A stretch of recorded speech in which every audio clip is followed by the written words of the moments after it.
Checking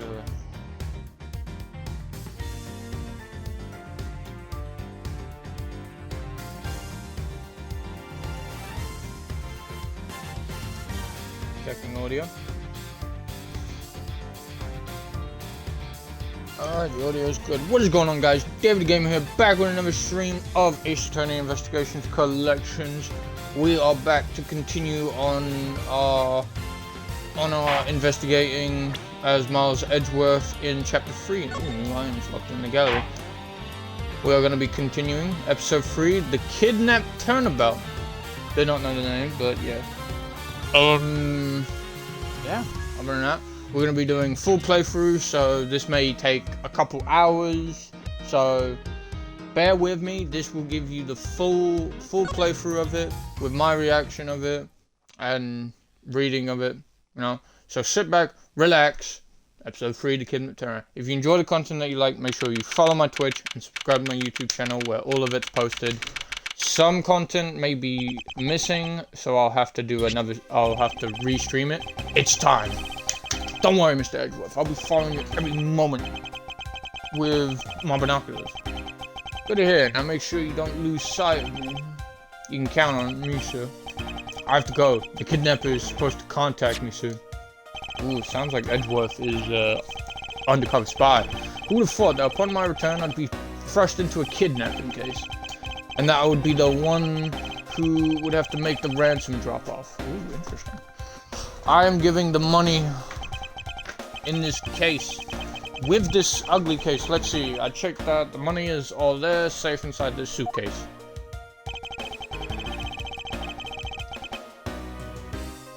Now all I have to do is await further instructions from the kidnapper, which I'm expecting to be transferred to my cell phone.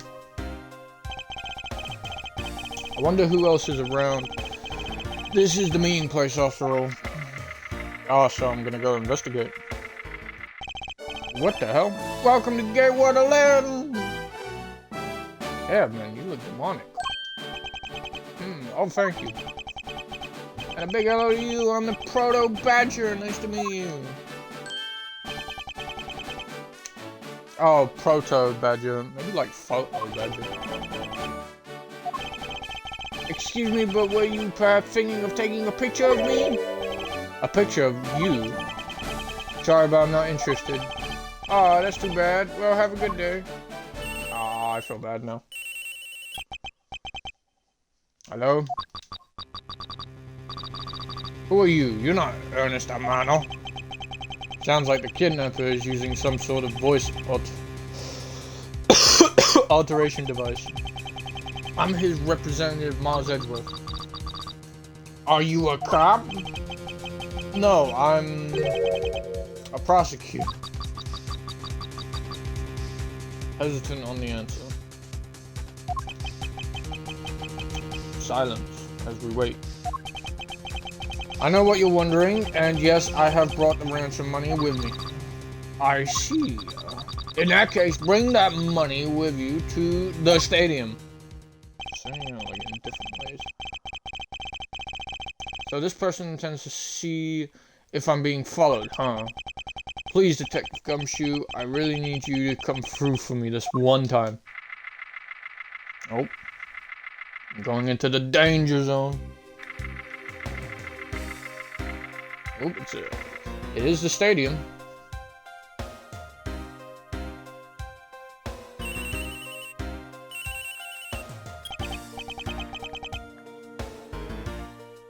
Edgeworth speaking. Next, come to the haunted house. And just how long do you intend to have me wander around for? That's for me to decide. You don't have much of a choice here, my friend. I suppose not.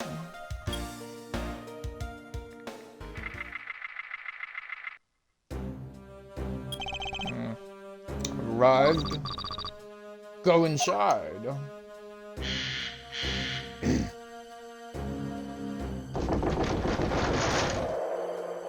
Ooh, the haunted house.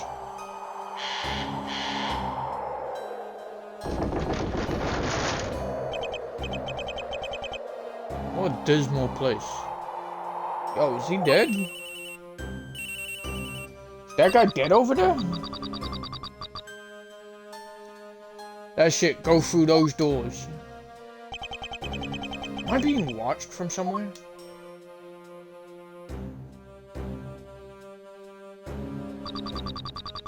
Leave the money and go now.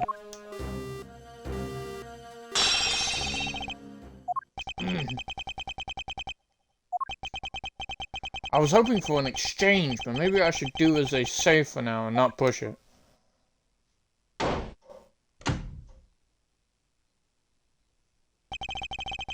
couldn't catch even a glimpse of the kidnapper. Perhaps I should keep an eye on this haunted house until police backup arrives. What happened?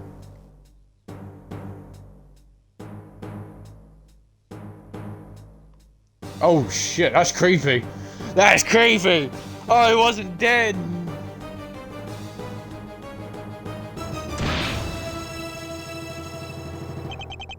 He wasn't dead! It was a trap! It's a trap! March 13th, 11:23, unknown. That guy betrayed! No, can't be. Then the deal? Who is that? And what are they talking about? Split police. Alright. In front of meetup. I can't move my body. I fear I may faint again. Oh, so the dealers did come. The dealers came as well. But they must have been betrayed. Where am I? Where are they? How long was I out? It wasn't raining like it is now when I made the drop-off. This was supposed to be a simple affair. So why have I been taken hostage as well? I can only assume Detective Gumshoe lost sight of me at some point. The only reason I agreed to be the drop-off man was because of that phone call. It was from Mr. Ernest Amano, the director of powerful Zabatsu, the Amano Group. But aside from that, I also owe him a great debt of gratitude. His only son, Lance, has been kidnapped. I know that Lance is already in his 20s, but I guess some things you never grow out of. Ooh.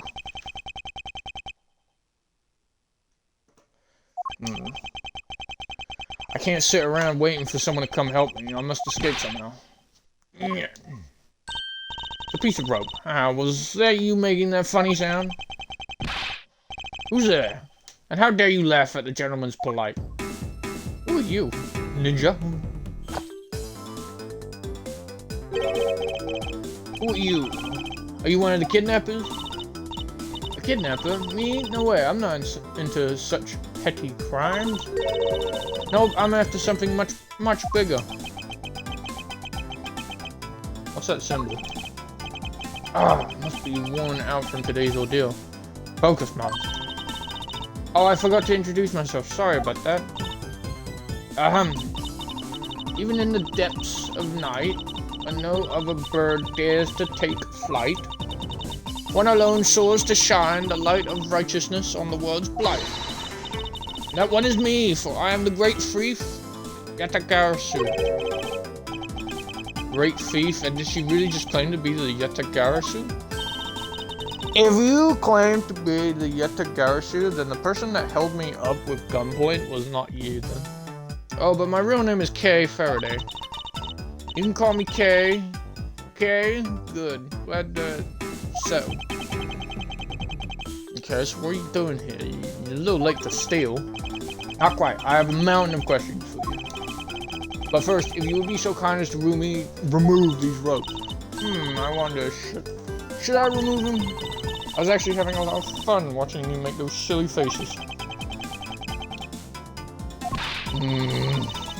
Hey, there's no need to get all mad and icy glaring on me, you know. This rope goes through here, and there you go. Oh, nice. What a relief. I owe you my thanks. It's okay. You can pay me back in full later. Now then, what question should I start with? Fortunately, I can already tell nothing is going to be easy with this cheeky girl. A great thief. I want to. You call yourself Great Thief, yeah? Are you really a thief at all? But real quickly, I just want to check what profiles I got. It Gumshoe, got Ernesto Amano, Lance Amano, the son of Ernest Amano, and the victim. And we also got Kay Faraday, age 17. Damn. How is she stalking? Yeah. And we got a map of Explanation Park. Oh, okay. Interesting. Alright. You doubt me? I get it. You think that a young lady like me couldn't possibly be such a big-time thief, right? That's not the part I have a tough time believing. I'm the real genuine Yatagarasu, you know? Yep, I'm a pure-blooded great thief. It's a little something I inherited from my predecessor. In that case, you wouldn't mind if I arrested you then, right? What? Of course I'd mind. I haven't stolen anything yet. Seriously, I don't know how you can say such a horrible thing to your savior. That's true. Technically, she hasn't stolen anything in front of me yet. Yatagarasu. When you say you're the Yatagarasu, do you mean you're the Yatagarasu? Yep, the most righteous of righteous, the legendary great thief. But I inherited the title only recently, so I haven't had a chance to steal anything yet, as the second Yatagarasu. Oh, she's the second. Yep, she's not the real one, but it was passed down. I was not aware that thieves could pass down their titles like that. But don't worry, I've got some big plans in the works. Big plans, huh? They wouldn't happen to lead to a big arrest, would they? I knew it. It's just no reasoning with a prosecutor. I'm not the problem here. I'll have you know that the Yatagarasu has no interest in stealing petty trinkets. There's one thing, and only one thing I want to steal. Only one thing, and what would that be? But that's going to have to wait until we find our way out of here. Well, at least there is one thing we agree on. I'm sure I'll have plenty of time later to learn more about you. So you never told me what your name is, Mr. Prosecutor. Mr. Prosecutor? Oh, I guess not. I'm Miles Edgeworth. Ah, now I remember. How can you remember something I just told you? But sure. But she sure is cheery. Alright then, Mr. Edgeworth, let's get out of here.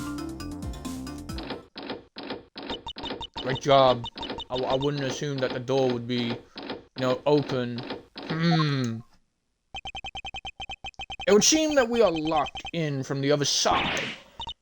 What? No way. I don't hear you. What? No way. I don't hear you. La la la. Okay, you do remember where you came in from, right? The window. Looks like that might be our only way out of this room. Whoops, slight miscalculation. That's a good height to make an entrance from, but I can't jump that high to make an exit. I suppose we have no choice but to look around and see if we can find another way out. Why don't I use the giant key in her hair, Maybe I can open it. There's a phone here. Isn't this my phone? Looks like it made it through the ordeal intact. Let me make a phone call. If only there was a way for us to contact someone on the outside. Ah, but we do have a way right here. There was a cell phone here this whole time? If I'm right, Detective Gumshoe should have contacted the precinct for backup by now. Mr. Sir, are you okay? I was so worried, sir. I'm fine. I was knocked unconscious for a spell by the kidnapper, that's all. I'm sorry, sir. I'm such a failure. If only I hadn't lost sight of you. Detective, we don't have much time for this. Have the police set up a perimeter right now. You don't have to worry about that, sir. I already got the boys working on that. But in doing that, I sorta, what's wrong, Detective? Sorry to butt in, but I'm afraid you're gonna have to make do with me. Who is this? Lang. Shilong Lang of Interpol. A pleasure to speak with you, Mr. Edgeworth. I've heard a great deal about you. So why exactly is an Interpol agent like yourself involved in a domestic kidnapping case? Don't sweat the details. A crime's a crime, whether it's on local or global scale. Besides, you're the one who's in a world of trouble. And why would you say that? Lang Z says the pack that runs together stays together. You catch my drift? You cause quite a ruckus by running blindly into a situation and then getting caught. You should have contacted the police from the very beginning. I'm sorry that this happened because of a lapse in judgment. However, I humbly request that you please help me out of here post haste. Sorry, no can do. What?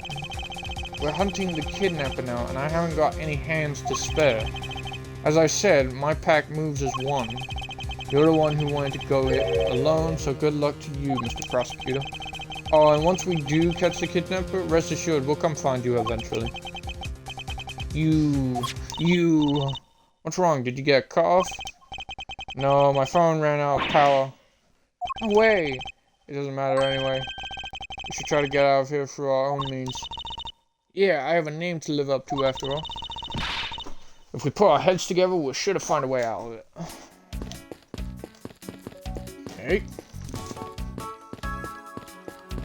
Got paint. Is there anything in these cupboards? Man, why did they have to put the window so high up anyway?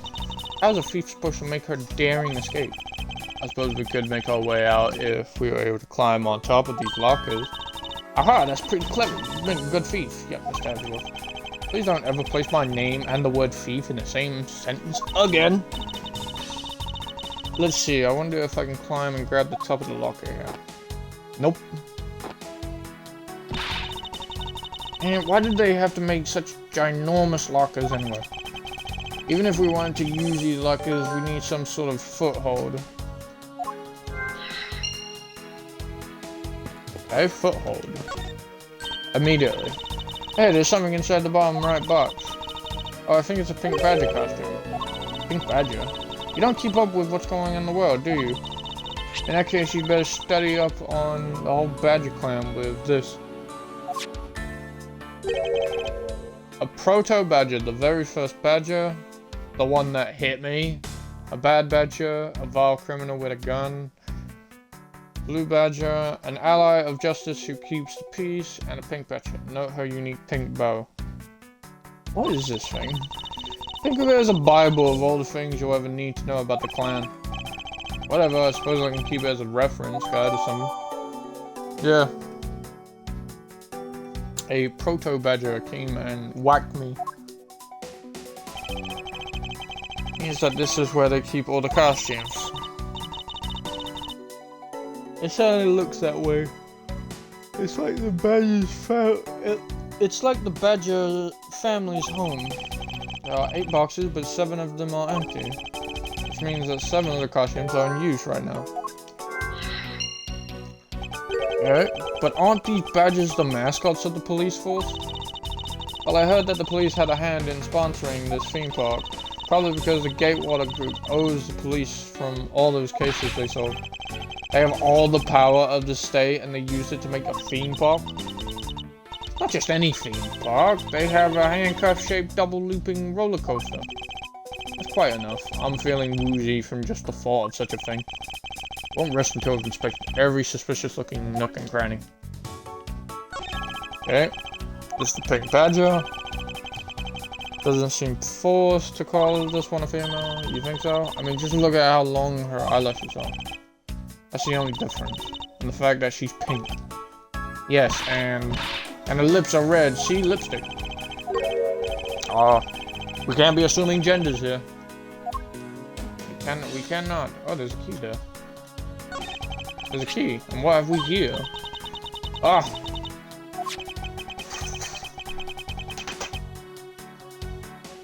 Why do I feel a laser like stare aimed right at me? Did you want to take a look? Well, don't mind if I do. Oh, I see. Yes, this is definitely a key. I'm sure it's a key to something. Something is what is relevant to my interest. There's nothing unusual. Oh, I thought the wall would be.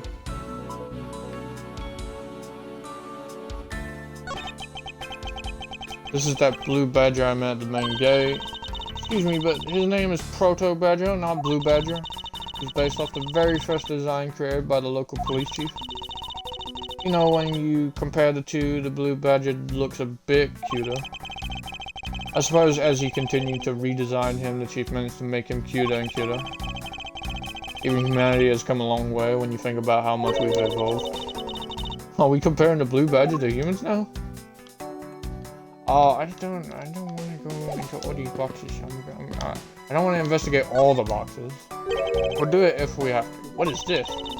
Looks like the bad badger, and it's looking as bad as ever. Looks like a costume head to me. I guess the bad badger's costume is the very least a two-piece, huh? The real question is, why is only one head sitting out here on the floor? Costumes separate into head and body. This head was left in the isolation room. I used the key. Costumes.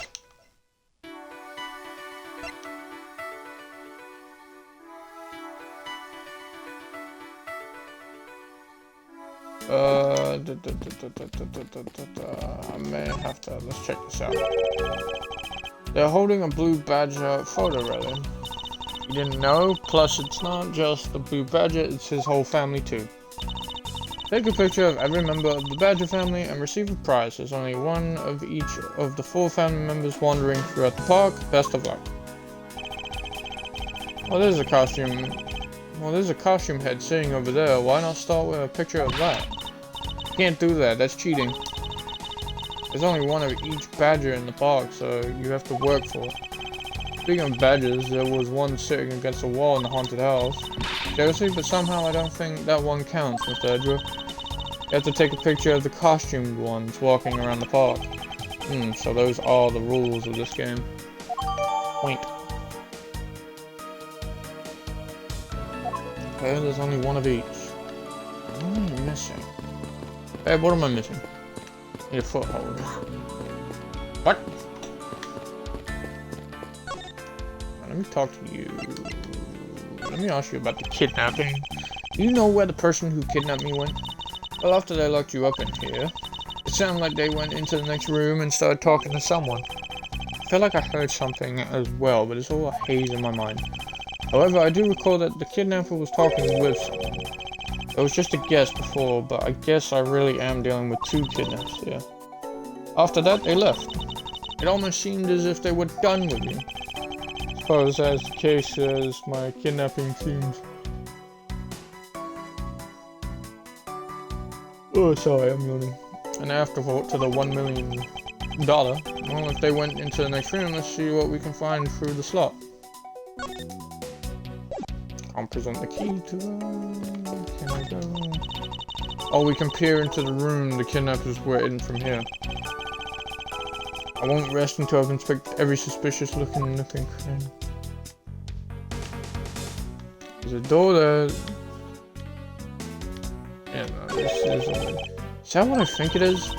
Looks like the kidnappers had an escape tunnel prepared just in case. That's awesome, they're like a bunch of great thieves themselves.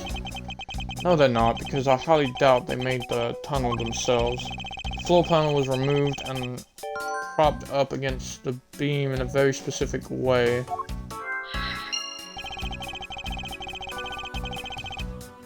I think this building was originally built with a basement or underground area. Okay. There's a door on the opposite side that appears to be the same as this one.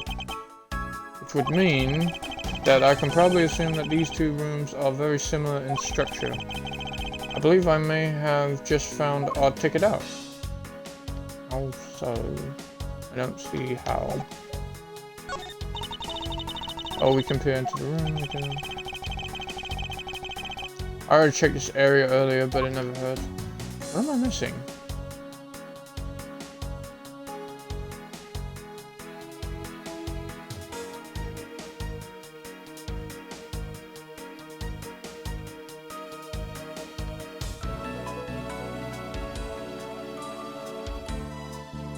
What is that?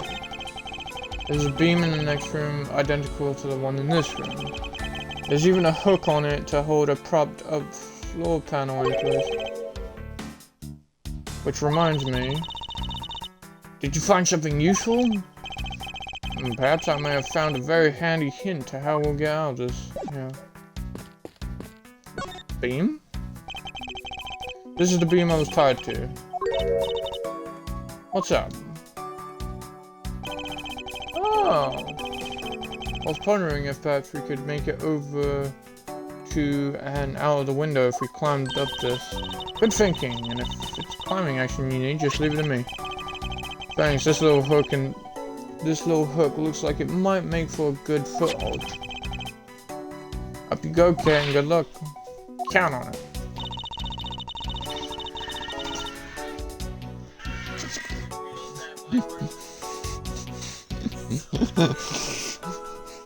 I wasn't expecting to hear screaming in the background. Someone's being murdered in my stream! The great Future she spreads her mighty wings and takes to the skies. Here I go! She flopped. As I thought, this beam was definitely not made for climbing. There is a hook on this beam, but it's not enough for a foothold to climb out with. What do you mean, as I thought? I'm not your guinea pig, you know. You are my test. You will be the test.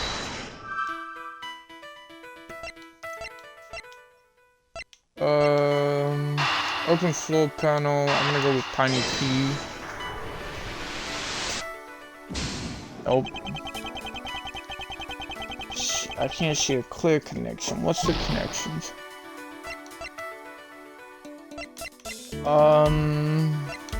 Lockers and the beam.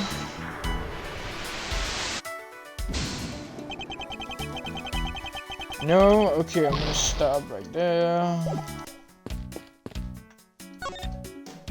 Let's inspect this paint. Maybe we can use this paint to help us escape. And what exactly do you have in mind? Well, we could paint help in a really giant letters. And who, pray tell, would see these giant letters? We're inside a building. Okay, then how about we light the paint on fire and send out colored smoke signals? Anyone inside would think some crazy arsonist was about and call the cops. Actually, that may not be a great for me, seeing as I'm a thief and all. Let's try to find something other than this paint to use, shall we? What about the rag? Talk to you, I'll talk to you. Okay, I'll inspect these two boxes, and if it has nothing to do with it, I'm gonna be annoyed.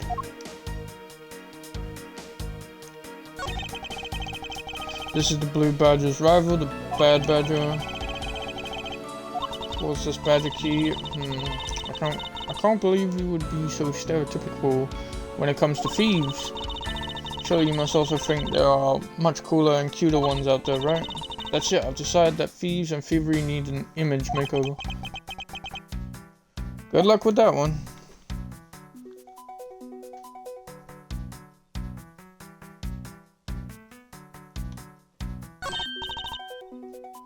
Look, it's the blue badger.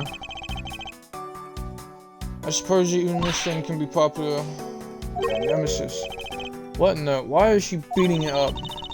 He's got the word badge, right, in his name. That's nothing but bad news for someone like me.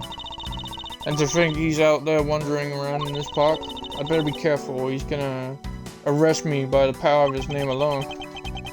Doubt that the blue badger has the power to arrest anyone. Okay, what am I missing here?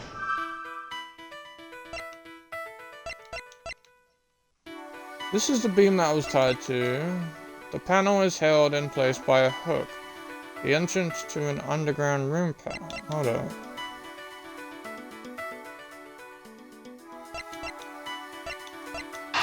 Maybe these two? It's next to the beam, so it's a hook for an underground. Oh wait, am I sitting on? Was I sitting on the underground passage?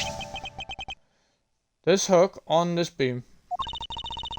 You know, I already tried, and there's no way I can jump from this hook to the window. Come on, even you have to admit when something's just not possible. And I wasn't about to suggest that again. Rather that it's here for a different purpose. Really, like what? As you saw in the adjacent room, it's clearly for keeping a floor panel propped up. Which means that there should be a panel in this room that we can open as well. Oh, I get it. We didn't notice its existence all this time because it was being hidden by this tarp. Alright then, let's fold this thing up and see what's underneath. Aha, bingo. Now this is what I call a treasure. Alright, let's open it. Oh, this must be another entrance to the secret hidden basement. I totally smell treasure. Treasure? I like treasure. Let me check. Nice. The scent I wish to smell is a sweet fragrance of freedom. Then what are we waiting for? Hurry up and open the hatch. Bless me. Alright. This thing is locked down tight. You might be able to escape through here, but the door is locked. Use the key. The key. Ah, fiddlesticks. I got that. That's an easy one right there. Tiny key. And an underground entrance. That's an easy one right there. Big brain. Or tiny brain. Tiny brain can think of that. I believe you're up, okay? Oh, why me? Because we need to use the tiny key that you've taken quite a liking to. Oh, gotcha. Just leave it to me. I love the tense feeling of these moments when you're about to uncover something big. I believe the feeling of freedom would be much more satisfying right about now. Open sesame. Alright, I got the secret door open, and now... Whoa! Wait! Wham! Are you alright, Kay? I'm fine, the ladder just slipped is all. Thank goodness, she's alright. How about Hadakorni? There's a lot of really large machinery down here. What about an exit? It's really dark and cramped down there, so I really doubt there's an exit. Alright, I can't believe that happened. You have only yourself to blame for leaping before you looked, you know?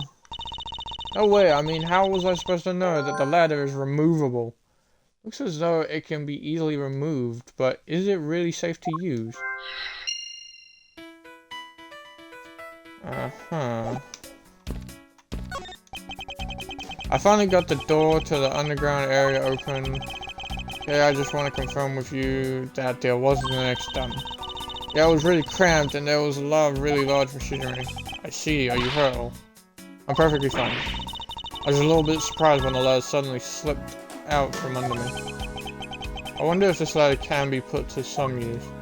I have the brain idea of underground ladder to lockers. Genius! I figured out how we will escape this prison, okay? Oh, so how are we going to bust out? It seems that your reckless actions were of use after all.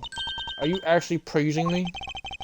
More of a thank you for giving me an idea regarding this ladder. The underground ladder? What about it? This ladder isn't just for those who wish to go down. Oh, I see. If we use this...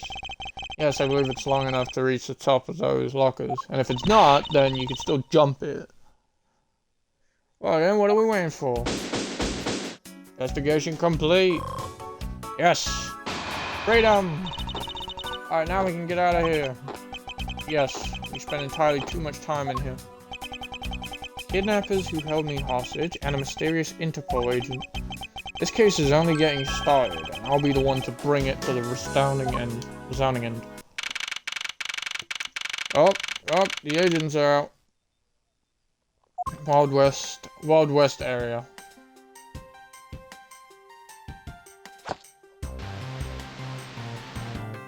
Oh, damn. Looks like it stopped raining for now. Yeah, and thank goodness. You have no idea how hard it was raining earlier. Mr. Edgeworth! Oh, Stick Gumshoe! I'm so glad to see you managed to escape, sir. I was so stressed that I thought my heart was gonna give out. Detective Gumshoe, may I ask what in the world that is? Well, that's, Oh, what is happening? MIB, count off. 1, 2, 3, 4, 5, 6, 7, 8. 9, what? 99. Shifu, all 99 members are here and accounted for, sir. Shifu? Who the hell are you two? Yeah, what the heck do you think you're doing counting my cubs off like that? Every person is a valuable human being, you get me? Who are you? And everyone has a name that their parents gave to them. No one is a 2 or a 3. Everyone, regardless of age or rank, is a number 1. Got it? Everyone's a number 1 champ. Shifu! Shifu! You are Agent Lang, I take it? You infidel, how dare you address our Shifu so rudely? Lang Zi says, a cub who disrespects others soon feels the disciplinary bite of an elder. So don't you ever forget to show the proper respect towards another person. Sheena. Or Sheena. This isn't much, but please accept my card. Oh, thank you. Please accept mine in return. You all see that just now? That is a proper way for 2 people to show their respect. Keep that in mind and you'll get far in life, got it? Everyone's in the crowd. Yeah! Ah, that's right. Franziska did warn me. Something about an elite Interpol agent from the Republic of Zhengfa. Apparently this man has the highest successful arrest rate in the organization. Agent Lang, why exactly is an Interpol agent involved with this clearly domestic case? That's none of your business, Mr. Prosecutor. How is it not? I've heard a rumor or 2 about you. You solved a murder that occurred during your flight home recently, right? Ah, but you sure took a while just to arrest one little flight attendant. How pathetic. How dare you say that about Mr. Edgeworth? Are you saying you could have solved it faster, pal? The comedic relief jumps to the aid of his master. How cliche. Look, what I'm getting at is that if I had been there, no one would have died.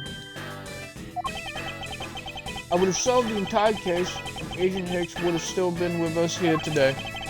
Agent Lang knew yesterday's victim, Agent Akby Hicks. Hicks was like a brother to me, so now I'm out to take my revenge. Agent Hicks was investigating a smuggling ring with Franziska and a 3rd person. This must be the man she was talking about. In that case, you should understand how I feel, as the kidnapper is someone I know. So I ask that you please allow me to participate in the investigation. This isn't your neatly trimmed courtroom of Eden, you know. You're out in the wilderness now, Mr. Prosecutor, and way out of your league. No hard feelings, but why don't you go on back to your courtroom now, pretty boy? You dare mock the court? I do, and I don't need the help of a filthy prosecutor. Sorry, but the truth doesn't need the likes of you to distort it today. Who uses the adjective filthy to describe a prosecutor? And why? Why do I feel such intense loathing emanating from him?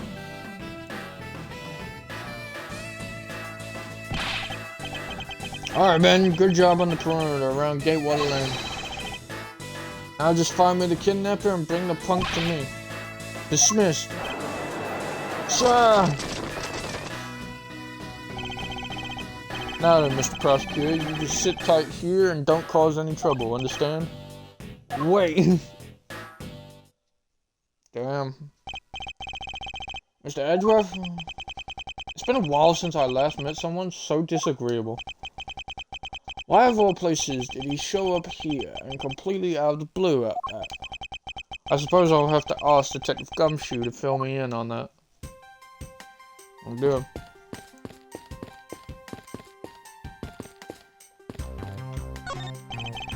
Excuse me, but if you could just let me through here. Sorry, I can't let anyone through. Agent Land's orders. I suppose I'll have to deal with this impasse for now.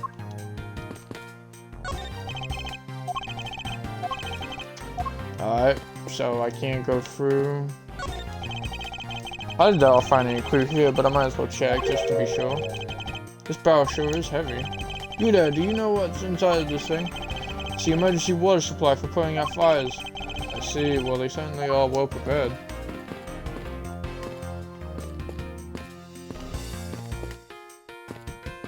I guarantee you that's nothing. There's a badger here. I'm gonna talk to the badger. Blue badger with the creepy music. That wriggling, I just can't bring myself to call it dancing. Oh, thank you.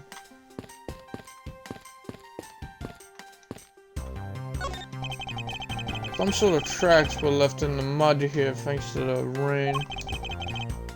They look like tire tracks. Too bad they're destroying the Wild West atmosphere they worked so hard to create.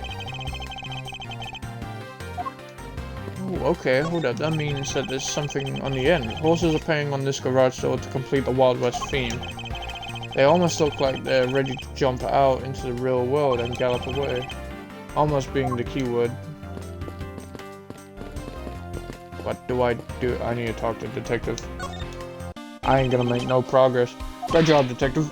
Sir, for losing sight of me and the kidnapper and allowing my investigation to be hijacked. Sir, I look forward to your next month's salary assessment. But the case isn't lost yet, sir. I'm gonna show you just how much of a man Dick Gumshoe can be. Shall I prepare the 21 gun salute now or later? Tell me about this Agent Lang. Detective, are you sure it was the precinct you called for backup? Of course, sir. I think I would know the number to my own precinct like the back of my hand. Why did an Interpol agent show up instead with an army of his own agents? That I have no idea. About 5 minutes after I made the call, that Wolfman showed up out of nowhere. Agent Lang definitely has an agenda, so the question is, what is he after? Next step. Mr. Edgeworth, I was wondering if I may ask about one thing, sir. Yes, what is it? Who is that? The girl over there? I'm Mr. Edgeworth's assistant, Kay Faraday. What? Funny, I don't recall making you my assistant, Kay. Yeah, I'm Mr. Edgeworth's assistant. Me! It's been like that since forever. Sorry, but I just stole your supporting role. How can you say something so serious with that giant grin on your face, pal? Mr. Edgeworth, we've got a thief on our hands, sir. She stole my role, sir. Well, actually, he hit the money. I'm taking her in, getting her convicted, and making sure that she serves out her sentence. Oh, come on, it'll be fun, like musical chairs. You better stay fast on your feet. No way. I will not lose the spotlight to you, little girl. Okay, you were not helpful. Can I go through? What do I do? Do I go into the salon? What about you? Do you know anything? Man, I can't calmly do any stealing at all with that detective around. I suppose it's not easy when there's this many members of law enforcement in the vicinity. It's alright, it's not like I'm in a hurry to steal just any old thing. Which is it? Do you plan to steal something or not? Quite the mystery, this one. Maybe I should talk with her a bit more. What's her next step? So what are you going to do about your investigation into the kidnapping? Good question, since Agent Lang holds the authority to investigate this case now. This makes things a bit more complicated. Oh, come on, you can't let that stop you. I'll even lend you a hand, so let's go. But you're a self-purported great thief, are you not? I don't believe I can let someone of an unlawful nature participate in an investigation. You don't like to listen, do you? I'm not just any old great thief. I'm the Yatagarasu. And as I said earlier, the Yatagarasu is after one and only one thing. What is this one and only thing? Yep, you took it right out of my mind. Yatagarasu is only interested in one thing, and that is the truth. I see. It was 7 years ago. There was a vigilante who threw the business world into a panic. Labeled mysterious and phantom-like, the Yatagarasu appeared and vanished at will. Though we still don't know much about this thief's ultimate goal, we do know the targets. The Yatagarasu like to find and publicly disclose evidence of corrupt dealings of all sorts. Once a target was chosen, no dramatic calling card or announcement was sent forth. Instead, the chosen corporation was infiltrated without even the target noticing. Some days later, the evidence that was found was sent out to the mass media, along with a card with the mark of the three-legged raven. Looking back, I suppose you could call what Yatagarasu was stealing the truth. Fair enough. Could this child really be the successor to the original Yatagarashi? But that can't be, can it? Lance! Lance! Where are you, son?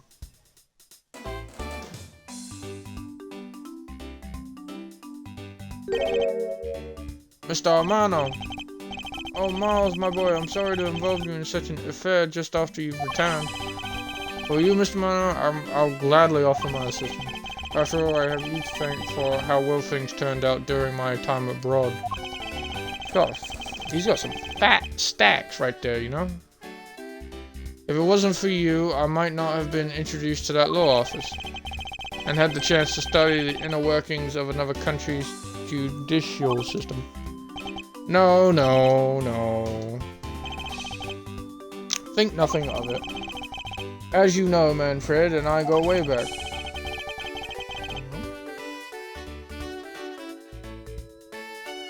I consider a beloved disciple of his to be like one of my own blood. If you ever want to go overseas again, you need only to ask. I can use my company's vast network to send you anywhere at any time. I got connections. What's up, Prison, by the way, who's in my chat but not saying anything? You can't call me out for this game because this ain't a competitive game. So who's the old man?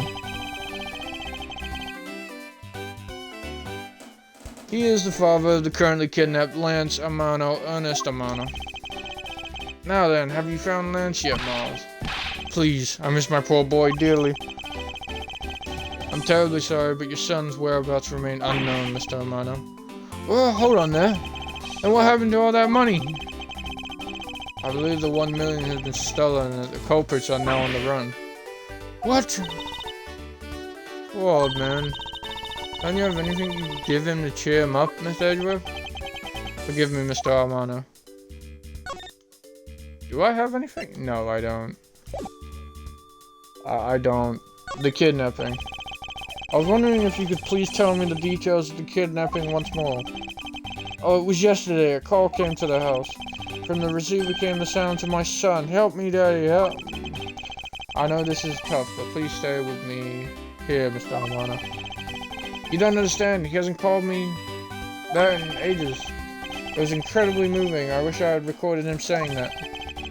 He definitely should have recorded that conversation, but not for the foolish sentimentals of an old man. Lance Amano. Refresh my memory. What kind of person is Lance again? How will telling you about Lance help you get him back? Surprisingly, a lot can be deduced from a person's relationships and behavior. Very well then, Lance is my one and only son and turned 21 this year. Hey, I did too. He is very much like me when I was his age, kind and very attractive. I'm sure women simply can't keep their hands off of him. Respect my dude. Is there anything else about him you noticed of late? Now that you mention it, I haven't been able to get in contact with our butler, Oliver. Your butler? Yes, his name is Oliver Deacon. He's been with our family for years now. He gets along so well with Lance, so I thought maybe he would know where my son is. Alright, let's talk about Oliver Deacon. Mr. Amano, could you please tell me a little more about your butler, Mr. Deacon? As a butler, he's outstanding. He even serves as Lance's personal private tutor. He took a brief leave recently, but even after it was over, I haven't been able to reach him. So you still haven't spoken with him since his leave about... What about his family and friends? They said they hadn't seen him. I've tried everything I could think of, Miles. Do you think this could have something to do with Lance's kidnapping? Possible, but I can't say anything for sure for quite yet.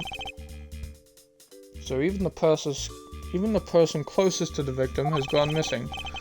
Oliver Deacon sounds like one name I'd better keep in mind.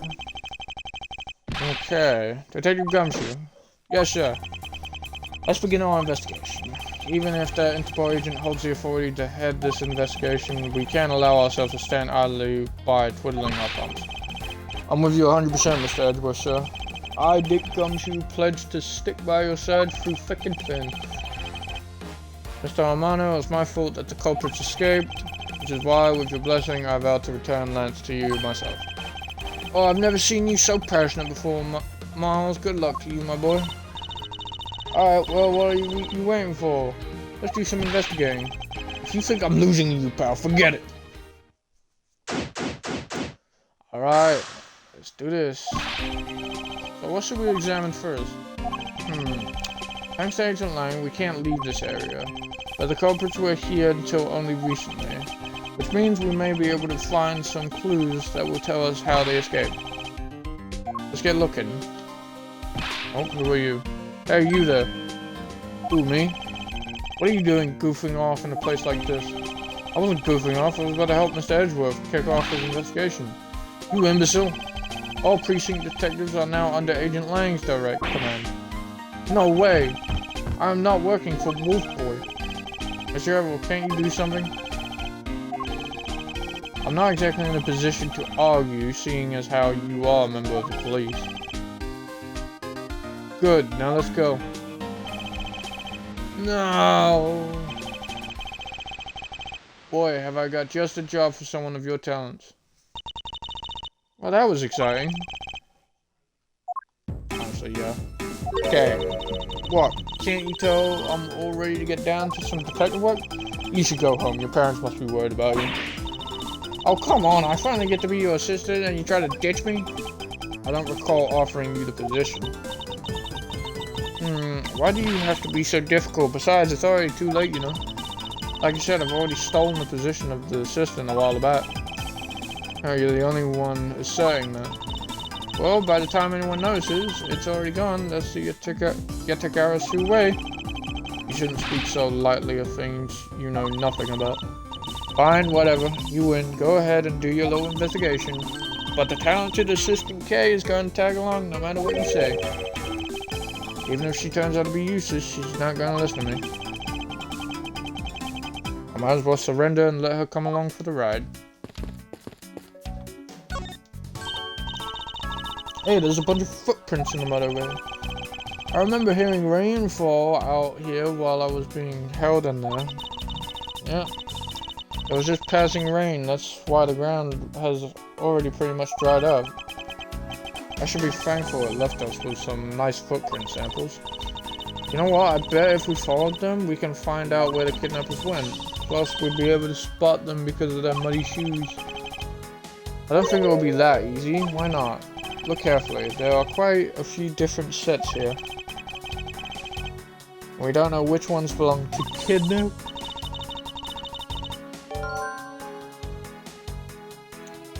We don't know what kind of shoes they're wearing. If only we knew, we'd be able to track the kidnappers from the footprint.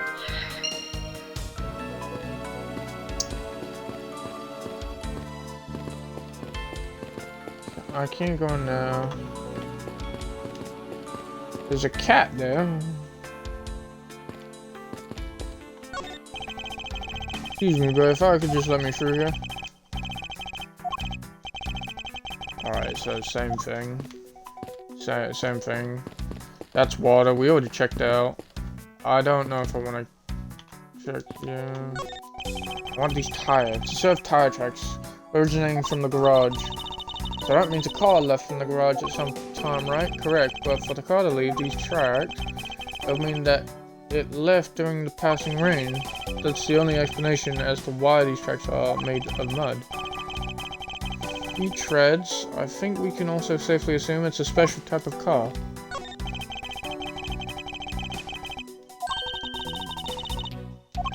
I'm not gonna read this as I already did.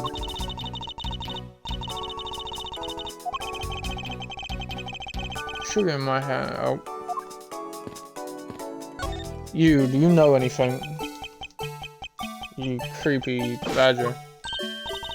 Hey, it's a blue badger! Oh. Badger, get! I really don't understand why she is so excited over this badger hunt. Speaking of badgers, there's a person inside of there. Mr. Badger, I wonder if you might share with me what you saw.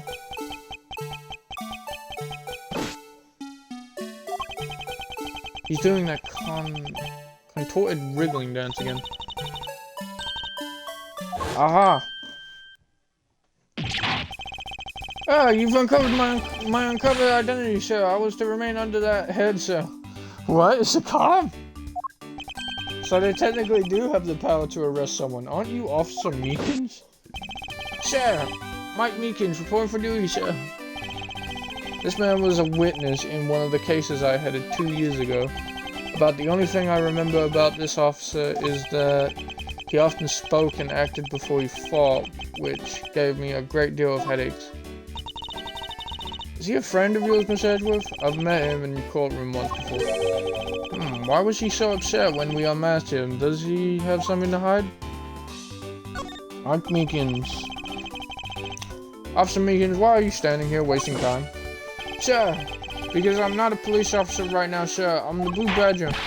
And I'm creating memories and dreams for the kids that's never a waste of time, sir. I have a dream to become as big as Detective Gumshoe, sir. I was patrolling the scorching, boring beat until a little while ago, when the dispatch radio on my shoulder cracked that the kidnappers had escaped, sir. I thought maybe this was my shot at making a detective, sir. I rushed on over to join in, but when I got here, there was a sea of people already. And I couldn't spread my trademark friendliness and joy onto anyone. It would seem that some people never change. It's okay, why are you in Blue Badger? Sure. Oh, sorry. That's because, sir, I'm here to keep the visitors in good spirits, sir. But it's also to hide the fact that I'm an officer on the trail of a kidnapper, sir. I see Agent Lang is very wise to employ this sort of diversionary tactics. To be handed the role of the Blue Badger out of all the different disguises, sir. It's such an honor. Do you have any clues? How long have you been standing here, officer? Sir, for about 1 little hour, sir. That's around the time I woke up from being knocked unconscious. And I've been here ever since, sir. If that's true, then it's possible Officer Meekins saw the kidnappers escaping. However, sir, I must tell you I didn't see a thing, sir. I haven't asked you anything yet, officer. No, but I know you will, sir. He's hiding something from me. Officer Meekins, I insist that you tell me more about your recent movements. Sir, I've been playing the Blue Badger this whole time, sir, and getting into it, too. I patrolled the park, all while wearing the costume. And about 1 hour ago, I came over here, sir. I haven't seen any suspicious-looking people this whole time, sir.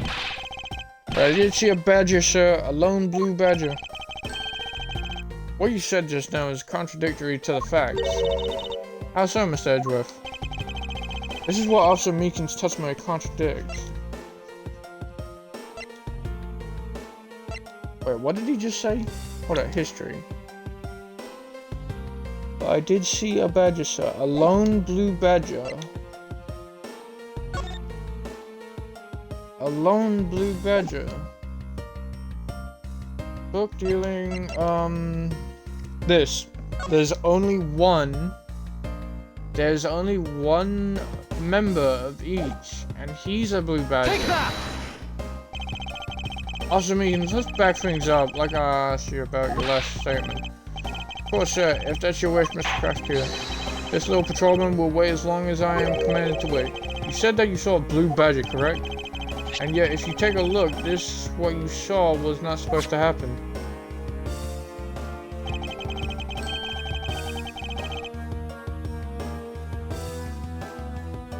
This park is supposed to have only one of each badger in it at any given time. Which means that as long as you are the Blue Badger, Officer Meekins, you should not have seen another Blue Badger wandering the premises. What? Sir!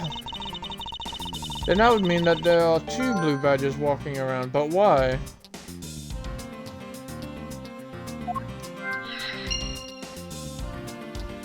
Okay. Let me use my thinking cap. Costumes and a second Blue Badger?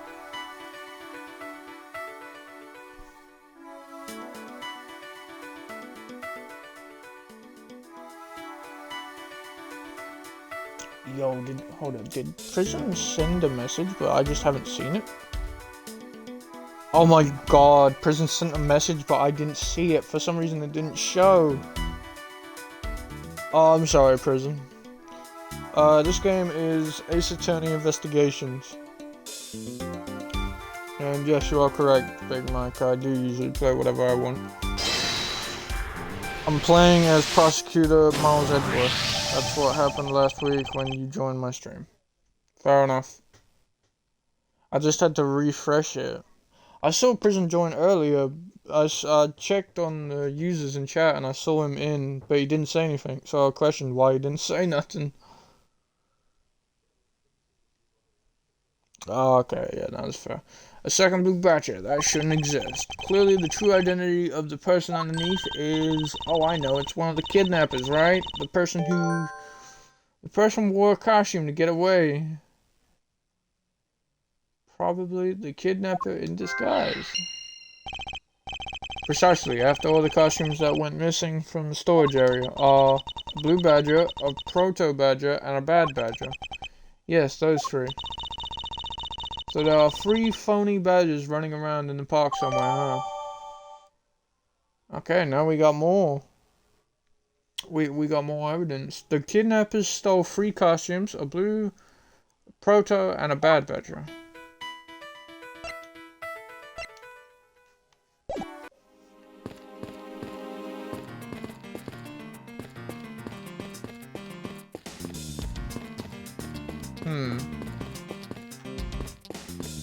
I'm trying to find something like of use. It sucks, I can't go anywhere. I talk to you. Let me try and put these together. Ah, there we go. Now that we know that the kidnappers were wearing badger costumes, those footprints from earlier take on a new and very significant meaning. Oh, you mean now we know which tracks belong to kidnappers, right? Yes, more than shoe prints, we need to follow the paw prints of the badgers. Okay, Mr. Edgeworth, it's time to use those footprints and go badger hunting. Let me through. Ah. Let me through. What am I missing? What am I missing? Okay, I'm gonna look at everything. Look, there's a blur about in the cactus there. Very gracious gift to the Gatewater land from local police precinct. So far to even donate a cactus. Running a cactus farm on the side? Just kidding, they wouldn't do something so silly. Actually, I have the vague impression I've seen a cactus farm at the precinct before. More barrels. If these were real, I wonder what you'd put in them.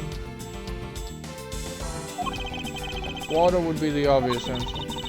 But if you stored water in a barrel under the blazing hot sun, wouldn't it go bad? People of that period probably didn't care about how it tasted. Sorry, but I can't let you get away with making fun of our forefathers. I mean, maybe they really like the strange taste. Look who's making fun of them now. Isn't this one of those things you tie horses to? Yes, although the horses are in another location at the moment. And here I was hoping I would get to ride one. You know how to ride a horse? Nope, never rode one in my life. But I have an Asian friend who was born in a year of the horse. Interesting. Sleep last night, so he did. I'm down to do that, but I'd have to finish this whole investigation, because whenever I do these Ace Attorney investigations, I do the full chapter. And this could go on for maybe 2 more hours. Vaguely. Usually they're 3 hours. You're leaving soon? That's fine, no problem. That's great, it's the only way to describe your logic.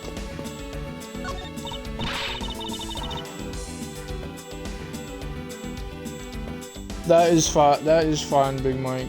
I can understand why this game would give you a headache. You hate all the reading. But that's A-okay, no problem. I've got you now, you vile criminals. I think the kidnappers would have the best sense and try to hiding these. Oh, come on, line up, will you? I was only joking. I don't really think that a criminal would be hiding there. Right in front of 2 officers? I certainly hope not. But there's a cat there. There is a cat there. What about the pole? So we're looking for footprints made by a costume. Yeah, I think I found them. There are 2 sets here. They both do look like possible candidates. This set is walking off to the west. It just stops. I can't make heads or tails of where it's headed from here. I think we can assume it's headed towards the stadium.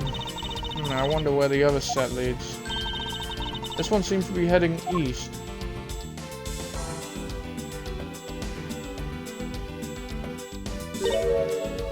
Oh. Quick, Mr. Edriff. I got him. I got one of the culprits. Ah, no, I'm not a kidnapper, sir. Down, kid. Clearly those footprints belong to Officer Meekins. But our criminals were each wearing a costume.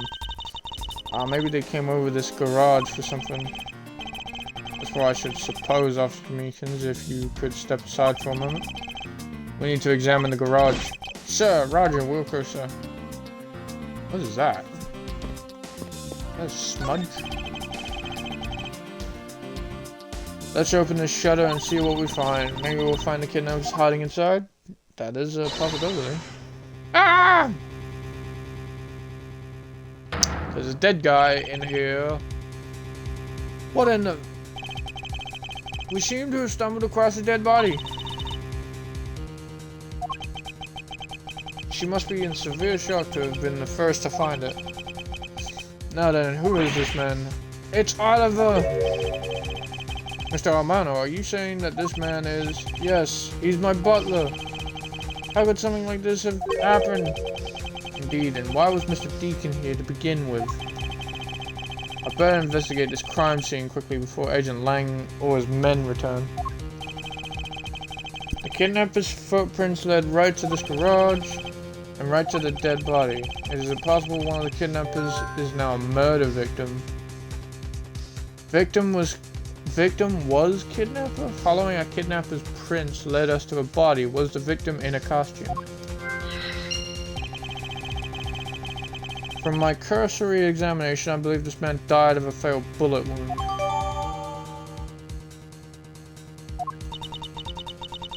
You sure are calm for someone who just found a body. It's surprising what one can become accustomed to in the span of 2 days. I won't rest until I've inspected every suspicious looking cranny. Okay. Alright, let's look at the blood on his shoulders. Control this case. I'm not going to be able to have a real autopsy done on the victim. I'm no doctor, but let's see what I can piece together myself. There are 2 gunshot wounds, one in his abdomen and one in his shoulder. So that means he was shot twice. No, I don't think so. I think the abdominal one is an entry wound and the one near his shoulder is the exit wound. So that means that the shooter was in front of him and he was laying down. Nice, I knew you could figure it out. It comes with experience and I've seen my share of crime scenes. Speaking of experience, this crime scene seems a bit too clean for a murderer. Where the bullet went clean through. I should make a note of this.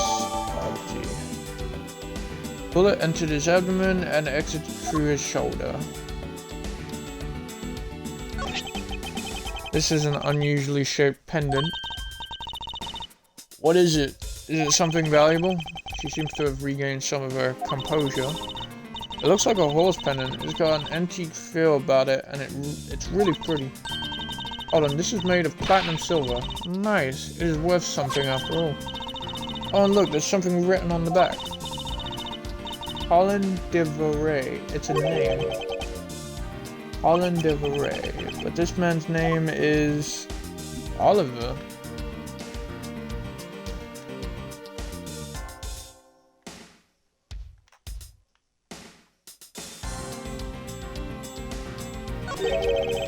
Nope, I already said that.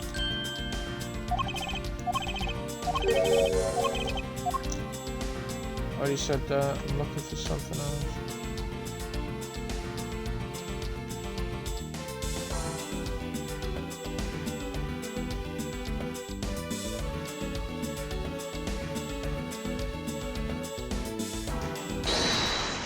try and think.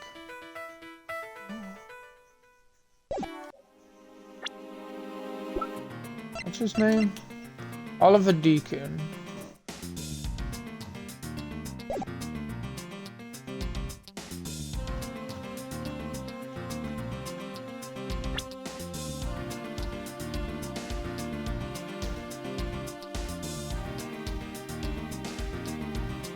Colin Deveray.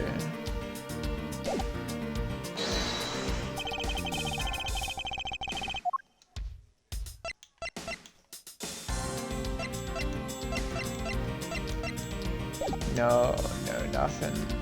I don't know what I'm looking at here. Checked everything. Do you know anything about this name? Yes, that's my butler, Oliver. How could something like this happen? Yep, said the same thing. Okay, he does nothing. What am I looking at here?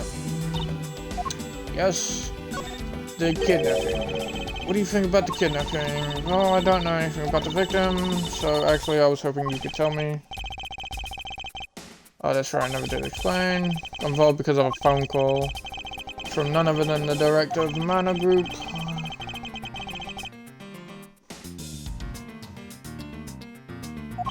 His only son. Little did I suspect that I would be abducted myself, and that's when I found you tied to a pole screaming, "Yeah."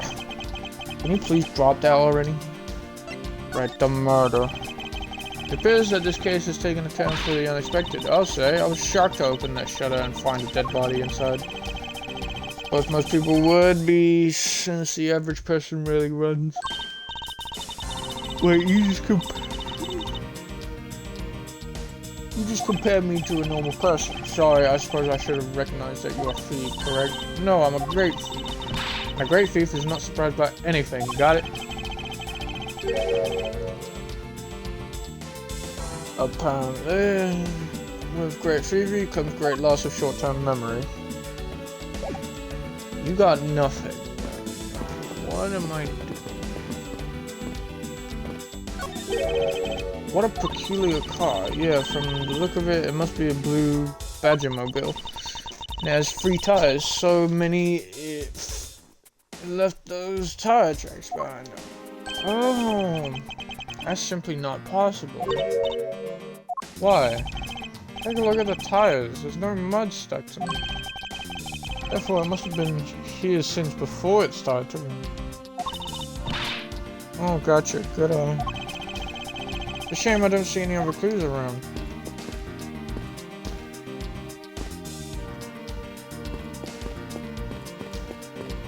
I'm lost. I'm lost. What are you trying to do? I got nothing.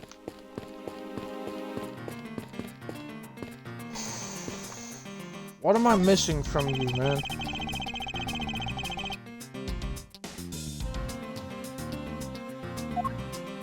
Like, everything on you is there.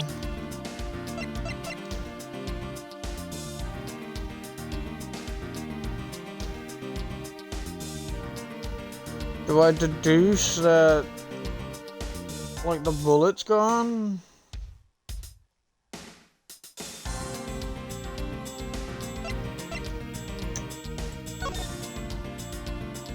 Oliver Deacon is his time of death, pending autopsy.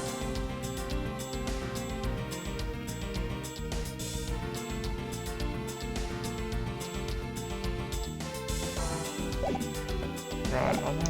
What am I looking for?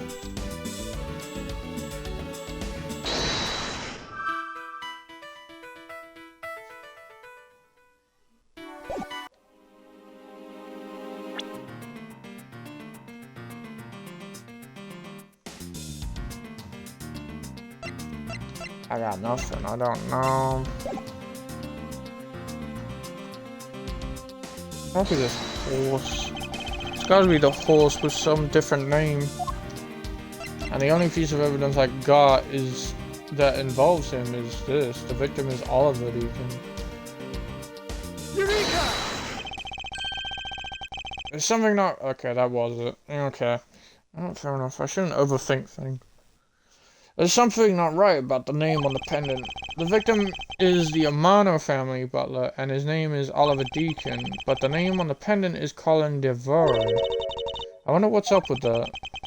I don't know, but I think we've hit upon an important piece of information. Shaped like a horse, Colin Devereux is engraved on the back. There we go. Lance! Lance! Where are you, sweetie? Who are you? Excuse me, but you are...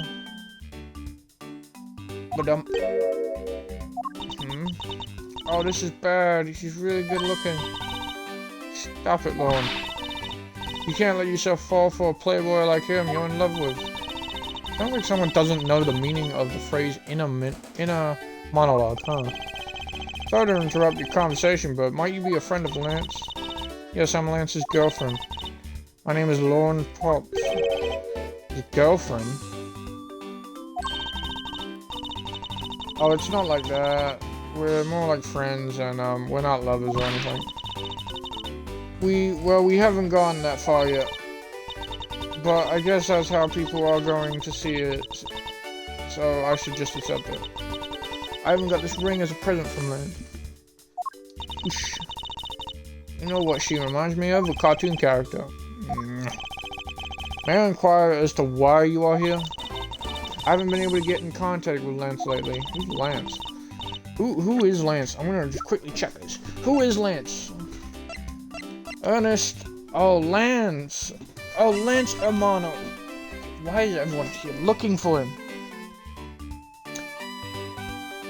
Yes. Oh, yes.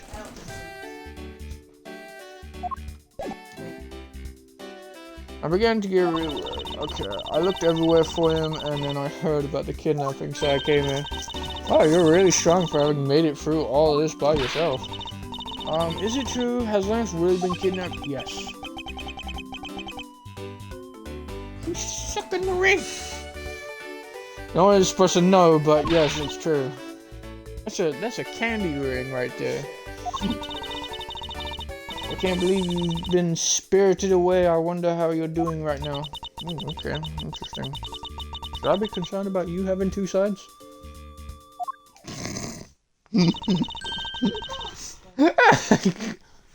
So, Mr. Edgeworth, where do we go from here? We got a dead butler and a now girlfriend, apparently. Well, we found a body, so we should look into the murder. Hold it! Oh no, it's damn Lang. My men brought me up to speed over the radio. And I have to say, you really should have called. I heard you found something very intriguing. I have nothing to hide, Agent Lang. It's exactly what you see before you. I'll take it from here. Yeah, that guy's really dead. Hey, you waiting for an invitation? Hurry up and detain the suspect now. Suspect? Who? Officer Meekins, is it? You're coming with us. What? Sir, I had nothing to do with it, sir. Agent Lang, don't you think you're being a bit rash? Do you even have a good reason to suspect Officer Meekins? I leave that kind of stuff to you prosecutors. It's your job, officer. Like I said earlier, the crime scene isn't as forgiving as your precious courtroom. That's your answer? I know you like your logic and reasoning, but that sort of impractical fluff is not needed out here in the field. All you have to do is arrest suspicious person after suspicious person. That's how you eliminate crime from the street. No, that's also precisely how you unnecessarily arrest innocent people by mistake. Innocent people? Nonsense. There's no such thing as an innocent person. We've all got a blemish or two in our heart. That's tyranny. I won't allow such a thing to go on unchecked before my eyes. Yeah, too bad you don't call the shots around here. As I have sworn to uphold the laws of this land, I cannot allow you to take this man in. That you would arrest a man on false charges without even conducting an investigation. Have you no honor as a member of the law enforcement? How dare you speak so disrespectfully to our Shifu?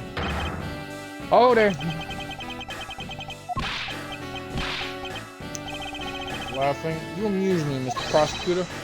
Langji says every pack has its own rules. If you can play by the rules and come out on top, that is a true victory. Alright, I'll give your beloved laws a fair shake. I'll show you just how much investigating I've done. Through my line of logic... Oh, through his line of logic. Okay, let's see this. Alright, Shilong Land's logic.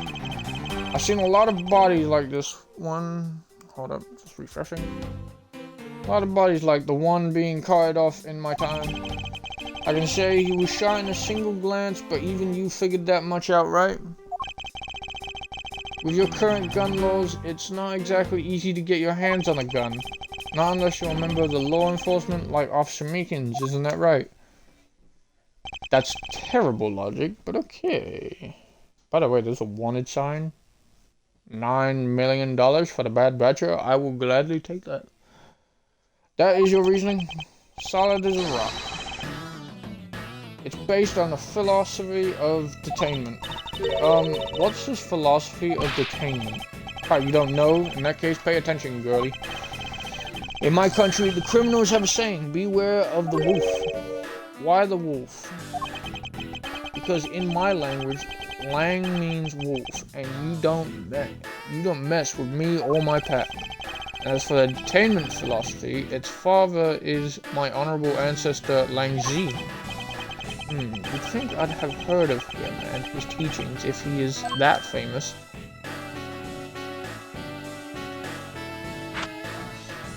Damn, she passed him a scroll. Lang Zi developed it as he worked to lock criminals away thousands of years ago. To this day, the Zhengfa police still train his recruit using his philosophies. Thousands of years ago, that makes your story about as believable as a fairy tale. If anything wears down and breaks over time. You really believe something as ancient as that can be applied to today's world? You want to put it to a test? Yes, I will. I've seen a lot of bodies like the one being carved off. I can say he was shot in a single glance, but even he figured that out. Yes, I think anyone who saw the bullet wound would come to the same conclusion. Yeah, don't pat yourselves on the back yet.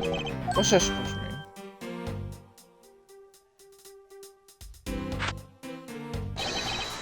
Lang Zi says, search where the water is deepest. You have to keep your eyes on the big fish that lurks in the depths, which is the killer. Is that right? And what would you know about the killer? With the current gun laws, it's not exactly easy to get your hands on it. Hold it! It would appear you've studied a little of our laws. Studied? Who needs to study what every child on any street corner already knows? It's that Shina. The Federal Firearms Restriction Act. That's it, the Federal Firearms Restriction Act. I hear it's not easy to get a gun these days. Interesting. That woman is the one in charge of keeping track of the information. Not unless you're a member of... Not unless if you're a member of the law, which...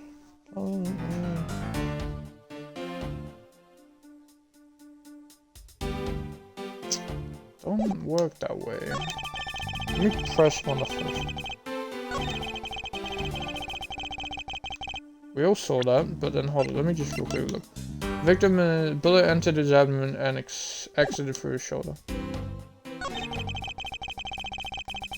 I may present that. Shot through the abdomen. So, what can you tell me about the body? A lot, even without an autopsy out my ways.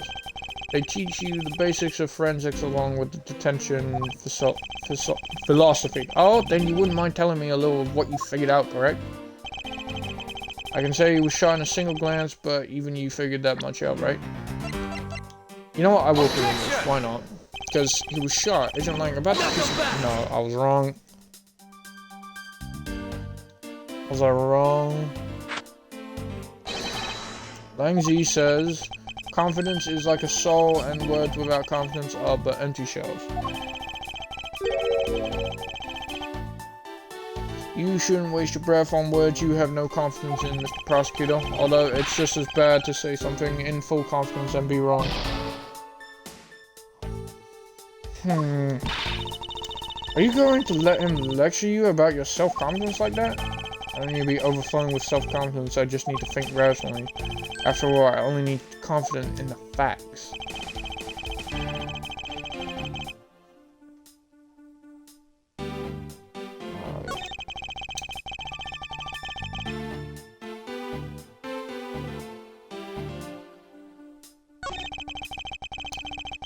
Unless you're a member of law enforcement. So... Hold it! I'm gonna press that because at this rate, what are you gonna do? If that's the case, there are plenty of other officers who might be potential suspects. You're not seriously going to arrest each and every one of them, are you? As if I would need to. I've already looked into everyone else here. Oh? Other than Officer Meekins, I know no one else's weapons has been fired. How did you check every single person's weapon in such a short span of time? That's because each and every one of my subordinates is extremely capable. It didn't take more than a few minutes to conduct the entire investigation. The power of sheer numbers. But you have yet to check Officer Meekins' weapon, correct? Thanks for reminding me. Hey you, show me your gun. Oh, what's wrong? Why does he look so sickly pale all of a sudden? The gun? What did you say? I can't hear you. Stop mumbling and spit it out already. Sir, I lost my gun, sir. How could you be so irresponsible? Ha ha ha. In the end, it looks like you're still the only suspect we got. You're the one who waited here outside this garage to ambush and kill the victim. So you think that Officer Meekins waited here to kill the victim? Do you, Lang? If I think this little accusation deserves a lot more scrutiny. Officer Meekins ambushed the victim in this garage and killed him with his gun. But that don't work. Ambushed the victim in this garage and killed him here with his gun. Bullet entered his abdomen and excited through his shoulder. Okay, but if he lost his gun, it wouldn't... If he lost his gun, it would be somewhere in the garage. And even still, he wasn't in it. Did I get him? Unfortunately for you, Agent Lang, that is simply not possible. What do you mean? You've seen the crime scene for yourself. And while you were looking, did you not think to yourself that it was a little too clean? So you did notice that there was too little blood. Do you still wish to claim that Officer Meekins committed the murder here? Because this isn't the crime scene, and if it was, your men who led you to think it was, then I suggest you leave this case to the local police to set the record straight. Not bad, I see your logic can be just as sound as mine. In that case, let me ask you this. Don't you think it's weird that officer was hanging out around here in the first place? Weird how so? Hey you, your squad's not even supposed to be in this area, right? What were you doing neglecting your duties and loafing around here? Don't dare give me some lame excuse like found myself taking a walk. Or sir, I really did take a walk, sir. You're a disgrace. How dare you take your pack of obligations so lightly? Officer Meekins is looking extra meek. Is he hiding something? Mr. Edgeworth, please, sir. Tell me the way you did earlier, please, sir. Officer Meekins, please give us a detailed account of what happened. Sir, not you too. Meekins, I need to know. I need to know, you fool. It's true, sir. I wasn't assigned to this area, sir. I was told to check every square inch of the main gate area, sir. I also went looking for the kidnappers while selling dreams in the blue Badgermobile, sir. But I got completely caught up in the role selling dreams to the children, sir. Before I knew it, I found myself here in this area, sir. Damn. What is this blue Badgermobile? The moving store on wheels that sells sweet dreams and merchandise, sir. So the blue Badgermobile is just a roaming souvenir shop. They are jotted down in the organizer. Wasn't that in the garage? It's right there. Sir, I swear I was chasing the kidnappers down while I was being a good dream merchant. He seems rather worked up. Even more than this usually hyperactive self. He sure seems sure of what he's saying. You try to calm down and lower your voice to a more reasonable level also? Sir! Roger, sir!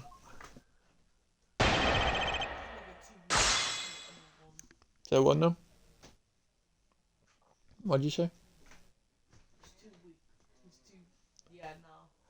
No!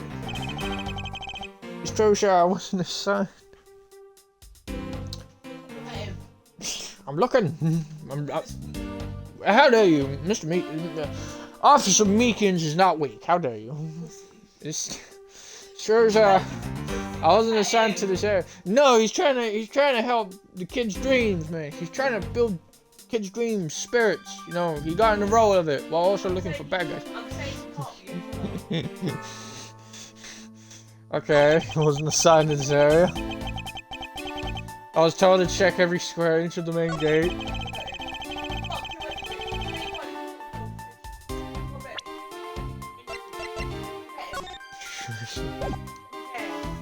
Let me look.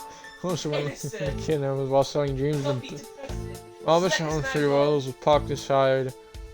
Okay, so this is parked. I'm gonna point this out because that's parked in it already. So if he parked it and there's no body, then that means that the kill was later. I'd appreciate it if you didn't tell such a transparent lie. Sir, I'm lying, sir? Yes, you are. If you were really out there selling dreams with a blue Badgermobile until recently, then what is it doing here inside the garage? Actually, I just lost track, sir. Wrong button. Lost track of what? By the time I realized it, the blue Badgermobile was nowhere to be found, sir. Which would mean it was perhaps stolen. And that's when I came back to this area thinking maybe it was in the garage, sir. But that's when you found me, Mr. Edgeworth, sir. I like the story. Who do you think is going to buy such a convenient tale as that? What exactly is so convenient about his story? The car getting stolen it's completely unbelievable, even for a cover story. But I think we can assume the car was used, alright. To move the dead body. What? You killed the victim at some distant location, Officer Meekin.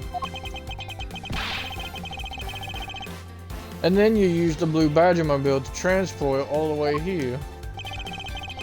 Now then, you're coming with me.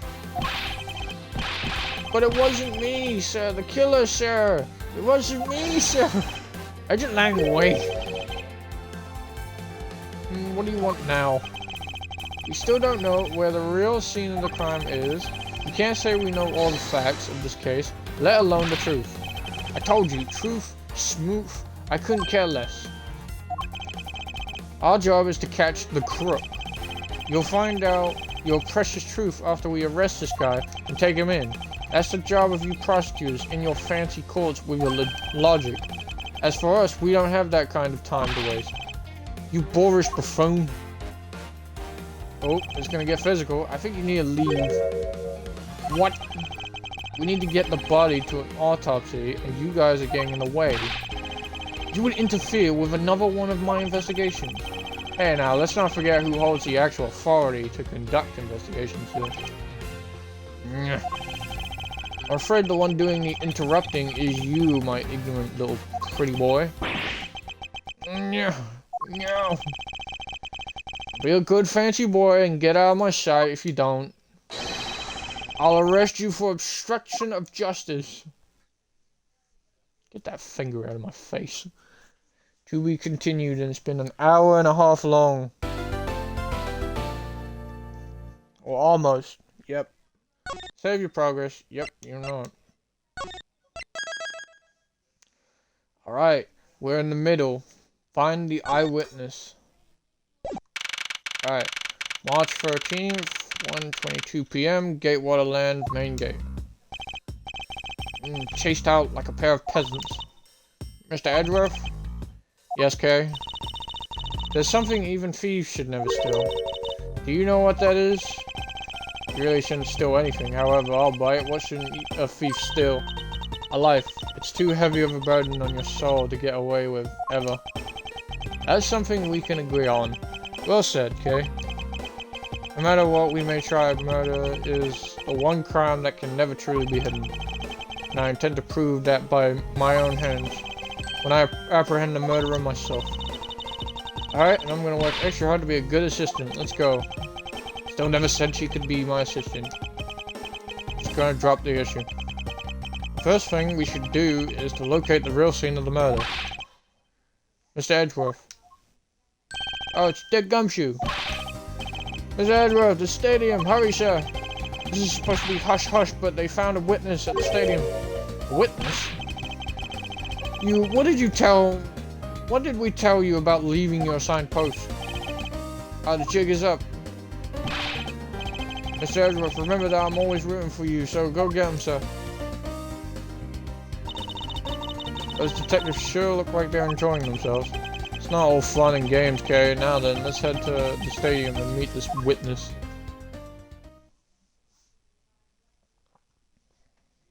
Who's this witness? Oh, it's the other one. It may be the other. It may be. What is it? What is it? What is it? It may be the pink badger. Her mobile is here. Her pink mobile is here. I thought there was a witness here. I'm gonna look at that car and just see something pop out. Yeah, I don't see anyone. Mr. Edgeworth. Oh my God! It's I remember her. Gonna have to continue this. Remember her. She is from Phoenix Wright's she is from Phoenix Wright's game, or his Ace Attorney game, where you play as Phoenix Wright. Later on you meet her. She had a sister that she wanted Phoenix Wright's help to clear her because her sister was accusing herself of being a murderer. Long time no see. You are Miss Emma Skye, correct? This girl is the younger sister of my former superior, Lana Skye. 2 years ago, we stood in the same courtroom together as witness and prosecutor. But I thought she had gone to Europe to study forensics.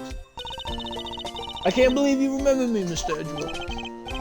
Of course I do. How have you been? You look to be in good spirits. Are you still studying abroad? You bet. More than anything, I want to investigate crime scenes scientifically. I've been studying non-stop every day to become a top-notch forensic scientist. But it's spring break now, so I thought I'd come back for a bit. I see. So you're the witness. I almost didn't recognize you. You've really grown in these past few years. Please don't tease me, Mr. Edgeworth. I know I still have a long way to go. But I'm going to be a super forensic scientist someday, you'll see. You seem to know Mr. Edgeworth really well. Are you two acquaintances? Oh, I forgot to introduce myself. I'm Emma Skye. Nice to meet you. I'm studying abroad now to be a forensic scientist. How about you? Well, that's a great dream. My name's Kai Faraday. I'm training to become an unstoppable great thief. A great thief? Don't think too hard on it, Emma. It's not worth the trouble. In any case, we have much to catch up on. You bet we do. So why are you here, Emma? Well, I just happened to decide to come back home for spring break. And then I heard that you'd come back too, so I raced on over here. I really wanted to welcome you back at the airport, but I had just missed you. And how exactly did you know I was there? Through the power of science, naturally. Never underestimate what science can do for you. I used these to track your footprints, and I followed them straight to you. This set is the greatest. It's so wonderfully scientific. You spray this chemical on the ground, and when you shine the special light on it, zing, the footprints will light up like that. Electrified noble gas in a gas tube.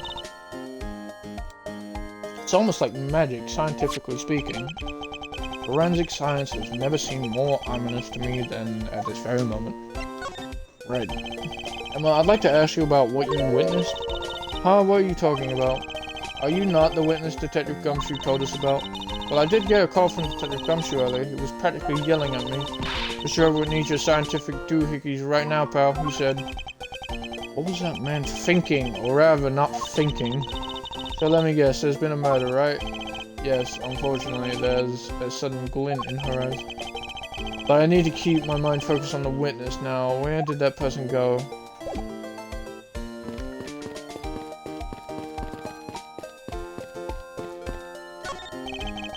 I assume this is another badger mode. Yeah, but it's a different color than the blue badger's car. Yes, this is the Retina Series pink model. What?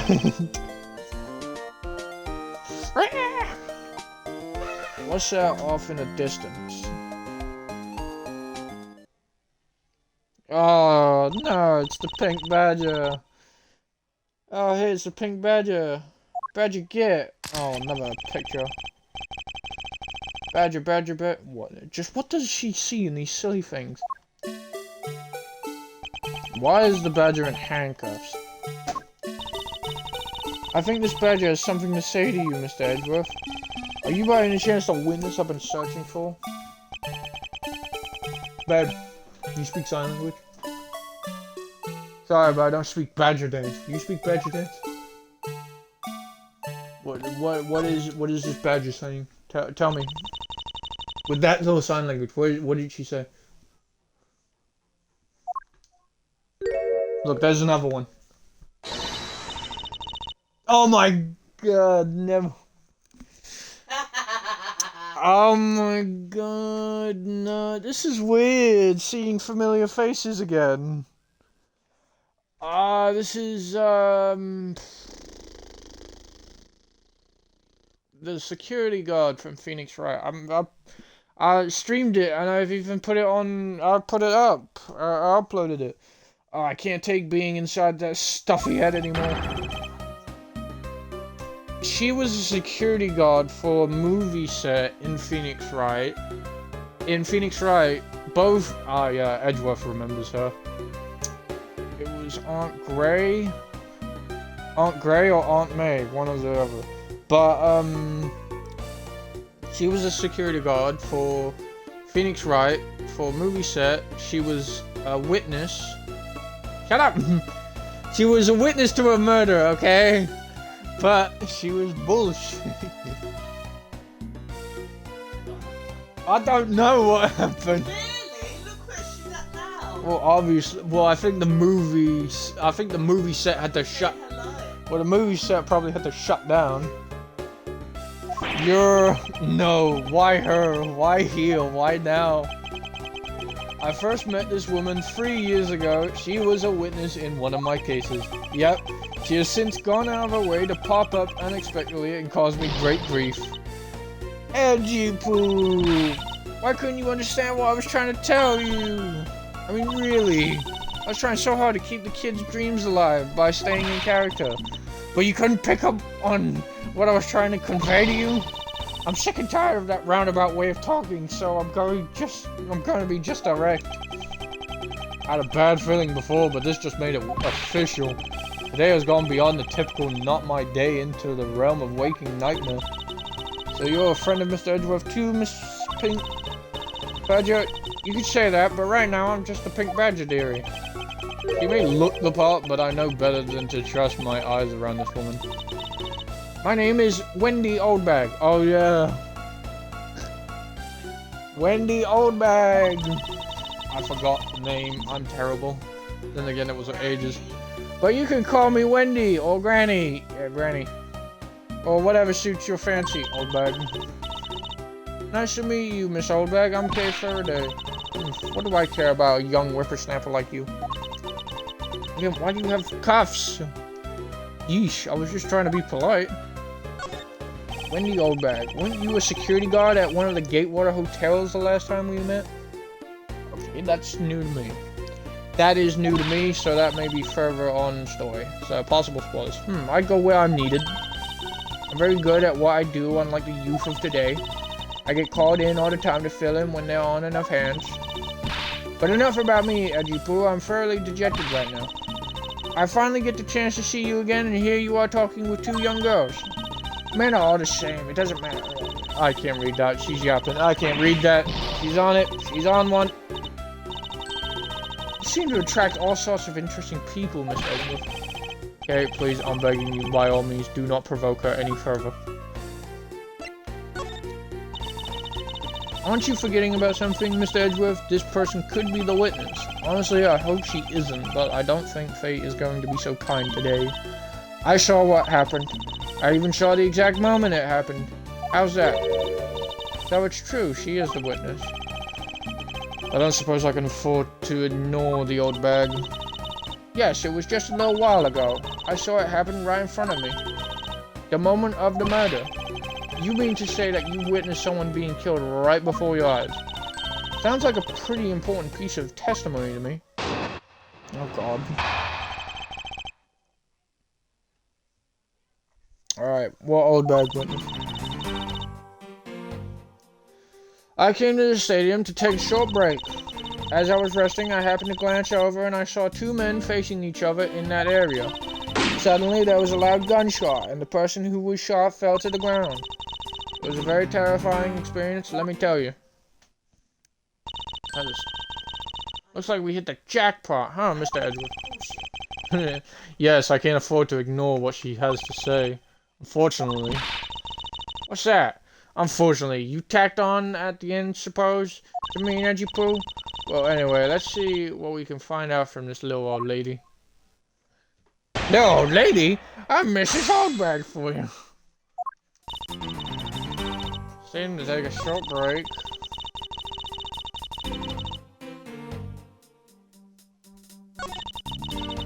Okay, let me just figure it out. As I was resting, I happened to glance over and I saw the two men facing each other in that area. Who's the two men? You saw two men. Can you describe them for me? They looked like your average Joes, completely uninteresting and not worth fawning over. I'm telling you, they were so boring that I don't even remember much beyond that. But did they have any special features? Anything you can recall would be very helpful. Oh my, don't tell me you're jealous of those two men.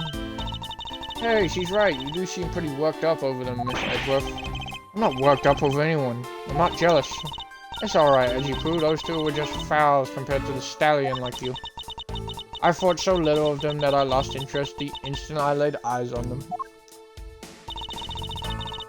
Suddenly, there was a loud gunshot, and the person who was shot fell to the ground. You're claiming to have seen the exact moment of which the murder took place. Absolutely, that gun made a terrible racket when it was fired. You didn't try to go help the person that got shot? I'm only one person, you smart electric brat. What could I have done? You were a security guard! But I took off as soon as I could to find someone who could help. 2 men, 1 bullet. It's all consistent with what we found out from the body. Sadly, there wasn't exactly a lot of new information to go on in your testimony. Well, if I saw the guy again, I'm sure I could identify him for you. I mean, how do you expect me to remember anything without something to jog my memory? Self-centered, aren't we? While it was somewhat useful, her testimony also presents us with a new problem. Mr. Edgeworth? Yes? So about this new problem, what is that giant grin on your face for? Do you want me to show you something really nice? No, thank you. Don't be so mean, I swear it's something you're going to like. What is that gadget you're holding? What, you see, before you is the secret weapon of a great thief. Ah, I should have known it would be worthless. Oh, don't be like that. What the hell? What do you think now? What is it doing? It's projecting something into the air. I'm going to input the necessary information to run the simulation now. Once I'm done, I'll increase the size of the projection to its maximum size. Dark skies of evening, when no other bird dares to take wing, one alone remains all seeing. Now witness the true power of a real modern-day Robin Hood. What am I watching? Recreation. What is this? This is a recreation of the murder based on the info I input into Little Thief. Little Thief, I dare say I think you're taking the Robin Hood thing a bit too far. Little Thief is actually meant to be a simulator for me to plan my theft. But I suppose if I used it like this... Let's see, Miss Oldbeck said that 2 men were facing each other, and then a gunshot rang out and the victim fell to the ground. And so with this, we can inspect the crime scene as it was in the past. See? So what do you think? I have to say, I'm impressed by the technology thieves have access to these days. Well, it is the super secret weapon of the mighty Yatagarasu. Indeed. Oh, but if there isn't enough information or something is out of place, the recreation could come out a little strange. In other words, I can use this to authenticate the validity of a witness's testimony. You got it. You really catch on quick, Mr. Edgeworth. Right, now the simulation is a recreation of what was testimony, so for now I should re-examine everything. If I find anything logical or strange, I can then ask for clarification. Feel free to examine anything in this simulation in the way you always do when you find a contradiction. And if you find something, I've got a little thief with me, so you just let me know, okay? Begin investigating. According to the testimony, the victim fell to the ground here. That's right, but if that's the case, then we've already found our first contradiction. What? Where? If this is the real scene of the crime, there's something missing that should be here. Which piece of evidence shows the missing item?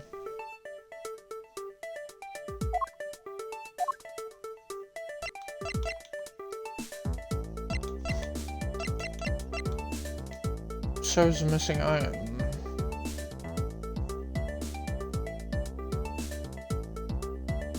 Take that! This is the contradiction. Something wrong with my recreation? If this is the real scene of the crime, something specific should be here. If you think back, how did we deduce that the other crime scene was not the real one? Oh, I get what's missing now. There's no blood on the ground here either, right? Right. The fact that there is no blood here casts doubt on the witness testimony. Edgy Pooh, how can you doubt me like that? Are you calling me a liar? I know what I saw, and I saw the victim get shot down. You know, I don't think she's lying, Mr. Edgeworth. To be honest, I can't think of a reason why she would lie to me. In that case, maybe there is another explanation for this. What?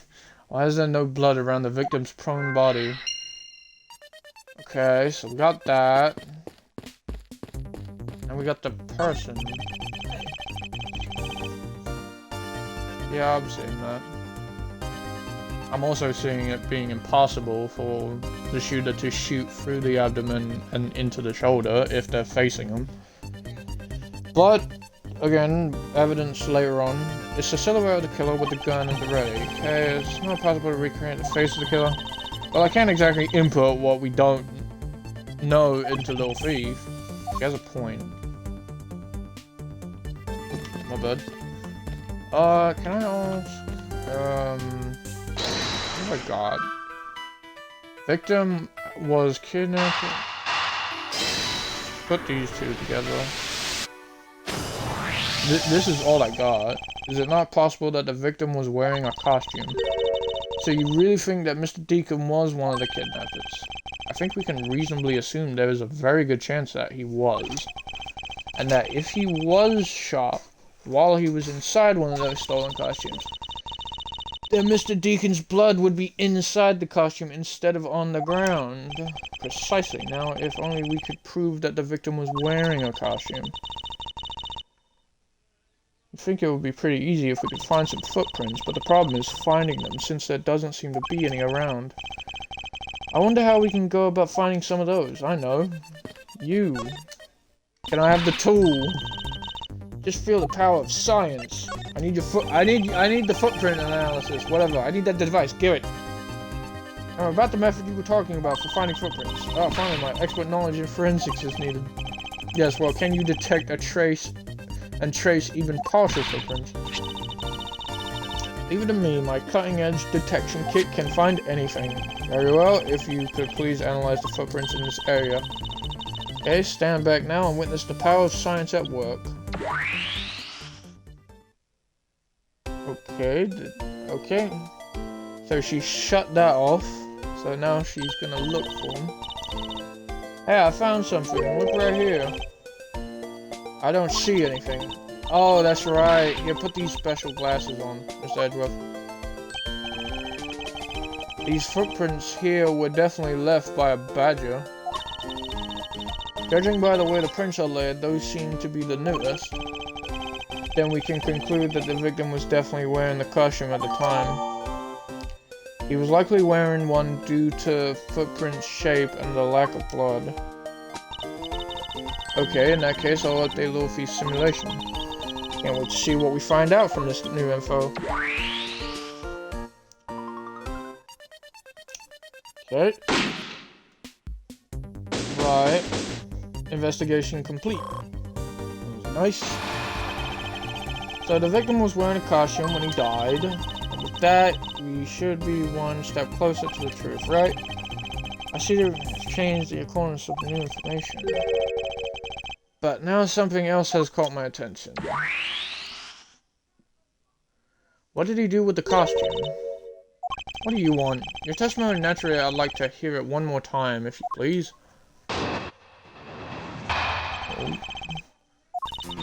I came to the stadium to take a short break. As I was resting, I happened to glance over and saw two men facing each other in that area. Shot fell to the ground. It was a very terrifying experience, let me tell you. So does this mean that Miss Oldbag's testimony has a contradiction in it? Yes, and I believe our best course of action is to compare it with your recreation.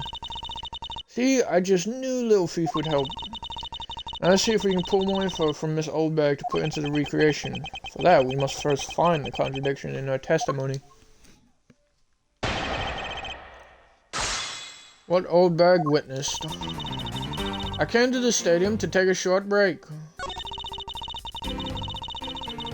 You know what? What do I have on evidence?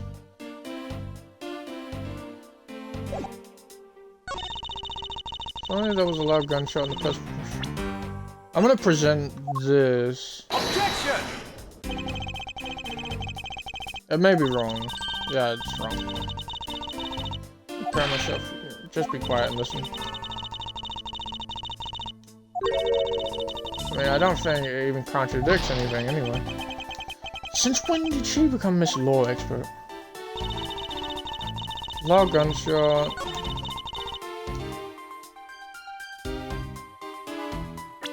I'm gonna try it again. Maybe? I mean, I do have a head as well.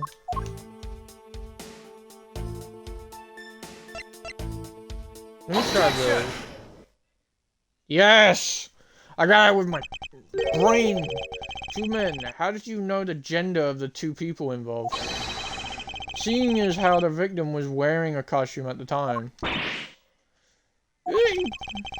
Furthermore, I have another matter I'd like to inquire about. I'd very much like to know why you failed to mention a costume in your testimony. I'm beginning to doubt if you've really witnessed the murder at all. But I'm telling you, I really did see it. I saw it with my very own eyes.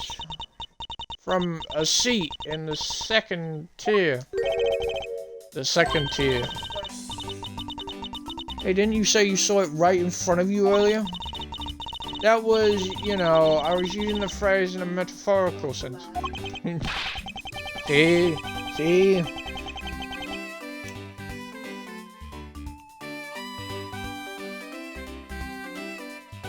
I see our witness still has a screw loose in the metaphorical sense.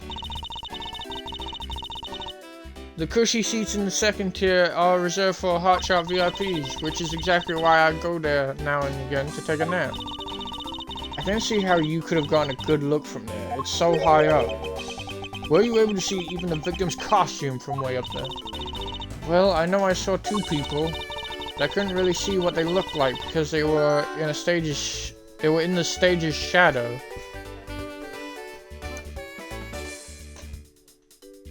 Okay. Well, that was the idea, but it was just in case.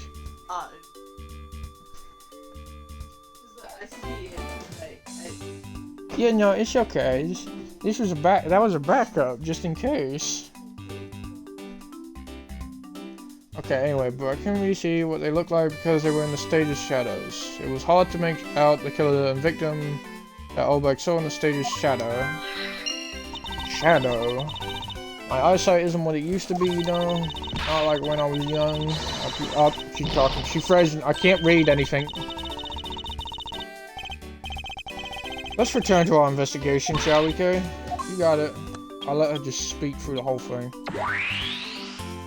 Right, so we're going off of it being daytime, if need be, and the light. This new silhouette of the victim is in cut. Can change depending on the information I input, but Lil Thief can recreate more than just people. We may even find more info, which make more accurate sim. Alright, sounds like a plan. Shadow. Looks like they broke the stage down. The stage I saw this morning in the center of this stadium has been packed away. They're done for the day, or maybe it's because a different show is scheduled to start its run tomorrow. Oh, that's the only thing I got. Stage was packed up. That's Shadow. If that woman's testimony is to be believed, the murder occurred before the stage was broken down. You want me to input that bit of info into Lil Thief? Yes, if you please. Okay. Alright, so we have the stage now as well. We should have the stage. Yeah, so that's impossible. So, how? It's impossible. Hey, there's a mic up there. What kind of ninja is the jamming ninja? He's no slouch, no way. You're the best jamming ninja, everyone's always trying to thank you. How was that? How was that? You know what would be really awesome if we put a band together? I can see it now. A great thief and a prosecutor stealing the hearts of millions around the world. The only instrument I can play are a flute and a piano. You can play the flute while playing the piano? That's really fresh. How many hands do you think I have? Besides, I haven't even agreed to anything yet. There's clearly a contradiction here. Please stop stealing my lines. Oh, come on, it wasn't that hard to see it coming, even for a layman like me. But in any case, it's not possible for the killer to have stood here in that way. Because there was a very real stage set up in this spot at that time. Yeesh, I told you I got it. Do you feel the need to explain everything? Yes, well, in any case, we still need to resolve this unusual situation. The killer was on top of the stage, naturally, right, Miss Solberg? Yes, I remember now. The killer was standing on top of the stage. See, now let me update the info in the simulation. That means we got it. That means we got it wrong then. So it means that the shoulder. It means the shoulder bullet wound is an entry point, and the stomach was an exit point. Well, well, what have we here? A bunch of hooligans running amok, I see.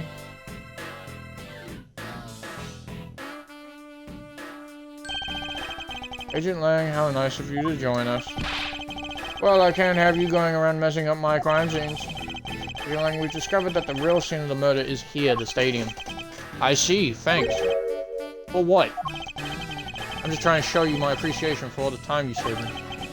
Who knew that such a strange little toy could recreate a crime scene like that? Little thief is not toy. You too. Sir.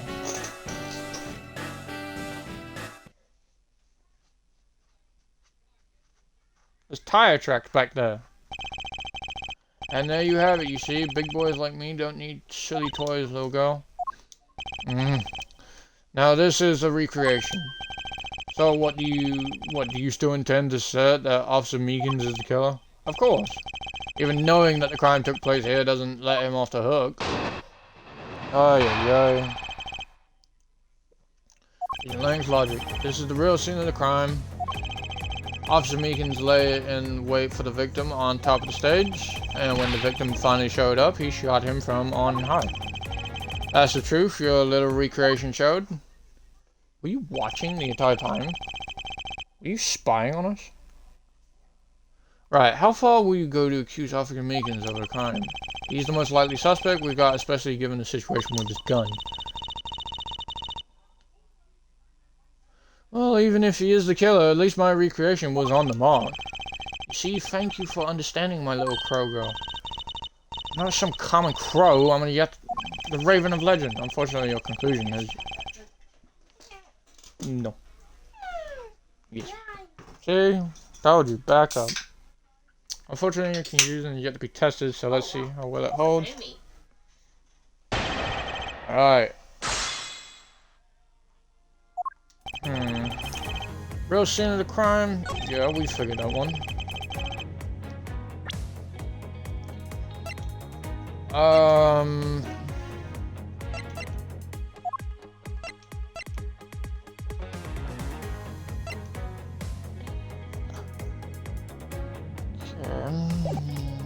Officer Meekin's on the way. Let me press him. Why do you think this? Lying in wait. How did Officer Meekins even know the victim was going to come here? Simple, he was investigating the kidnappers, right? And while he was doing so, he came to understand the victim, Mr. Deacon's movement. Ah, and why would the good officer want to ambush and kill a kidnapper? You mean his motive? Who knows and who cares? You can find that out for yourself when you talk to him in jail.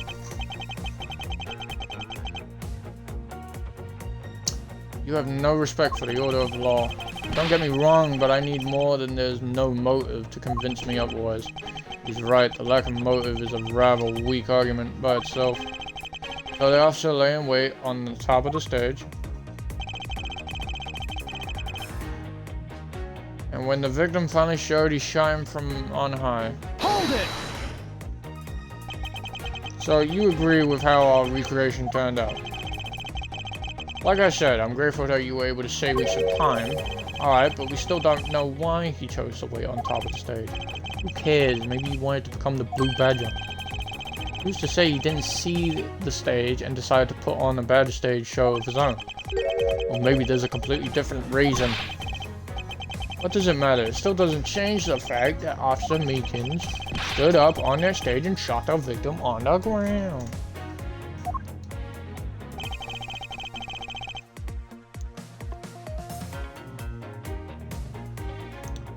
That's the truth your little recreation showed.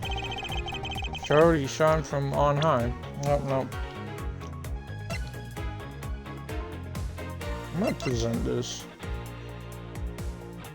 Unless if we're like, it may be wrong. Bullet into.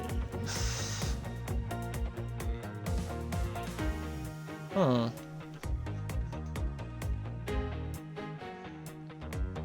Trying to think. The only if the gunman was on the stage and shot him up high, the bullet would have gone through his shoulder and through his abdomen.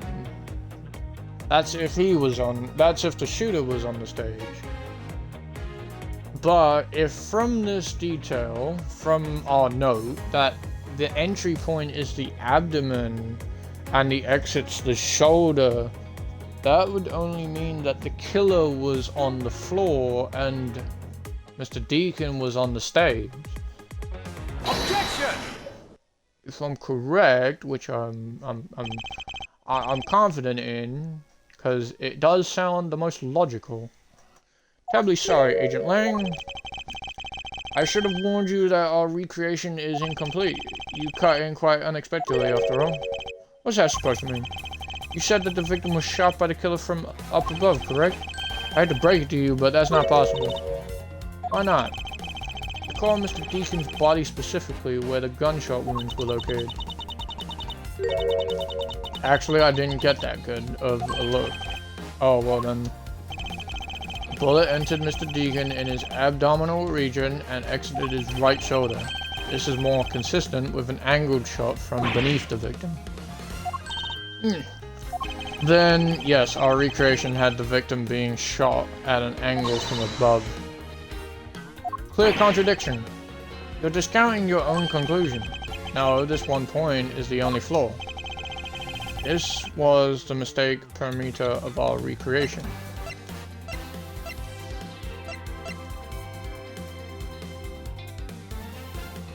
The killers and victims' locations. The locations of the killer and the victims were wrong. I get it, I see what you're trying to say. I believe the killer and the victim were standing opposite to what we initially thought. It was the victim who was on top of the stage as he was being shot by the killer.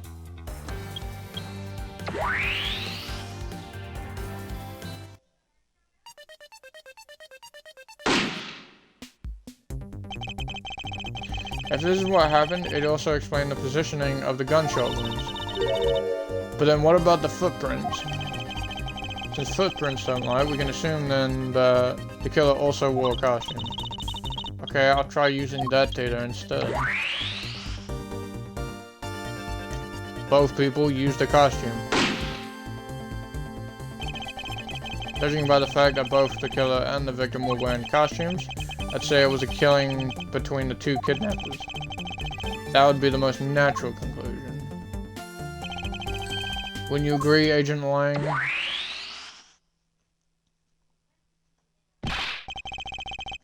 Well done, Mr. Prosecutor. But that alone doesn't clear Officer Meekins of the crime. Another bit of proof. I ask that you take another good look at the tire marks over there. The 3 marks are indicative of the blue Badgermobile. That story Officer Meekins told about that sharp on the wheels getting stolen was just a lie. He drove the blue Badgermobile here and committed the murder. Then he used the car to move the body to the garage in the Wild West area. You believe he moved the body with the car? That's right. It was Officer Meekins himself who pointed us to the way he did. The 3-tired tread marks are very telling, however. Is the blue Badgermobile the only thing capable of creating such a pattern? It's not, because we got the fucking other one.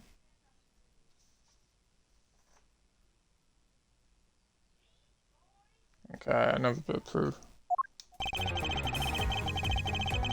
I ask that you take another...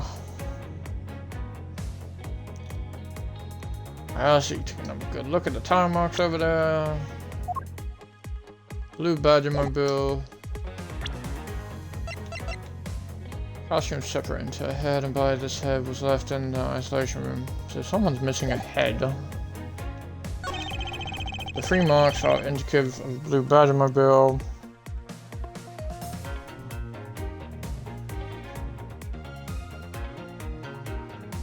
Hold it! 3 tire marks. I have to agree that the blue Badgermobile has 3 tires. The thing in this park that could make those marks is that broken shot. Are you forgetting that there are in fact 3 of them? You can't simply ignore the pink and the proto Badgermobile. Of course I didn't say it couldn't be either of the other 2, but I see no reason to drag them into this just to complicate things.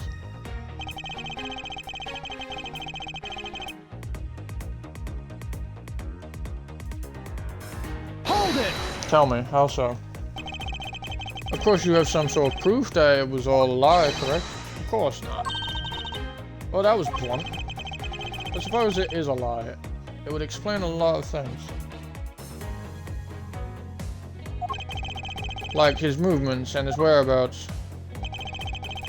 He drove the blue Badgermobile here and committed the murder.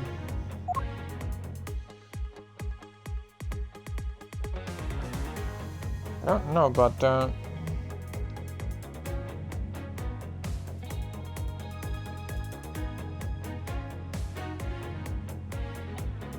How does that work though? It was parked in the thing. You can't get here. I'm gonna present this, but I may be wrong. It was parked in the thing.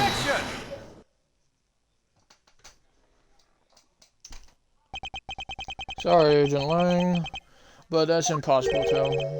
And why is that? Those tire marks could not have been left by Officer Meekins' blue Badgermobile. One look at the car would have told you so. What proves that the blue Badgermobile had never... I don't even know what I just said.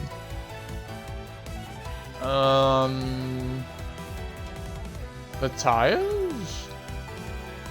There's no dirt on them?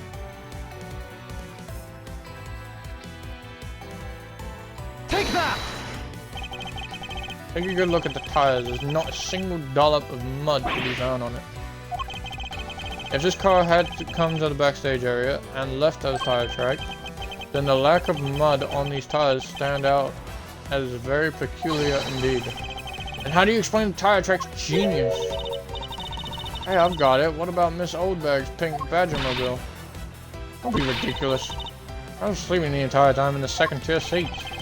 Indeed, I believe we can rule her out as someone related to the crime. However, there's yet one more roving store, as I recall. Oh, you mean the Proto Badger?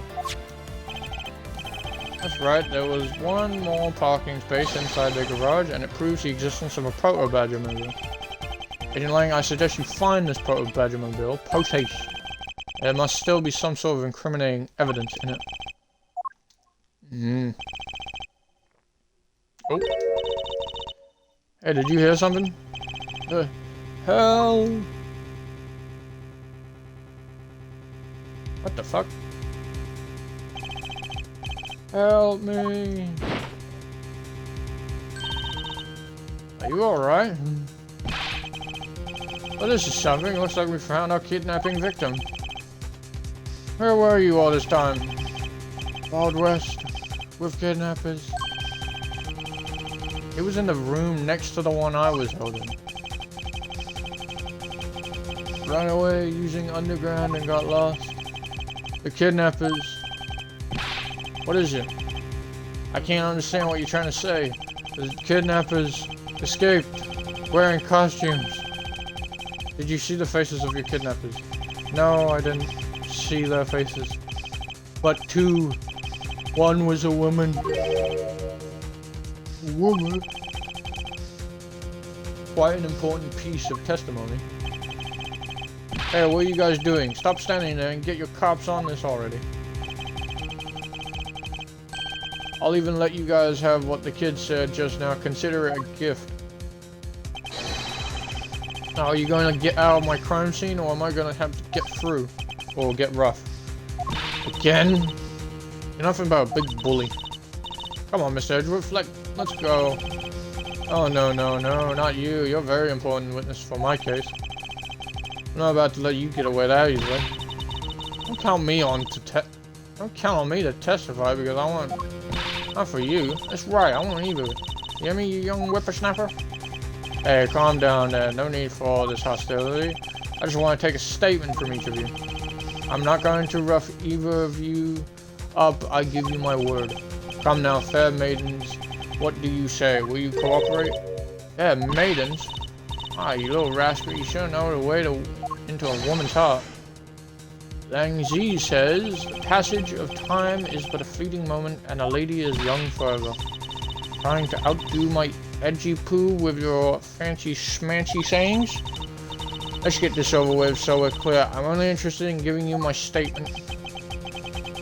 Sure, just as soon as Mr. Prosecutor leaves us be. Mr. Edgeworth? Right, well there's the son. There's the kidnapped son. So... we found him, but who's the kidnapper? We still need to figure that out.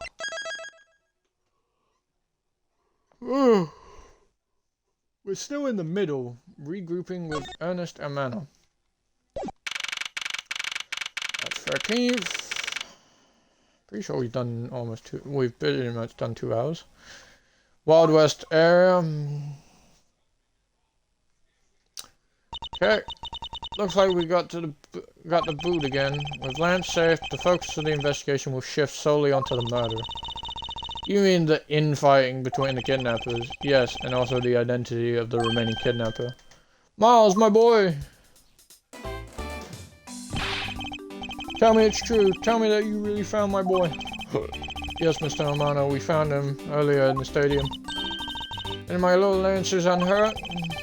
Not exactly the picture of perfect health, but his life is not in danger. He's being questioned right now by Agent Lang. Poor Lance, it must have been so horrible for him. Locked up like a... I don't know, warrant patrol.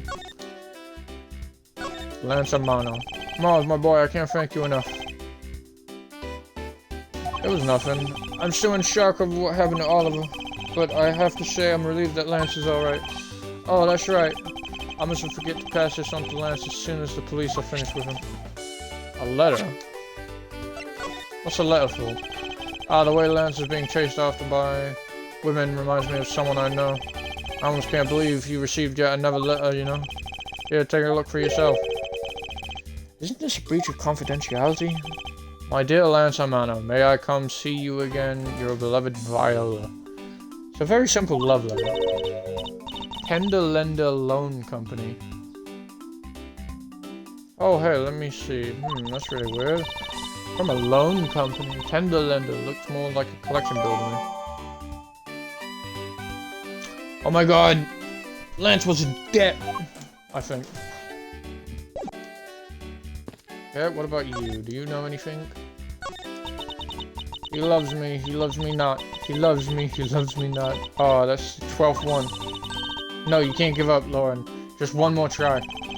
Excuse me, but I can't help but feel a bit sorry for all the flowers you've gone through. I suppose if they were me, then... I believe you said that you are Lance's girlfriend when we first met, correct? Yes, I am, but oh, it's not like we both think of each other as lovers. But you did give me this ring, so I guess we're not just friends either. I mean, because this isn't just any ordinary ring. It tastes so sweet when you lick it. Oh, it's so wonderful. You mean to tell me that he gave... You mean to tell me that he gave you a lollipop ring? So which is it? Have you guys not decided? Maybe I need to get you a lollipop. Have you guys not decided if you're going out, or is it just one-sided? Decided shouldn't be parties involved, Neshie. Just no. My father used to work for Mr. Amano, and so Lance and I grew up together. I said it out loud. Let's see.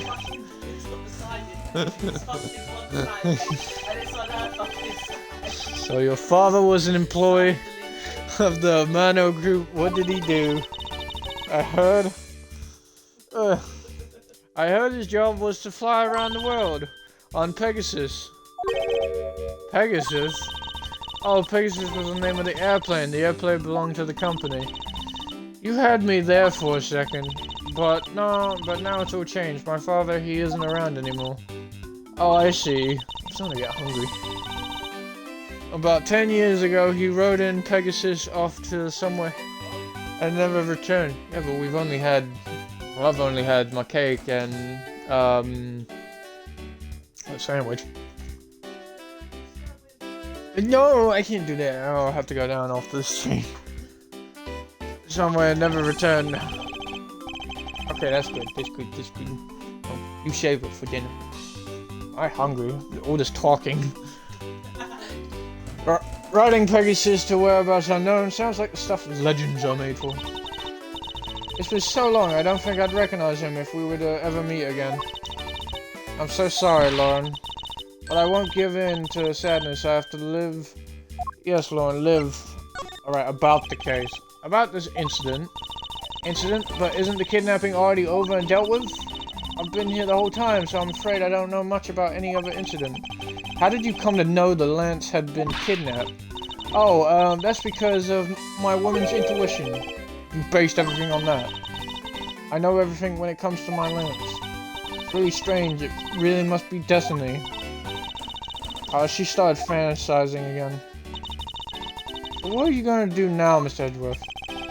We already established that there's no good chance that the killer is the other kidnapper. It's my duty to figure out who this other person is. I believe there is one location that might hold a clue or two.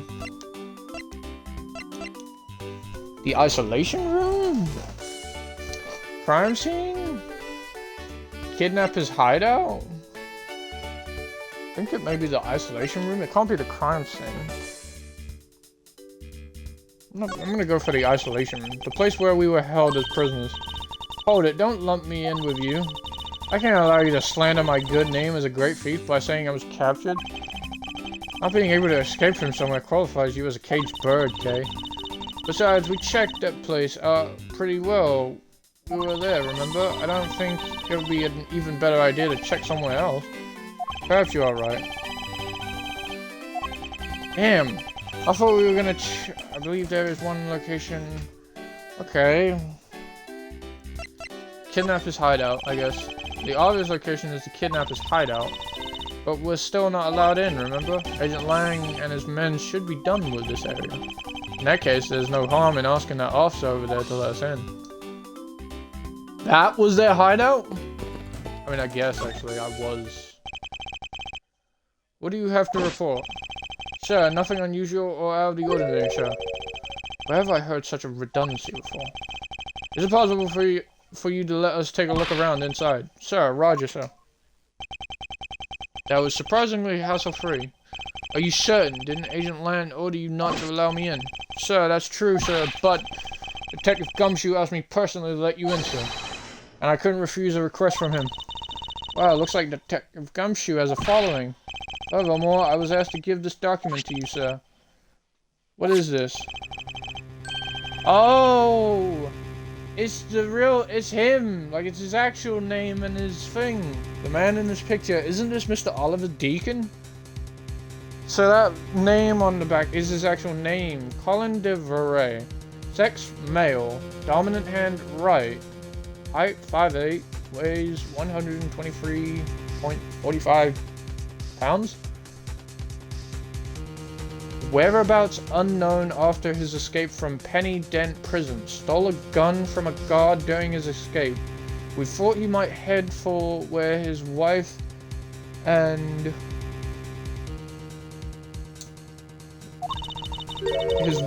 sole daughter are, but despite our surveillance, he has yet to show up. Oh my god, so the butler was a criminal. But the name here says Colin DeVere. That's the same name as the one on the back of this pendant. It appears that Colin DeVere was his real name. What's this? He was convicted in a case 10 years ago and sent to prison. Then what was he doing here? Apparently he broke out of jail and then just vanished. He must have became Oliver Deacon to cover up the fact that he was an escaped felon. Oliver Deacon's real name and history. Now I'm not sure what's going on anymore. Is there some sort of link between the victim's past and this current case? These police documents are rather detailed. I should take the time to give them a thorough read eventually. It's fine, let's focus on one thing at a time, starting with the kidnapper's hideout. Yeah, I agree, we should investigate first, think later. More than thinking things through, I think you should try remembering things first. Now then, if you could please unlock the door, officer. It was locked up until a little while ago, but since then the door's been wide open, sir. I'm not sure I follow. What is it you're saying? Care to explain a bit more detail? The door was locked down tight when they went to check out the room. So they got about 10 officers to help out and break the door down. I see.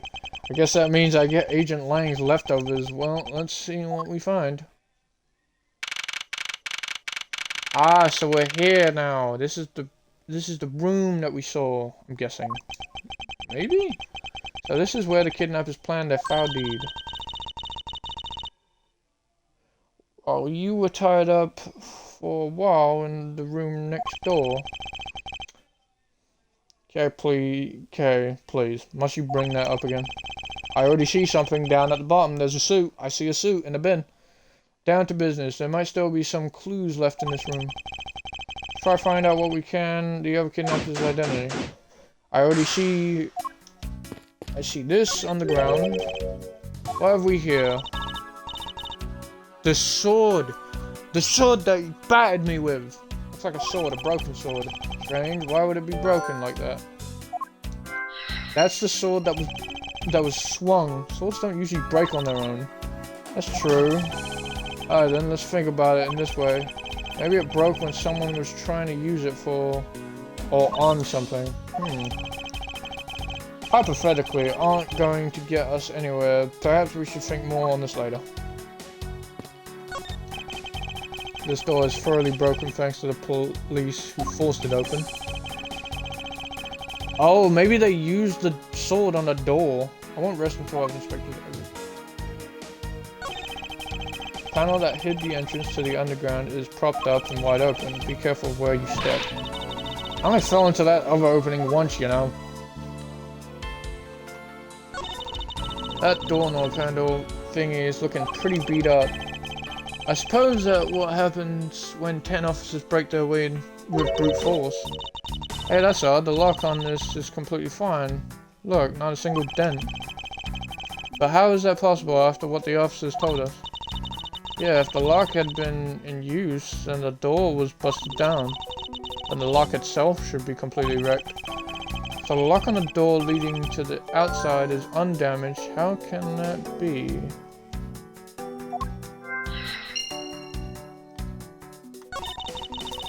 Have barrels like these just around? Yes, and well, I know I already asked when we were out there, but these were real. What would you put in them?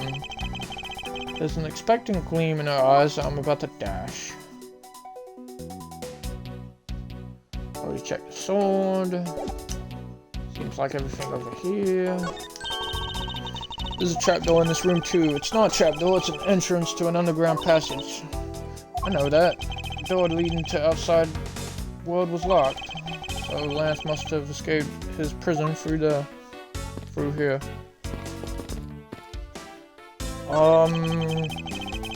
This must be where they dispose of old and worn out costumes. That's so sad. It seems that they throw the costumes away in pieces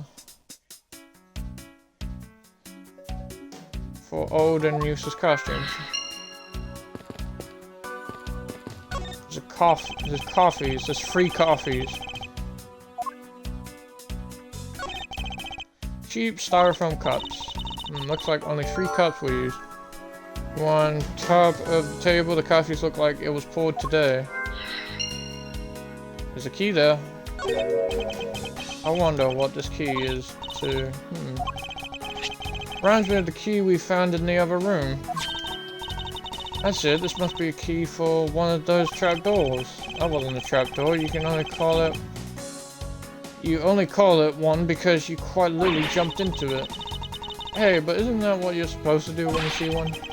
I'm not having this conversation with you. Coffee, cups. Poster of Gatewater Land is struck on the wall. Prestige Gatewater Land has it all and it's waiting for you. Yep. Nothing. There's still stuff to look at, but let me look at this. Beyond this door is where the kidnappers held you after getting the jump on you. Must you keep reminding me? But it's a room where I got to see your awesome near face. You didn't need to remind me of that mortifying thing. Something's missing here. The chairs? Folding chairs, and by the looks of it, they were probably used by the kidnappers. 3 chairs set around the table.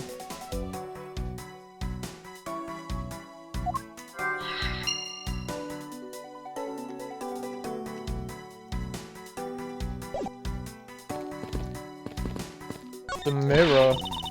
Watch out, Mr. Edgeworth. It's a broken mirror. It probably came from the haunted house. Why is this here? Are they planning to repair it? That's a good question, actually. Costume pieces. The door leading outside with a broken prop sword. Why not? Yep. It's a bit strange that the police had to force their way into an unlocked room. One look at the pristine door lock and anyone can see that it was not in use at the time. But the policeman outside said it took 10 men to get it open. A door that was locked tight despite it being not locked at all. It can only be because of this. You mean... Yes, it was used to jam the door. Yeah, take a look at the door handle. Do you see how the handle is completely destroyed? So that's how the sword broke. It was used to jam the handle. Folding chairs and 3 cups. There were 3 people here.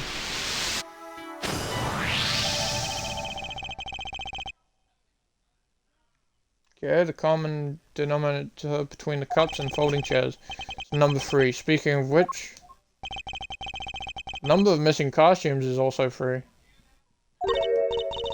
Wait, but I thought there was only 2 kidnappers. Indeed, something isn't adding up. Literally.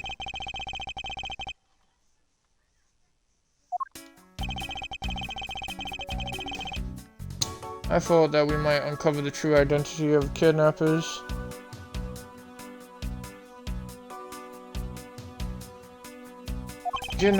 But instead we only uncovered more questions. And it says, what the fuck? What is it? Well, Mr. Edgeworth, am I correct? Proto B. What are you doing suddenly popping out of the secret entrance like that? This is an underground passage used by staff members, sir. We badgers also make use of it in our duties. Why don't you get out of there first, and then we'll talk, okay? I beg your pardon, miss. Proto Badger, get. Alright, only one more to go. What are you getting all excited about? Did you forget? The photo rally, duh. See, look, now all I have to do is get a picture of the bad badger and I'm done. And yes, I vaguely recall a contest or something. Bruh, this guy just jumped out of nowhere. And he went into the costume room! What? It's gone, but where'd it go? What happened? What's wrong? Bad badger costume is missing, sir. Oh, is that all? Well, it's missing because the kidnappers stole it. I heard about how they were stolen, but they said that only 3 of the costumes had been taken. What? Is he saying that more than 3 of them are gone? Mr. Proto Badger, please tell me a little more about these costumes you use. Tell me. What did you mean by a bad badger costume is missing? Why, just what I said, sir. We are 1 bad badger short. Counting the spares, we have 2 of each costumes on hand at all times.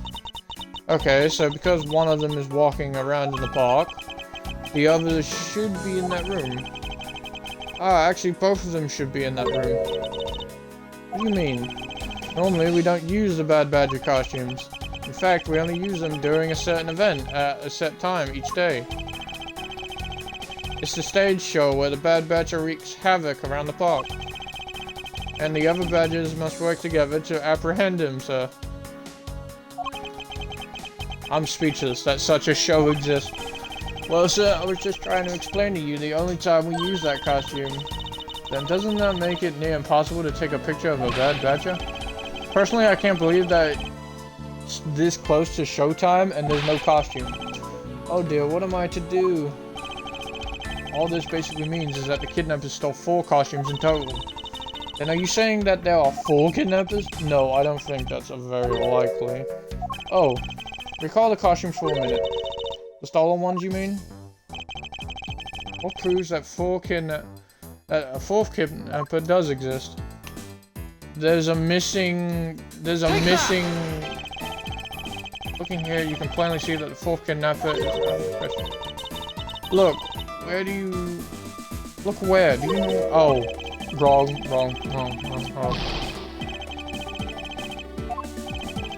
Sorry. I got it. Wrong box. It's the one below it. What? This one shows if you had 4 people and you had wanted to steal 4 costumes, wouldn't you naturally go for the full set and steal a pink badger costume instead? Yeah, that makes sense. And yet the kidnapper decided to steal another bad badger. I believe the culprits needed 2 bad badger costumes, but the question is why? A full stolen costume by the 3-person kidnapping group. Where is the other costume? Okay, that makes no sense.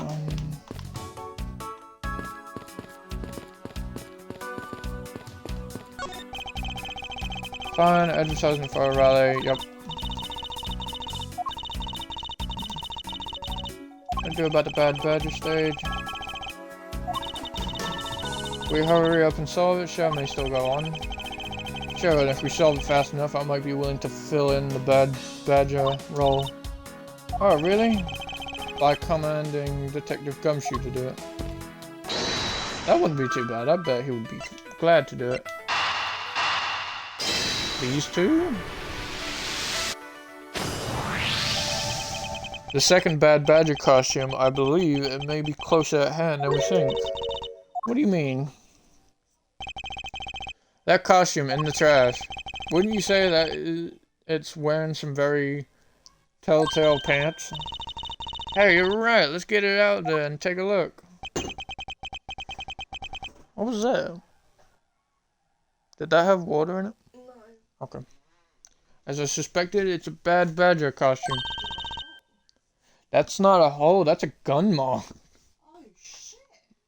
If that looks like a holster for the gun, so someone used a gun in it. Well, minus the head. I won't risk until I suspect it. I can see. It's got a gun mark. It's hand, it's hurt. It looks more like something was ripped. Oh, never mind. A gun? I don't know why this bad badger costume's right hand is torn up like that. Maybe it's a flesh wound from a fight with the blue badger. Always knew the blue badger was one ferocious beast. I somehow doubt that even real badgers are as bloodthirsty as that.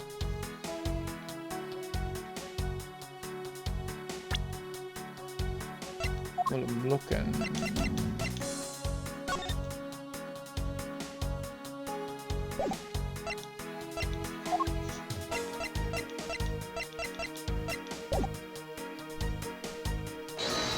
This may be wrong.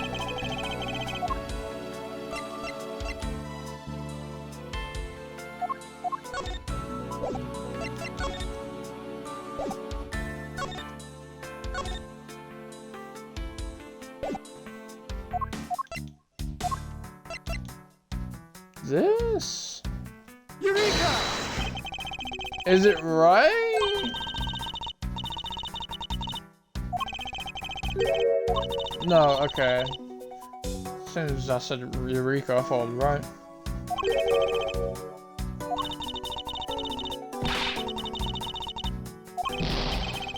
My apologies. No, I can't find it.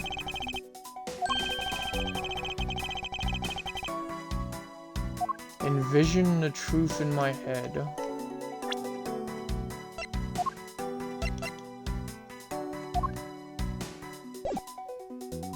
Alright, let's back out.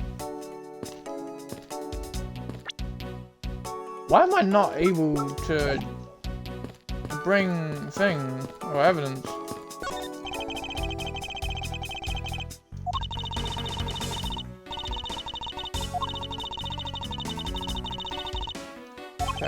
Just some chairs.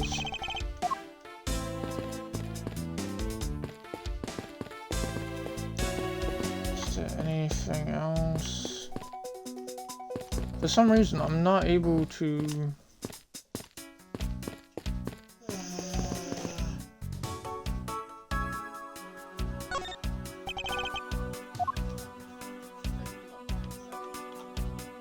The head? The missing head?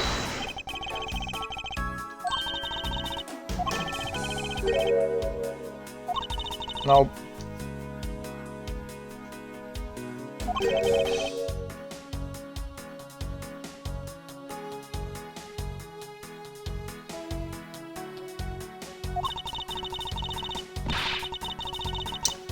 Oh, no, it's not up.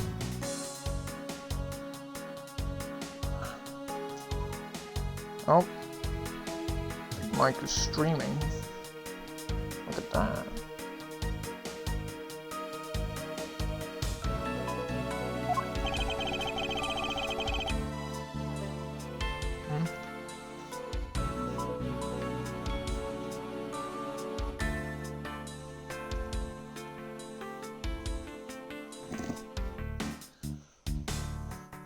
It's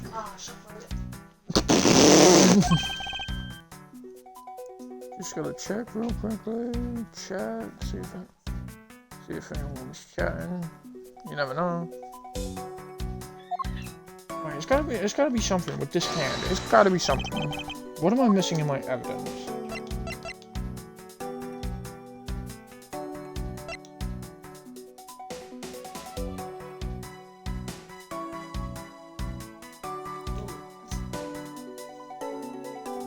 Well, yeah, it's gonna get warm over time.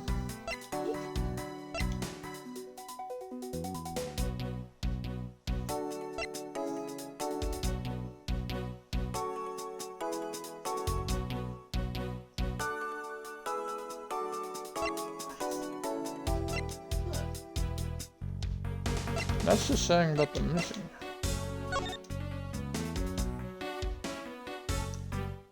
Something was ripped out. Oh, okay. Gun. Yeah, okay. There we go. I believe what we have is an inconsistency. Okay, yeah, this has got to be it because it's different. No one in chat. That's fine. Between what? Look carefully. Our costume is not holding something in its right hand that it should be. The gun! Oh, the gun! Precisely, the Bad Badger was designed to always hold a gun in his right hand. However... You there, did you remove the gun from this Bad Badger's right hand? No, I did not, sir. The gun is supposed to be securely attached to the costume. As I thought, the rip itself confirms my hypothesis that the gun was forcibly removed. Mr. Proto Badger, the gun is, of course, not a functioning weapon, correct? Absolutely not, sir. It's just a model gun. However, it can fire blanks. We need to use them for the stage show. Seems that our kidnappers also had a need for the model gun, my dear costume friend. Oh, so they took a model gun and used it as a real gun. There we go. I think we're about done with this room. So what's next? Sorry for the yawns. Well, we found a few answers, but there are still a few things left that we have to ask a certain person about. Let's go, Kai. Okay, March 13th, 34. I keep on kicking my wings out. Old West area. Mr. Edgeworth, sir. Oh, it's Dad Gumshoe. You gotta hurry up, sir. Come on. What is it, detective? They found a blue badger costume down in front of the main gate, sir. What? Isn't that what one of the kidnappers was wearing? Bingo, that's why you gotta come to the main gate with me right now. If we hurry, we still might be able to get there before the Wolfie boy does, sir. Alright, let's make haste to the main gate. To the main gate! To be continued. Oh, we are almost there, almost there. Ladder final. The ladder final. We're close. We're close to the ending. We're gonna finish this episode 3. March 13th, 3:45 p.m. Gatewater Land Main Gate. Run, run, run, run, run, run, run. Flintlock. Where's the costume, Detective Gumshoe? Just on the other side of the fountain, sir.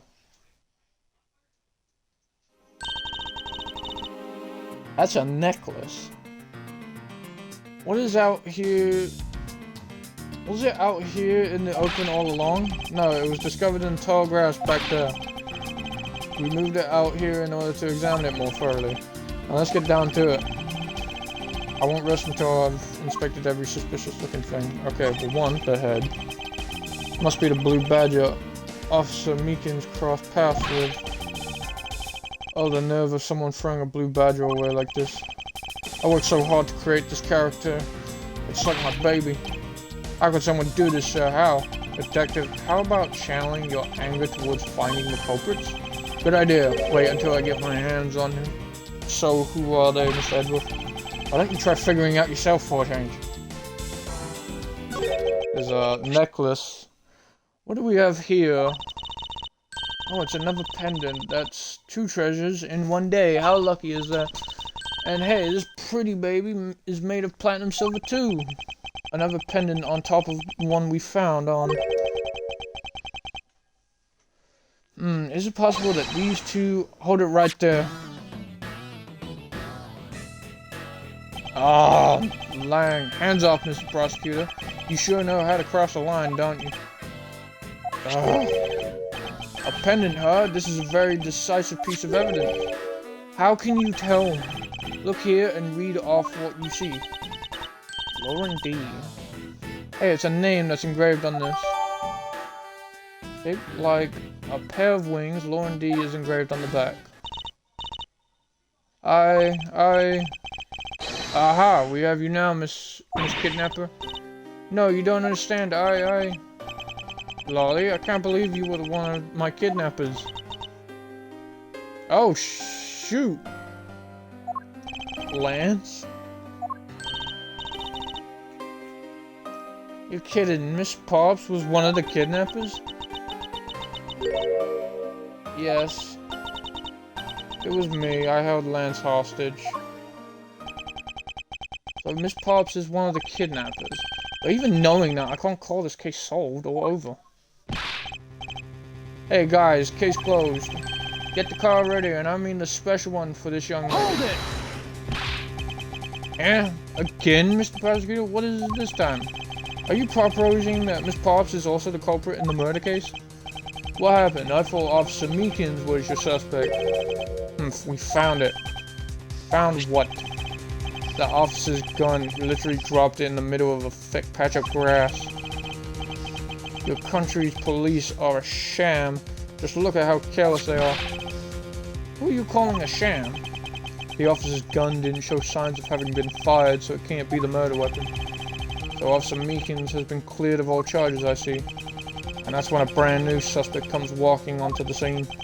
The murder only happened because the kidnappers started fighting amongst themselves. As I recall, it was you who said that, right, Mr. Prosecutor?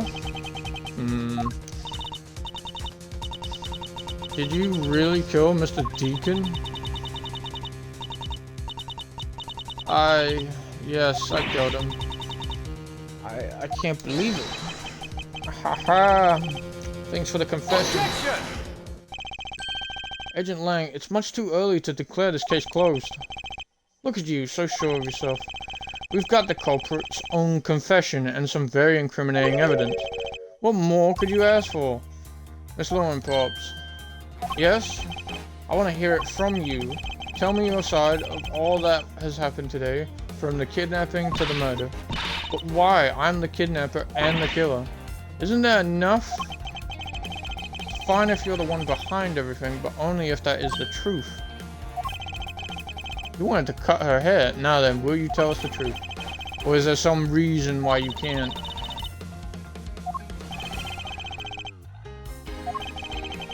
I've had a change of heart. I think I'd enjoy seeing you sulk away as we're losing much.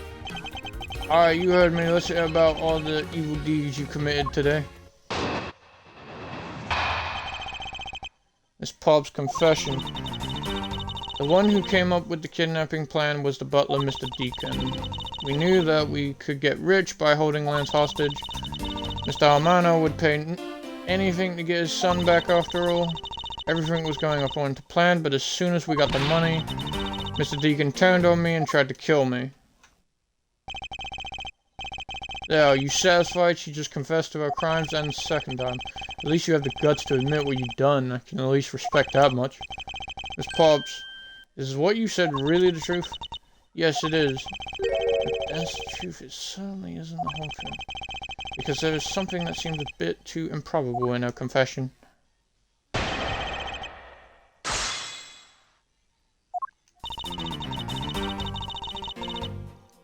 The one who came up with the kidnapping plan was the butler, Mr. Deacon.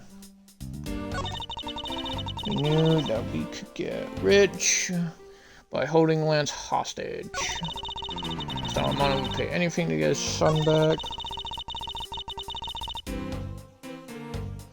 Everything was going according to plan, but as soon as we got the money, Mr. Deacon turned on me. Tried to kill me. I don't see that as a possibility. But that's... Let me look. Mr. Deacon, murder notes, stolen costumes, nothing to do with anything. The gun, missing model gun.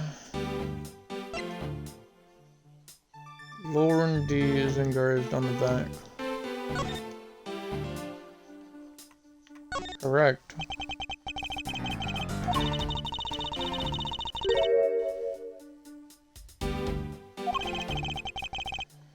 Maybe it's the result of poor planning. Lauren D.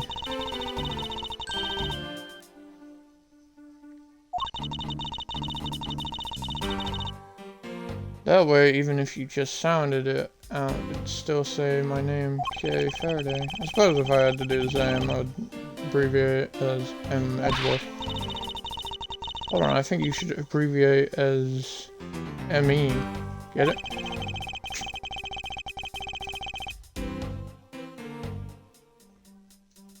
Alright. So this is that pet. Colin Devoray. Maybe Lauren Devoray? Like people who carve their own names. Why would that be? You have no imagination. Did you ever think that maybe people want to have their loved ones always nearby? It's not as if I have a wedding band and I have no interest in accessorizing. Because anyway, you know what more. Forever be engraving my name into every treasure I can find all around the world. Sign of affection in one thing, but blatant vandalizing is just a bit different. This has the different name, so there's no other way that she could... There's no way... This is his pendant with a different name, so... Unless... She's gotta be clueless. She must have known. If she went with the kidnapping and knew he was a criminal, she must have known the name. You really are clueless, aren't you? What do you mean? You never knew what your role in the kidnapping was, nor do you know who you really are. But I do, and I can show you with this piece of evidence. Why are you showing this to me? So what about the pendant? This horse pendant along with this piece of evidence shows who you really are. The wing? Take that! These two pendants resemble each other, wouldn't you agree? Hey, you're right, they're the same color and they're even made of the same material. I believe that these two pendants are actually one. Shall we give it a try? Wow, it's totally Pegasus. But why? Why does my pendant match up with Mr. Deacon's? You're a smart lady, I'm sure you can imagine why that might be. What? No, that can't be. So the two make a set, huh? It's just another trinket. Not as though this changes anything. You lack imagination, Agent Lang. Very well, I'll show you with this evidence. This is the piece of evidence that gives meaning to the Pegasus pendant.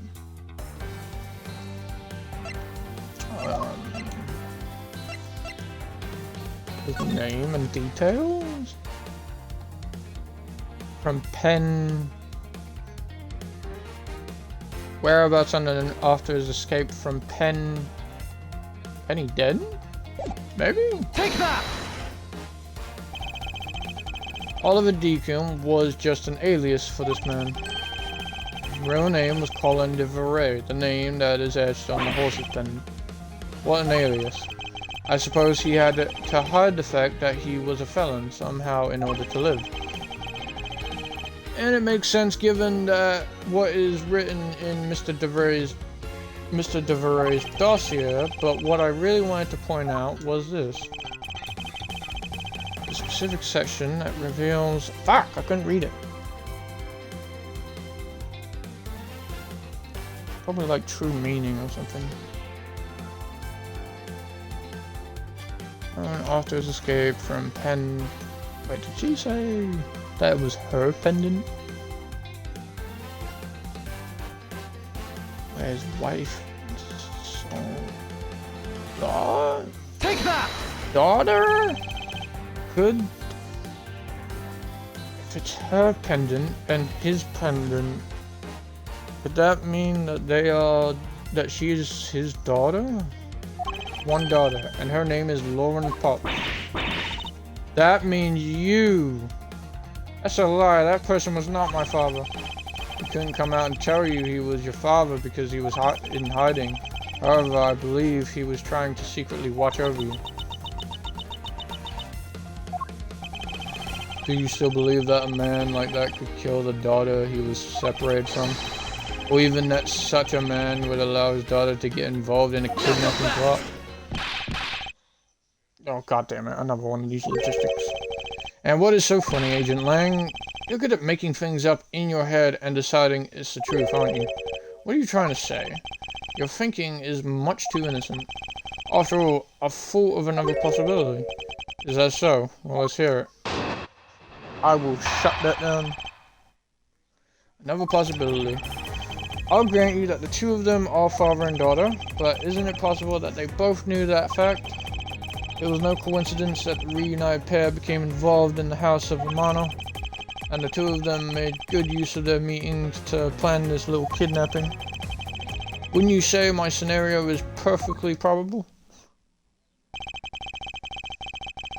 So this is his version of how things might have been.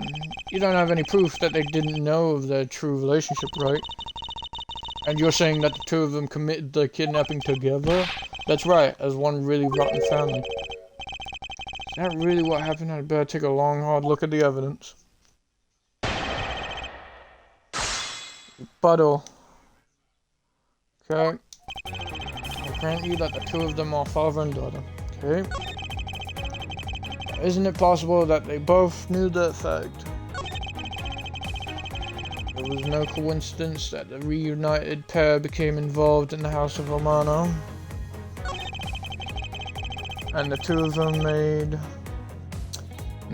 them made good use in their meetings to plan this little kidnapping. Now, hold up a minute. The two of them. The two of them. Sorry, but we've got 3 costumes. The kidnappers stole 3 costumes. We got 3 people. Technically, they stole 4. Apparently. But we got so far that there's 3 costumes.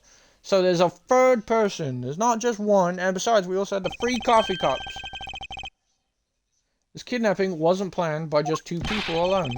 And what kind of proof do you have of that? Quite simply, there were 3 kidnappers. 3 karate moves. 4 costumes were stolen from the Wild West area's backroom. We found one of them in the kidnapper's hideout. But as for the other 3, we can assume they were being worn by 3 different people.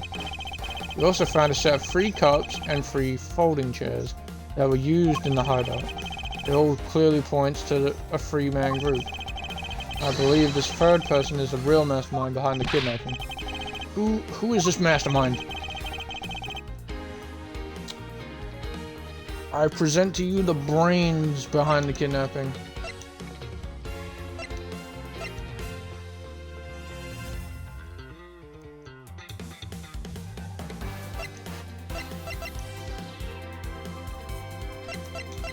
Online. Can't be any of them. Lance Amano's girlfriend, one of the kidnappers, separated from her grandfather Deacon. Murder victim, a felon, was separated from his daughter, Lauren Pops. At this rate, you're seeming to be the victim, or the mastermind, because you... When we investigated, I think he came around... I'm gonna say it's Lance. Lance Amano? Yes, this abduction was in fact schemed up by Lance himself. Recall what he said when he appeared before us. Did you see the faces of your kidnappers? No, I didn't see their faces, but 2. One was a woman. However, there were 3 kidnappers, which is in direct contradiction to what he said. But I know I only saw 2 people. This guy was being held hostage. It's possible he couldn't see all 3 of them. Ah, yes. About when you were being held, I have my doubts about that happened then. Lance, would you mind telling us what happened while you were being held captive? I really don't remember much anymore, honest. But if I don't tell you, at least something you won't believe me at all, will you? Lance's testimony. I was kidnapped yesterday morning. They had me shut in that room, blindfolded the entire time. but the kidnappers suddenly disappeared around the time I heard rain falling outside. My hands were cuffed, but it was a stroke of luck that they left me alone. I made my escape and ran away from the room as fast as I could. But the door through the underground passage, I presume. Are you okay? Sorry, I really didn't want to recall that horrible ordeal, but now you believe me, right? No, not quite yet. How can you not? Why do you look at me with icy daggers in your eyes? Because he's a prosecutor, and because they're all like that. I'll have you know, Agent Lang, a prosecutor's eyes are for discerning the truth. And should they be interpreted to be cruel at times, then so be it. There's a sticking point in Lance's testimony. Let's see what he offers up when I push. Alright. This is for all the marbles here, all the marbles. I was kidnapped yesterday morning. Okay. With me shut in that room blindfolded the entire time. But the kidnappers suddenly disappeared around the time I heard rain falling outside. Hands were cuffed, but it was a stroke of luck that they left me alone.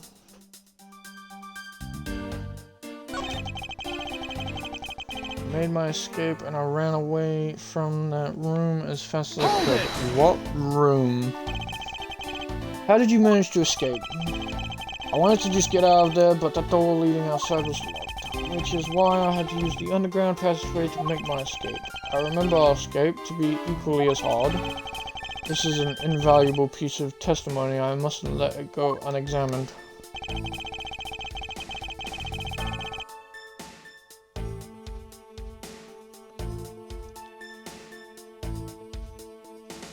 The underground passage.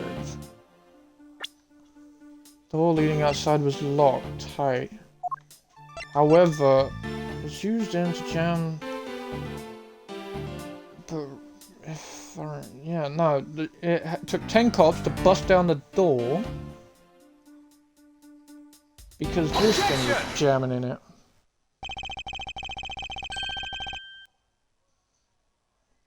You say that the door leading out was locked, but was it really? Nope. Why does he still have cuffs? We're talking about that room behind the saloon front, right? Look, I heard that it took quite a few men to get that thing open, right, Sheena? Yes, that's correct. Then take a look at this. What is that, a sword? It's not an especially reliable one if it's broken like that. Allow me to start from the end. My conclusion is that the door was never locked. It was simply held shut by this sword, which was used to jam the handle. Lance, even though your hands were cuffed together, you could still use them. If that's the case, then why did you not just simply remove the sword and escape? Why didn't I? I was disoriented. Yeah, that's it. I didn't notice it. As if I should accept such a bold-faced lie. You locked yourself in that room because you had to make yourself look like the victim. But you did not, in fact, possess the key to the door. That is why you used the prop sword to improvise and create a prison of your very own. You've been making this guy out to be one of the kidnappers for some time now. I wonder if you've forgotten something very important along the way. He's about to say, like, proof.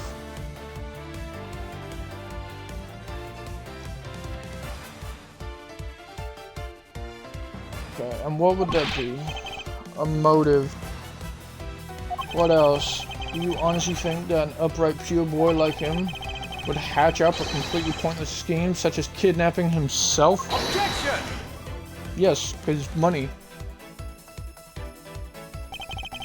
This proves that Lance did indeed have a motive to commit this crime. Wait a minute. Lawyer. Here, letter from Lancer Manor. The sender is the Tender Lender Loan Company. Take that! To put it simply, Lance has a very urgent need for money. This hardly your typical love letter is in fact a collections bill. It appears our upstanding boy has accumulated quite a debt. Isn't that right, Lance? Looks like it's hard being the son of a rich man too. It must be rough when you have to resort to stealing from your own old man. Alright, I give up. I abducted myself. Lance! It's over, Lolly. In this life, we really are bound to our fates after all. All I wanted was to go with you to a new town, somewhere where no one would know us. I wanted us to be well off with that 1 million, but now that dream is over. Oh, Lance. Then you are giving yourself up? Yes, I had planned to run away from this world with my Lolly. Oliver even helped us with the plan, but then he had to go and stab us in the back. He turned on you? Maybe he didn't want to split the ransom money, that's my guess. Happened almost right after you made the drop-off. When we were alone, he attacked me all of a sudden. After a brief struggle, I was able to contain him and keep him under control. We left him inside that room as Lolly and I made our escape. We wore different costumes and split up. Lolly left first in the blue badger costume. That would mean the person Officer Megan saw was Miss Pobbs. But right then, the old man just had to wake up. I was careless and he tackled me pretty hard from behind. Then Oliver put on a bad badger costume, took the suitcase with the $1 million and ran. I contacted Lolly right away and warned her that he had a gun. I had no idea that they were related, so I thought that it could only end badly. I still don't believe it. That person was not my father. Because if he was, I just killed my own father. Then it really was you. Oh, so Lolly did. Chain of events. That man was not my father. I mean, because at the stadium, there was a bad badger pulling a suitcase with the 1 million in it. But that bad badger pointed his gun at me, aiming to shoot me dead. That's why I used the gun I got from Lance. It was a gunshot. The other person crumpled to the ground and I ran scared for my life. I think the big picture is finally coming into focus, don't you? Lolly, forgive me. I didn't think it would turn into something so frightening. If only I could have protected you. So Miss Palps, she shot her own dad without even knowing who he really was. If what she says is true, are you saying she's lying? But why would she lie about something like that? What purpose would it serve? You'd be surprised how often people lie without even realizing it themselves, Kay. What's that supposed to mean? How did the... In my opinion, how did the body get moved to the garage if she just ran off? What I mean is listen very carefully to her confession one more time and you'll see. Because if she says she ran off, then... If she says she ran off, then that would mean that someone else...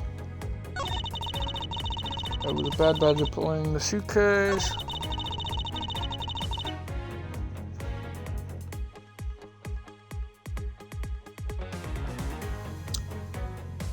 Let me question. Hold it! Because there's only one. Were you able to clearly see the gun? Yes, I got a very good look at it while it was pointed at me. Oh, father, why would you try to shoot me?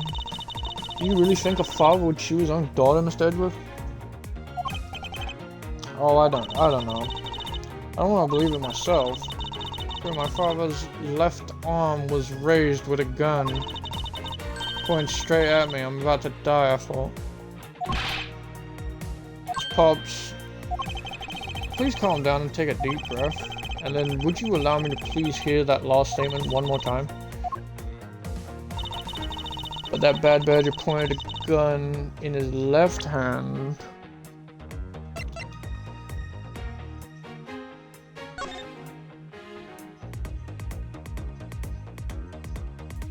But this technically...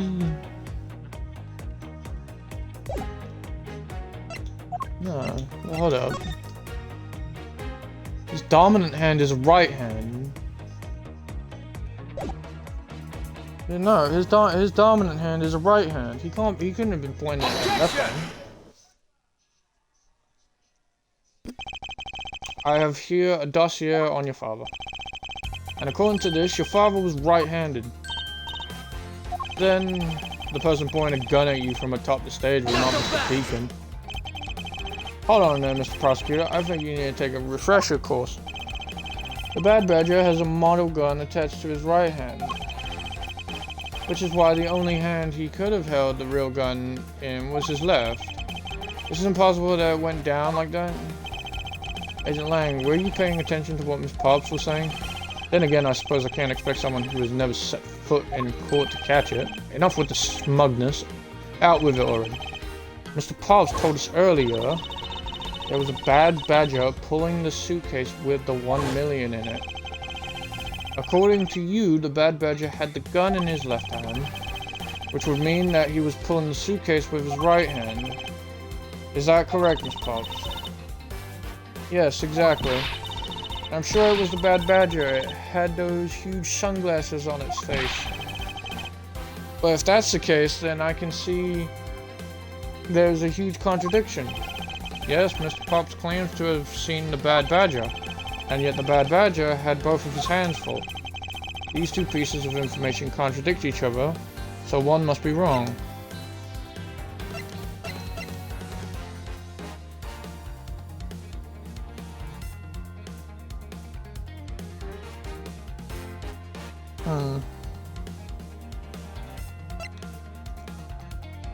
Both hands were occupied.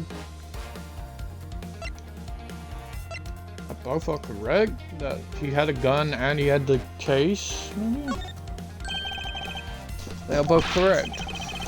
That just leaves us with the irresolvable contradiction. Miss Pops' entire statement rests on the fact that she saw his sunglasses and beard. But what if that Bad Badger wasn't wearing pants on his lower half? This proves that there was a way for the Bad Badger to freely use both of his hands. With the head. The costumes have two parts to them, a head and a body. Oh, I get it now. The head Mr. Pop saw was probably really the head of the Bad Badger. However, is it not possible that the body was that of an entirely different badger? A different badger? Yes, or to put it more bluntly, I believe it was the lower half of this badger.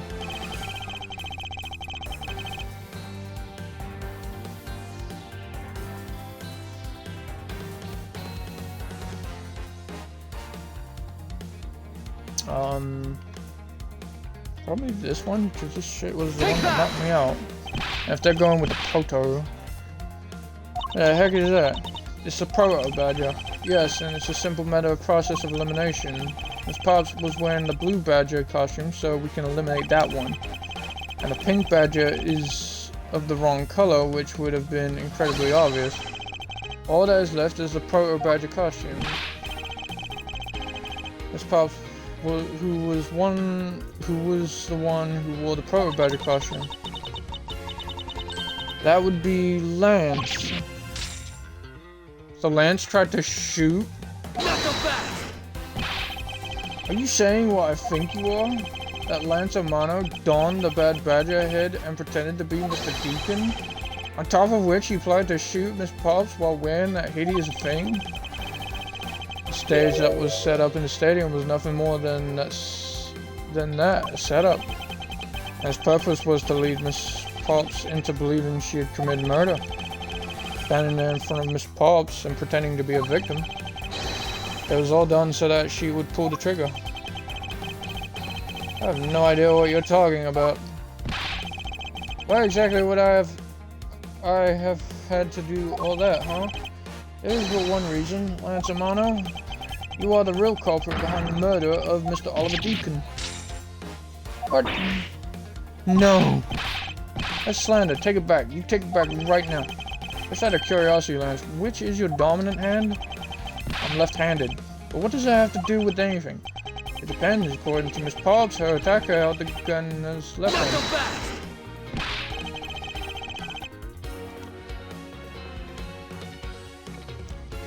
Who is what-handed doesn't prove a thing. And besides, now you're just being absurd. It's not like the proto badger is bulletproof. One misfire and he would have found himself dead, right? Of course, logically, if he had been shot, he probably wouldn't be here with us. But I believe he had thought of that as well and prepared accordingly. And this should be all the evidence you need. This is how Lance made sure that he wouldn't be hit by a bullet. It was ripped from the Bad Badger costume. It's capable of firing blank. Take that! We found one half of a Bad Badger costume in the hideout of a broken one. It was not the same one that the victim was wearing, plus it was missing something. And that something is the model gun that the Bad Badger carries, which can fire blank. What? Miss Pops, where is the gun you use now? I threw it away into the sea. That makes it a bit tough to verify what it was, although I believe that we can safely assume that it was the model gun in question. I've heard enough. All of you have been spouting so far is pure conjecture. I admit that as long as the model gun is lost to us, I can't prove him right now. However, I can say the probability that I'm right is very high. Okay, let's pretend you're right and that the murder at the stadium was a fabrication. In that case, where do you think the murder really took place, Mr. Prosecutor? I don't know yet. Ah, I knew you were full of it. However, I do believe that the murder took place during the earlier time frame. Please wait a second. It's simply not possible. Because I saw Mr. Deacon after he was restrained by Lance. She saw the victim in the state of being restrained. Well, Mr. Poster, I came back to the hideout long after the other two. By that time, Lance had already subdued and restrained Mr. Deacon. He had tied Mr. Deacon securely to the beam in the next room door. After that, the two of us put on our costumes and made our escape. So Mr. Deacon must have escaped after the two of you left, right? We thought that it'd attract too much attention if we left together, so I left first. We planned to meet up again at the stage in the stadium. But then as I was walking through the park, I got a call from Lance on my cell phone. Oliver managed to escape. It looked like he was waiting until I was all alone. He also stole the gun from me at that time. And then the murder happened. Miss Deacon must have overheard their plan to meet up at the stage. Well, Mr. Prosecutor, Miss Pops saw the victim with her own eyes, which means that the victim was still alive at the time, wouldn't you agree? Why does that sound wrong to me? There must be something amiss about this count. Let's see what happens when I examine it in more detail.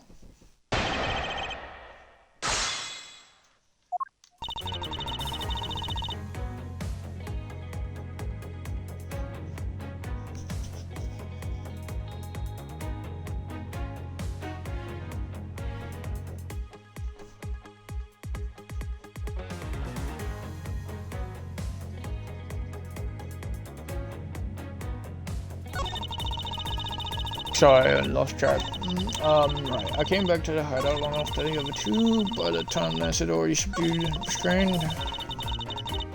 Securely to the beam in the next room. Hold it! Push it. You are sure that it was Mr. Deacon that you saw? Yes, I am certain of what I saw. Did you go into the other room to check? Lance said that it was best if I didn't get too close to him. Lance, she's such a kind soul. Now, aren't you telling me that you did not confirm that it was Mr. Deacon for yourself? I checked through the slit in the door that separates the two rooms. He had a Bad Badger head on, so I'm absolutely sure that just had to be Mr. Deacon. She saw a Bad Badger head.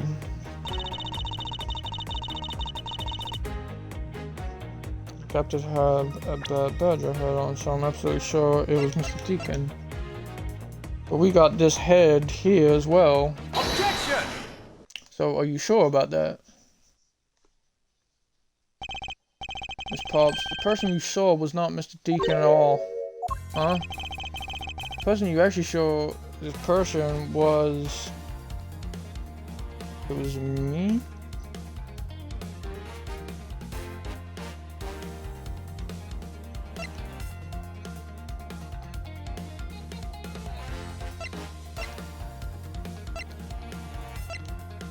Okay, Lance Miles. Wait, let me have a... This was found in... This was found in this room with me, so maybe was left in the isolation room. So maybe it was me. She's saying that Lance and that it can't be Kay because she joined me and the head was there. Maybe it was me. She may have looked in the wrong room. The person I saw was you, Mr. Edgeworth? I always thought it was a bit odd. Why would the kidnapper abduct me even after I had handed over the ransom? It's not as though I saw the face of the kidnappers. If I were them, I would have just taken the $1 million and ran. But at the end, there was a point to it all. It was to make me look like Mr. Deacon, and if that was the reason for which I was abducted, then I believe we can assume that the victim was already dead at that time. Well, Lance, am I right? That you showed Miss Pops a person, namely me, with a bad badger head on, then made your costume escape together, or so you pretended. What do you mean he pretended?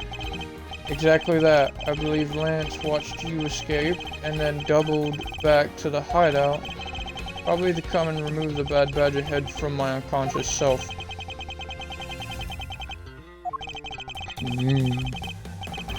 And to create his fake prison with the prop sword, he then escaped via the passage.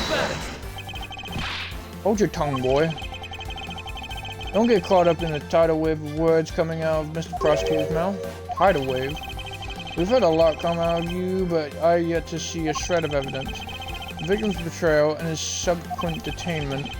All of that could have happened while you were out cold. That's right, you were out for quite a while, Mr. Prosecutor. Even if that were the case, Mr. Pops would have still seen me tied to that beam. I was scared of Mr. Deacon, so I didn't go into the next room. So I really have no idea if you were there or not, Mr. Edgeworth. See, it would seem that you can't prove a thing. Hold it! Who said that? Please wait. Mr. Armano. Oh ho, Miles, my boy, it looks like you're really giving it your all. And Lance, it's not good to cause trouble for others. Dad? Let's see, you are the one in charge of the investigation, correct? Yeah, that's right. I'm sorry that my son has been nothing but trouble. This probably won't make up for anything, but I have some evidence for you. Oh, do you now? It's a bad badger costume! Is that what I think it is? It's the bad badger costume the victim was wearing, and the gun. I couldn't wait around for the police, so I went and found these myself. It appears that they were disposed of in the sea. Is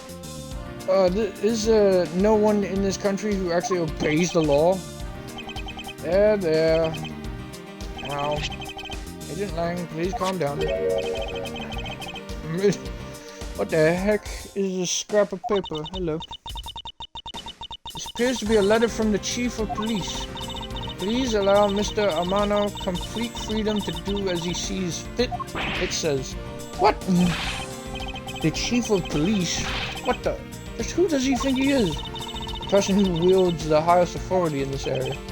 Oh, there. There, now. There now. There is no need to be so upset.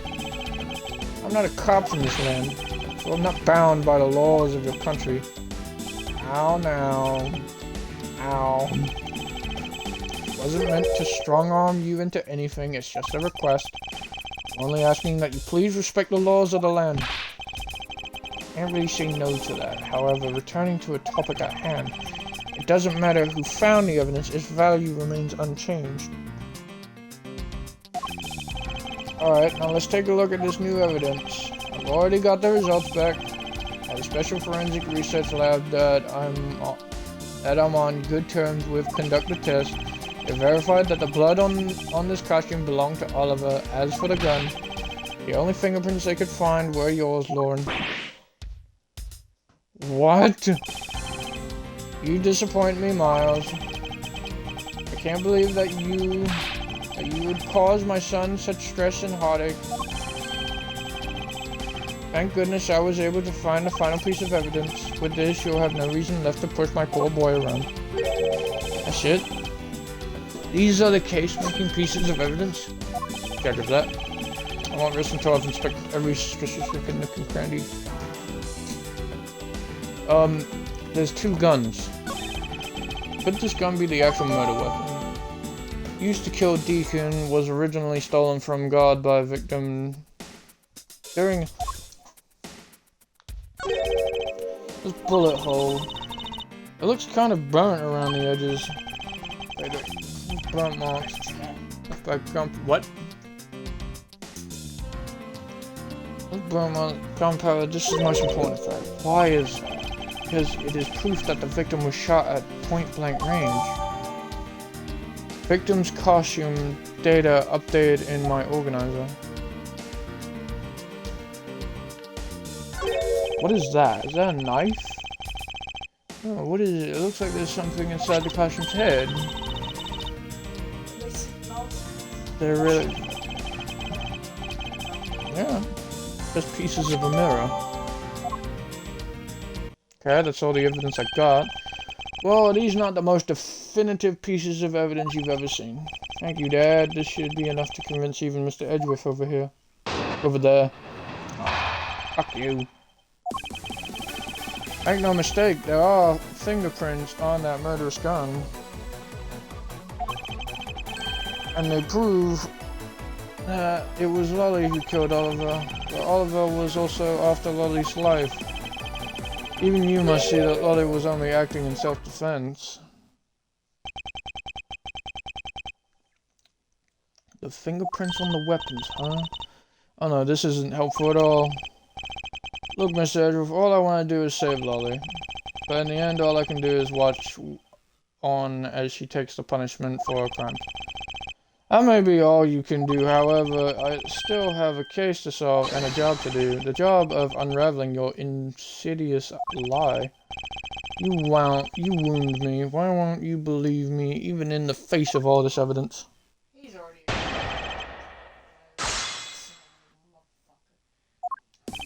Just in background noises, a little snobby. Right, let me look at the evidence I've got. The new evidence. These were found inside the victim's costume. Why were they there in the first place? Okay. Got them.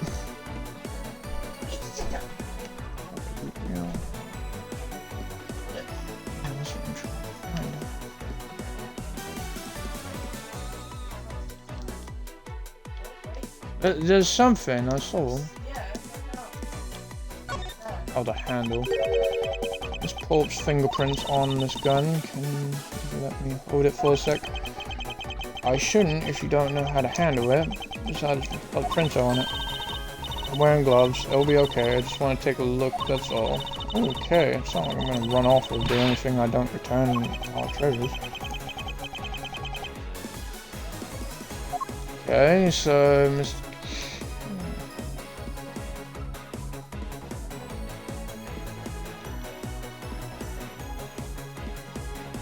I'm not look down the barrel. I just gotta look at the barrel. Why am I not able to look at the fucking bullets? Nah, there's this. Signa. The symbol is on every police officer's gun. Nothing on that.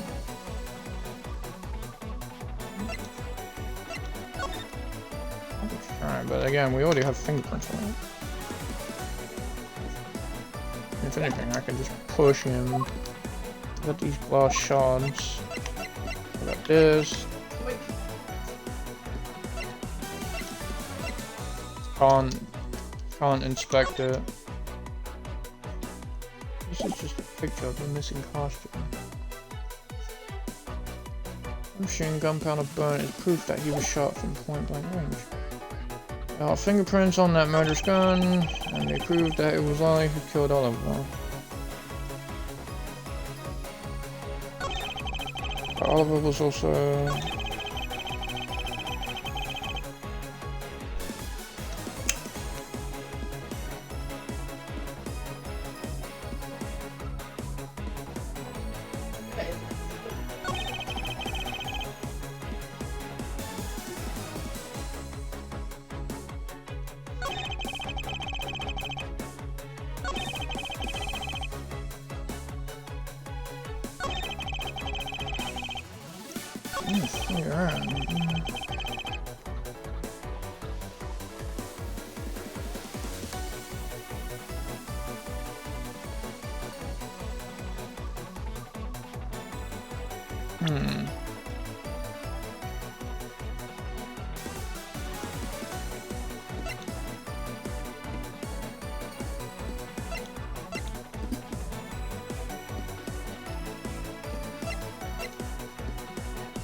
I know, lost. I know.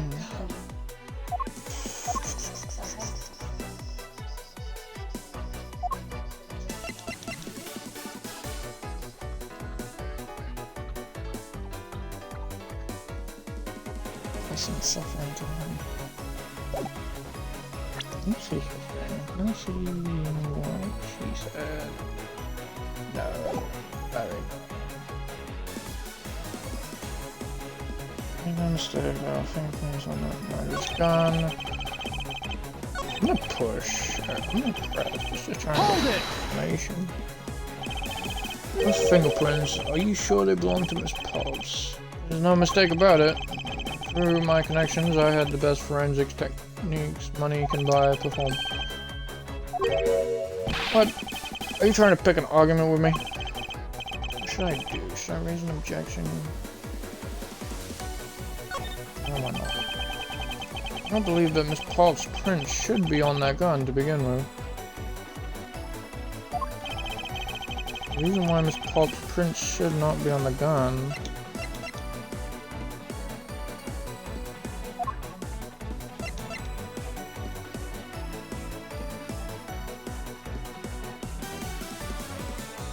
I don't know. Costume, fucking.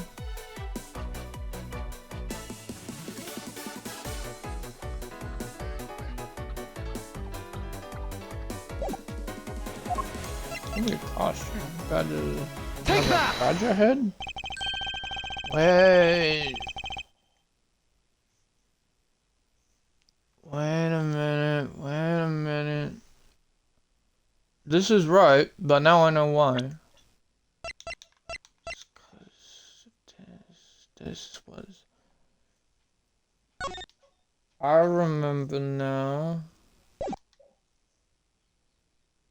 Ah, I remember now.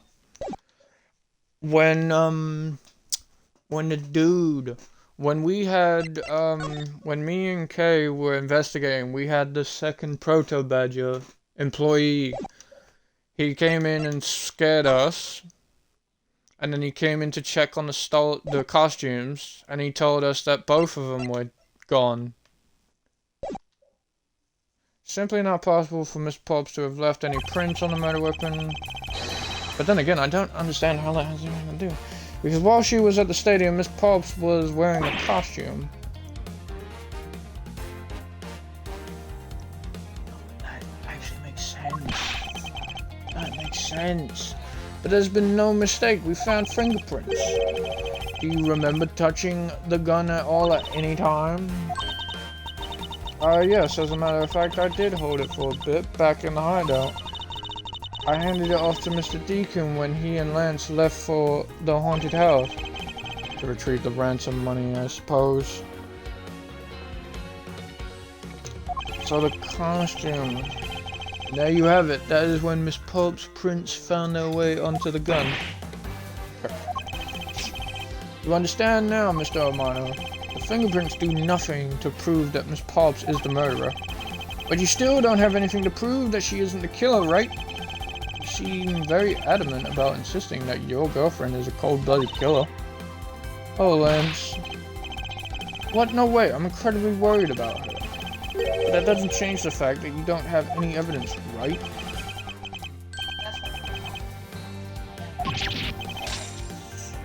What? How? Story that Miss Pops killed the victim at the stage in the stadium. The whole affair is simply not true because that was not a real crime scene, but a setup.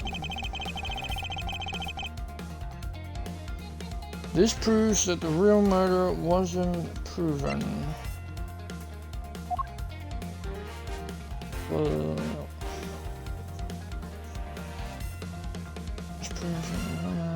Command at the stadium. If it was at the stadium, and we went off of her statement of she was on the stage and he was on the ground and shot him, then it would have been just a smooth entry. But the victim's costume has burn marks around it, which is proof that the shot is a point blank. Take that! Take another good look at the costume the victim was wearing. Then I believe you will see why I insist he was not shot at the stadium. This is part of the costume that proves it. The bullet hole.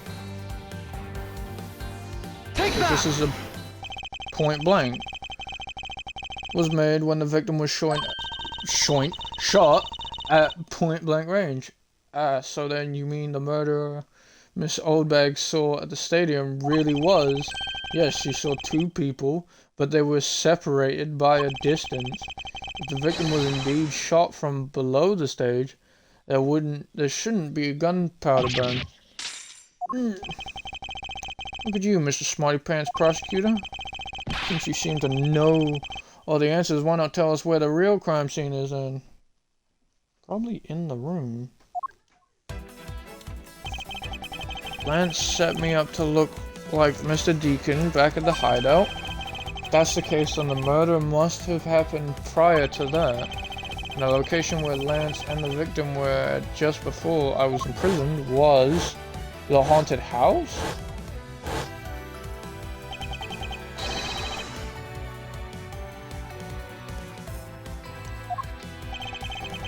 The real location of which Mr. Deacon was killed at. Hold on, let me just read that. Lance sent me up. If that's the case, then the murder must have happened prior to that.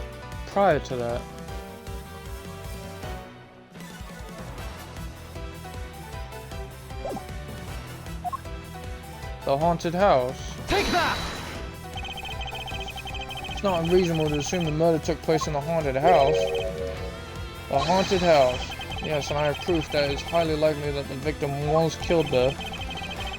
The scene of the crime was the haunted house. The glass. Take The that! mirror fragment. These were inside the costume the victim was wearing. They're fragments of a mirror. A mirror? And what does that have to do with anything?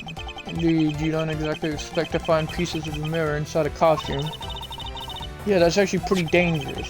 However, there is one place I can think of where there is a plethora of mirror fragments. And that is the haunted house. Lance Armano, I propose that you killed Mr. Deacon with the revolver in the haunted house. After that, you stole the blue Badger mobile to move his body to the Wild West area. The timing of when the blue Badger mobile was stolen confirms this as fact. Miles, my boy, say no more. I'm sorry, Mr. Armano, but I cannot do that. Be quiet. Yes, please do something. Stop that boy from speaking any more nonsense. Ernest Armano, correct. I meant you now be... Ernest Armano, correct. I meant you. Now be quiet, man. How dare you? I don't need words. The only thing I require is evidence. Decisive evidence. And to call these mirrors bits decisive is a bit too presumptuous, Mr. Prosecutor. What? Tina, wasn't there a mirror in the kidnapper's hideout? Yes, there was a mirror there. A mirror that's for the haunted house. Isn't it possible the fragments got into the costume there? For Agent Lang, there was no fragments on the floor, so the probability is very low. Probability. Lang Z says, on truth's path, the word probability does not exist. The only thing that does is definitive proof. The question, Mr. Prosecutor, is do you have the definitive proof you need? Do you?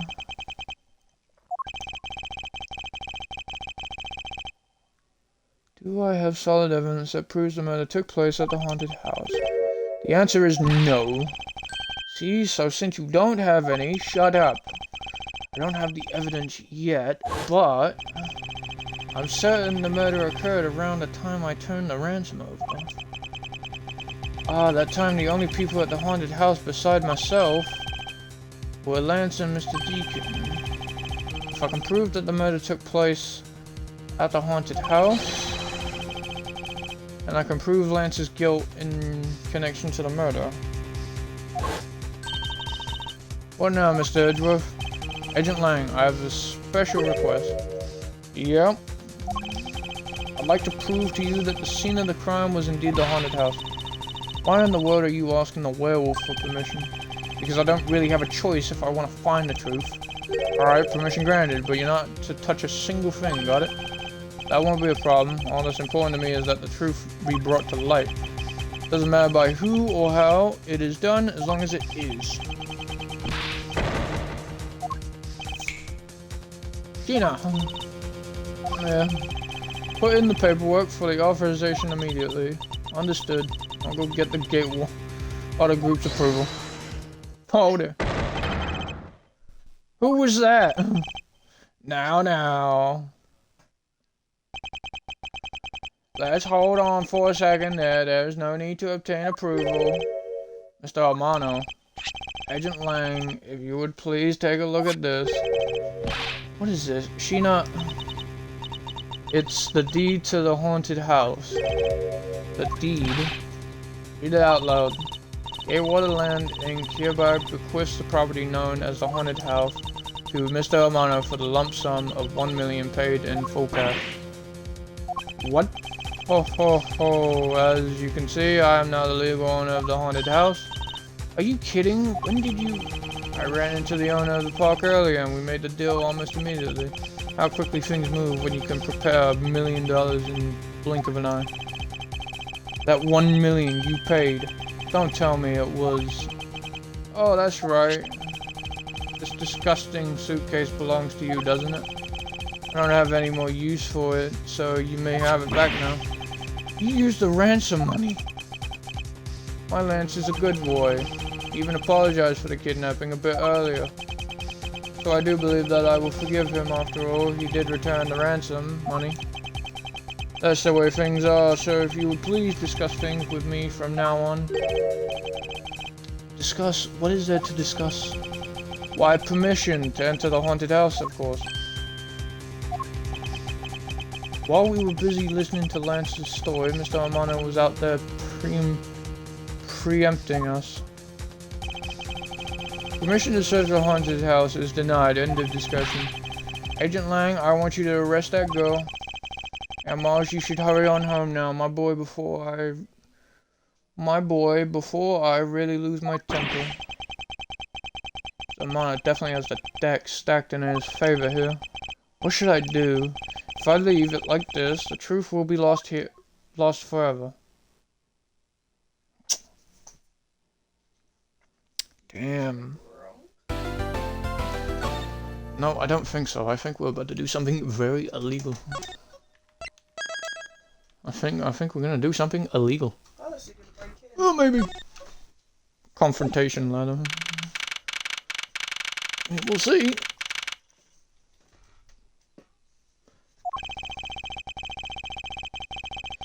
If I can't get permission to investigate the crime scene, then the truth will be lost. Hold it, hold it, hold it! Kai, Mr. Edgeworth, what are you doing spacing out? Have you forgotten? There's only one thing you should do at a time like this. And what is that? When the people are in a bind, the hero of justice appears to save the day. Look, you just leave it to me. For I am K for a day, the second of the great... But I thought you were a thief, not a hero. Yatagasu is noble and always a thief of justice. That's, of course... So we have enough information, I can recreate the inside of the haunted house with this. Plus, we then factor in everyone's testimony. We can recreate exactly what happened when I dropped off the ransom money. We may be able to figure out some new information through this, if it's worth a try. Agent Lang. So you want to use your little toy? Be my guest. Okay, hang on. We're all about to witness the true power of a real modern-day Robin Hood. Detective Gumshoe. Is there a copy of the haunted house's blueprints among the police reference documents? Yes, sir. We got it just in case we needed it for the kidnapping case. Alright, I'll input the haunted house data then. Yeah, this is very never mind, this is fully legal. This is not illegal. What is this? Where are we? It's like we're inside the haunted house. Even if we can't inspect the real location itself, the path to the truth slumbers here. If I can successfully navigate my way using logic, I'll ultimately arrive to the truth. Now then, I believe I'm ready to investigate the crime scene. Okay, what should I recreate first? We haven't figured it out yet. Maybe I have, and maybe I haven't, but I'm gonna make you do all the hard work. Very well, I'd like to inspect the moment in which I was ambushed by my abductor. The two of them were definitely in this place at the time. If I can verify that, it may provide me with a new lead. I had just come out of the hallway after leaving the money inside the dining room. At that time, I saw a badger slumped over on the floor at the end of the hall. What was a badger doing all the way down there? I also thought it strange. However, I thought that maybe it was simply a mannequin that was set there for atmosphere. Do you know which badger it was? No, it was too dark to tell. All I saw was its silhouette. In that case, I guess I'll just program a badger silhouette for now. Okay, programming complete. So now we've got all the way at the end.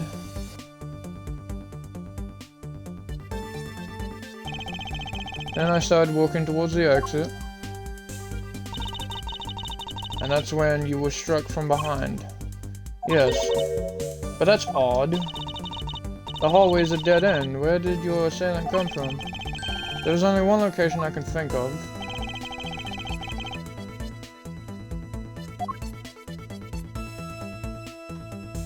Take that! Yeah? That doll I saw wasn't really a doll, it was in fact a costume kidnapper. Oh, so he used the costume as a perfect camouflage to blend in with the rest of the house. Precisely, he waited until I had made the drop-off and was about to leave.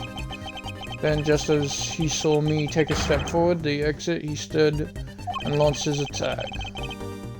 I can think of no better hiding place than this. Hey, not bad, I'm beginning to think I should steal this tactic for myself. Just don't use it to do anything criminal, okay? So he came up. Well, Lance, well, what are you asking me for? As one of the kidnappers, I figured I should give you the chance to confess first. I was one of the kidnappers, but I don't know anything. I did come up to the haunted house, but I never set foot inside. I left Oliver in charge of picking up the ransom money. He didn't set foot inside. Is he telling the truth, or is this another lie? Alright then, you're claiming that it was Mr. Deacon who saw it. Yes, I'm sure it was him. Okay, inputting new info. Now, Mr. Deacon was the bad badger, right? Has a gun attached to its right hand. I'll have to change it so the weapon is in its left hand.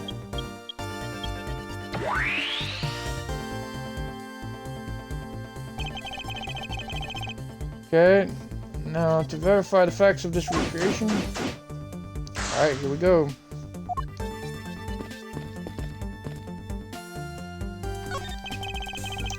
It's a replica of myself. You were totally oblivious to what was behind you, huh?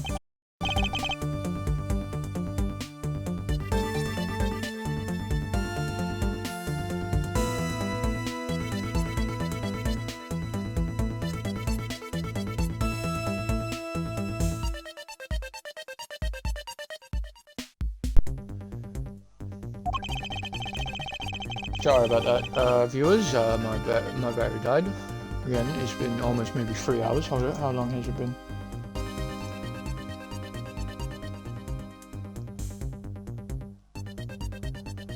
Almost 4 hours. It was incredibly dark, which was all the more reason I should have been more alert. I vow to never be caught by surprise again. Okay. So you didn't recreate the weapon. Well, I can't exactly recreate something I know nothing about. So, tell me, what were you hit with? The attack came from behind, so I have no idea, but I doubt it was someone's bare hand. Okay, then where were you hit? I was hit on the right side of my head, just above my temple. There was a bit of blood, but it wasn't anything serious. Ah, it sounds painful. Why are you smirking like that when you say it? It's just your imagination, now let's see.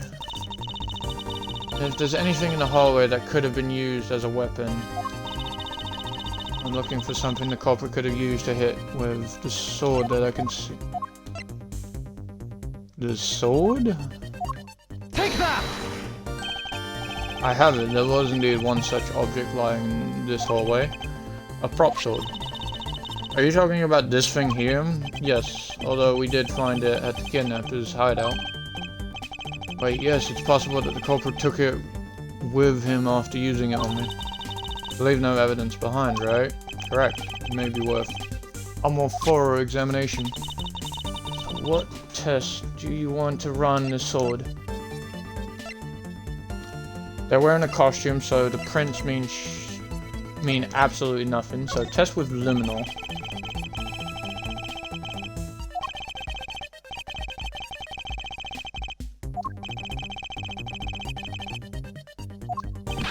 I gotta have a choice. See, now call the lab boys. Understood. Except for a dab on the left side, it would appear that the blade is spotless. So it must have been the left side of the prop sword that hit you then, right?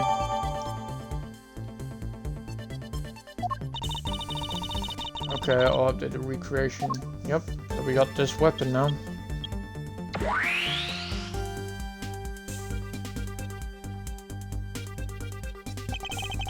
A long resting sword.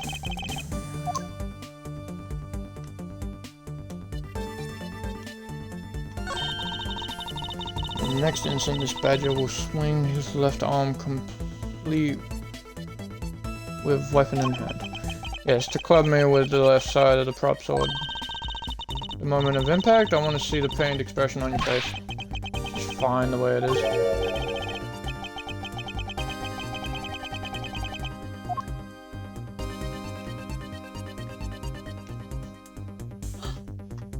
I see it.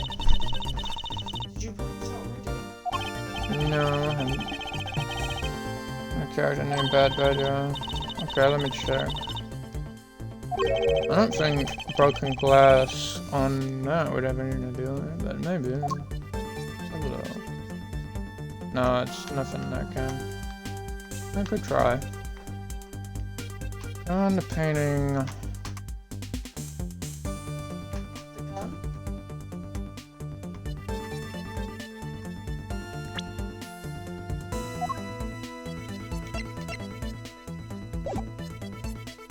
The gun?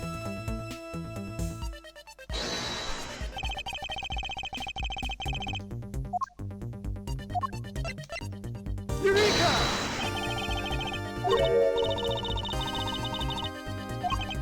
God damn it, okay. I'm not thinking. It's okay, no, I tried to fuck with the gun, it's fine.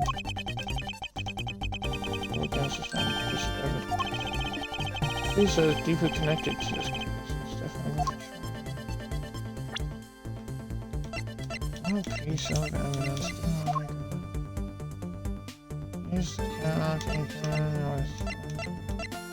Culprit hit me with the right.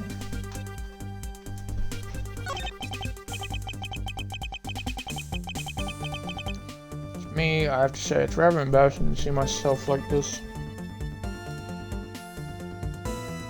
Interesting.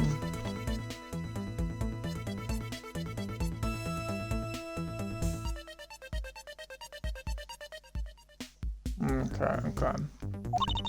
Oh, so what were you thinking about at that time? I don't recall, but I would guess I was thinking about the kidnapping.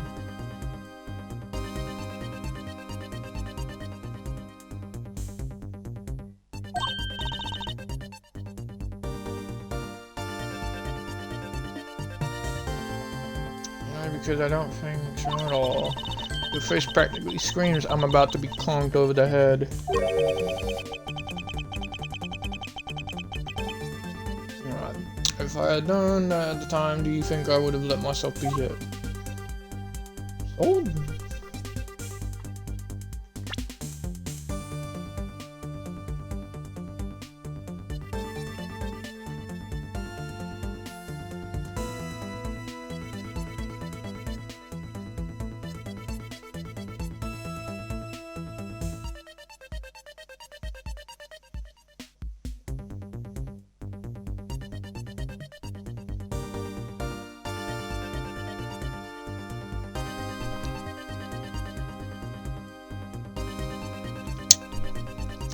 I'm trying to figure out what the hell. What am I missing?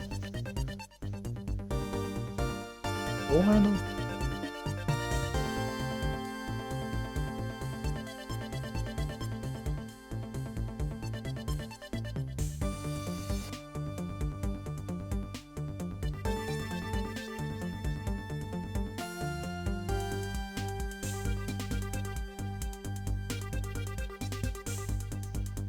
A little bit lost.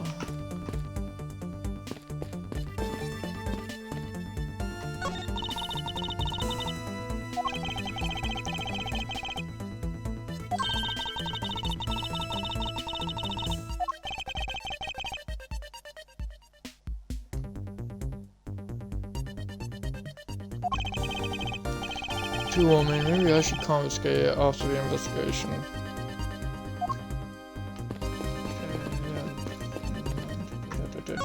What the? So, I've inspected everything, so the only thing we've got is the sword blood. So unless it's something to do with the sword. The only thing we got now is this. Culprit hit me on the right temple area with this. Eureka! Although the swing doesn't seem like it works. Finally, I found a clear contradiction of facts about this sword. Because if he's left-handed, it's gonna swing. Except for a bit on the left side, this prop sword is absolutely spotless. However, if the culprit used his left hand, the blood would be on the opposite side. The opposite side, huh? If the culprit held the sword in his left hand, then the sword's right side would hit. But the blood was on the left side of the sword, right? Which means that he used his right hand to hit you. Exactly. This prop sword has a large handguard attached to the hilt. It would be impossible to hold it with 2 hands while wearing a costume, with such big hands. Therefore, if it couldn't be the left hand or both hands, it must have been the right hand. Change it there to reflect the right-handed swing. Not yet, Kay. There's no sense in changing anything yet. If you change the parameters to the right hand, it'd only create a new contradiction. Changing the prop sword to be in the culprit's right hand would conflict with... Whoa.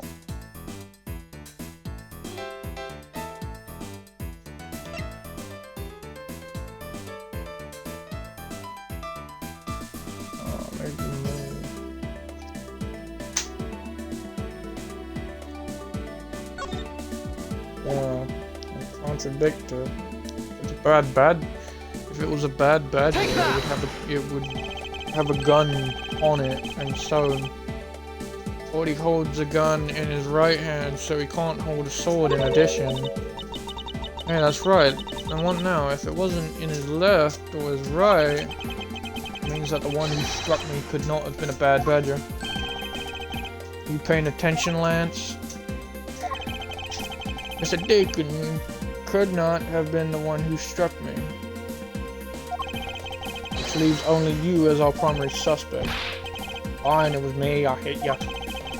Appears that you lied to me yet again, but see how quickly they catch up to you, Lance. Wait, isn't Lance left-handed? Ah, yes, but that's what makes his deception all the more interesting. He used his right hand to make it look like Mr. Deacon had been the one to strike me. For you see, firing a gun with one's non-dominant hand is difficult. But that level of dexterity isn't required to swing a prop sword. Wants to break them chains. You can't break these cuffs. Okay, please input this new data. The one who hit me from behind was Lance. Or should I say the proto-badger. Okay, you got it. It would go 4 hours in this. Crazy. Creepy. Now we have a faithful recreation of the situation around the attack on me. Alright, we all have to do... All we have to do is examine this new recreation. Fucking chuckles. And what exactly is so funny, Agent Lang? That amusing little gadget, it sure packs a punch, right, Sheena? Yes, it was all I could do to hold my laughter in. Hey, don't make fun of little thief, you mean old werewolf. He and Mr. Edgeworth bring out the best in each other. You've had your little fun, but now it's my turn. I've sat quietly by listening. But the crude conclusions you two keep spewing don't where's Wolf's appetite? There's no guarantee that your toy will always show the real situation at any given time. All it displays is whatever information you put in there, right? Well, when you put it that way, your suspicions are wrong. It's not your fault, so I'm not going to let you in on this. There is a trick to this haunted house. And what may that be exactly? A trick beyond what your tiny imaginations can produce, Sheena. Here you are. Now then, what you missed, girlie, is written right here in this pamphlet. 7 Wonders of the Haunted House, the Disappearing Badger. Gatewater Land is full of mysteries. See if you can find and experience them all. The 7 Wonders of the Haunted House, the Disappearing Badger. What is this? I'd say that someone around here is fond of theatrics. And as you can see, they set a doll down at the end of this hallway for that purpose. Basically, the blue badger you saw was just a stupid doll. How can this be? Guess that throws your whole theory about it being your attacker right out the window. But that can't be right. Maybe the culprit hid the doll somewhere. And then he laid down and pretended to be it instead. If the criminal couldn't even hide himself in the hallway, how could he hide a giant doll? You get it now thanks to your presumption. Your logic started off weak and led you to a completely wrong conclusion.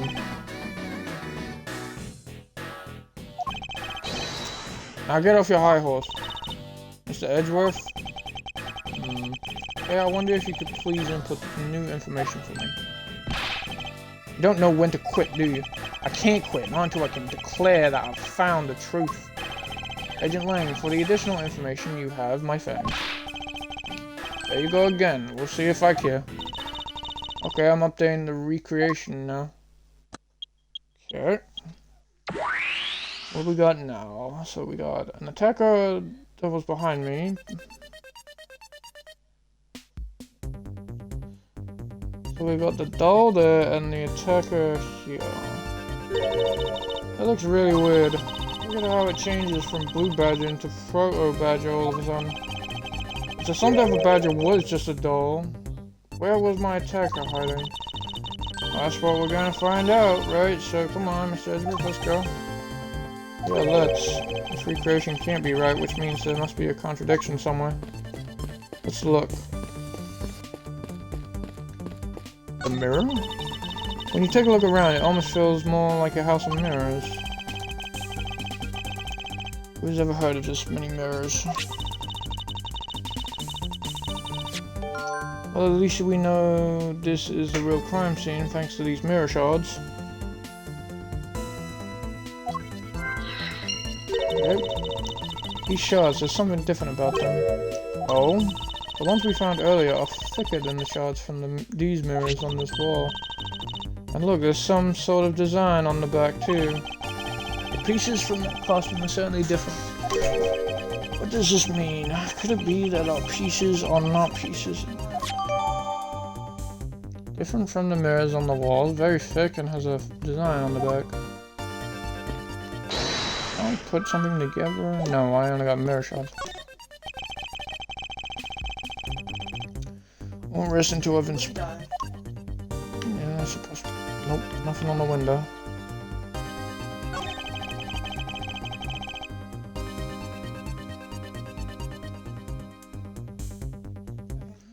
This blue badger is just a doll for use in this haunted house. Bet the one who killed this blue badger was the bad badger, correct? According to the Blue Badger Bible, it says that they are each other's worst enemy. All because one's an ally of justice and the other's a vile criminal with a gun. Perhaps they were just destined to battle each other. Much like the Still Samurai and the Evil Magistrate. Ooh, that's another case.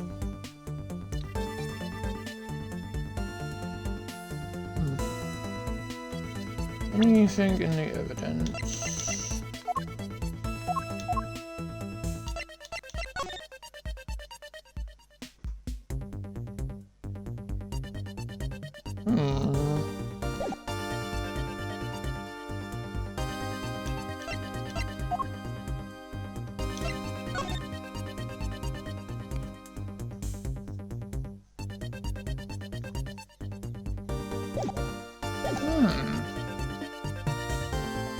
That's correct. Well, it's the other way around from the paper that we saw. So he showed us this. The belt is on that way, but in the hologram it's on the wrong way. Eureka! Right there. Hold on a second here, there is something wrong with this blue badger. Like what? The way the belt is on him, it's opposite of how it should be. Did you make a mistake? That can't be. I inputted the image data exactly as it is in the pamphlet. So then why is the blue badger dressed up in reverse?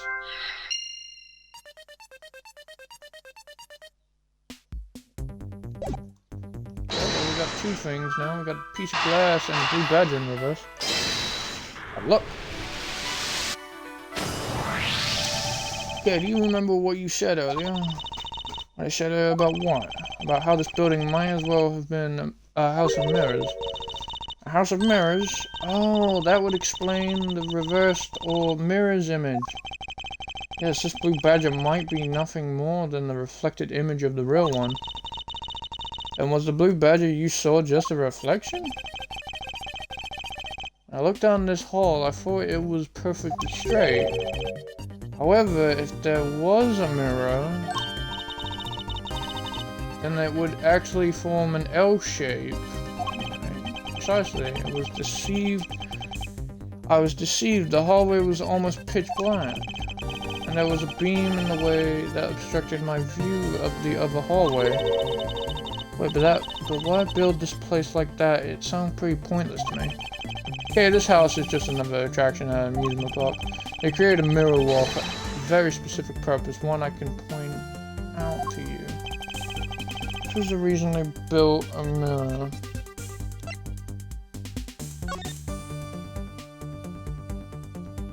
Gatewater Land is full of mystery. It's gotta be that. Take that! It's full of mystery, as it's written in the pamphlet. The main draw of this attraction is the mystery of the disappearing badger. You mean they built the mirror for the trick alone? But you said you saw a badger, so it was definitely still there. That was true at the time. However, doing this allows someone to make a blue badger disappear in a flash. Dim the lamp.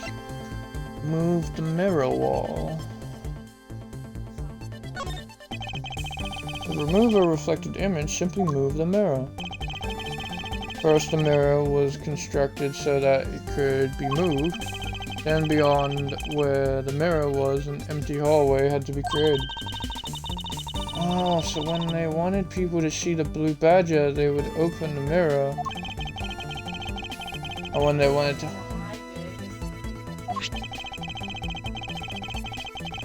This explains why the other side of these fragments have a design on them. as the pattern is the same as the other walls in this hallway, and when the mirror is closed it would blend in with the rest of the walls.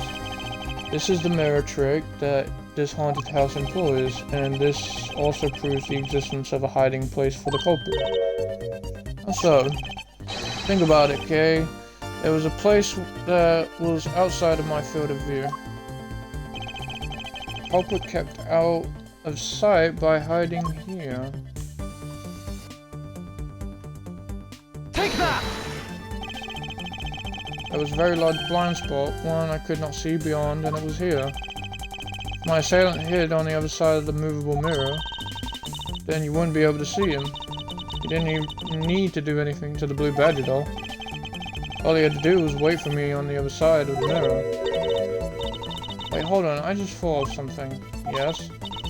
Oh, shouldn't the mirror wall be broken right now in reality?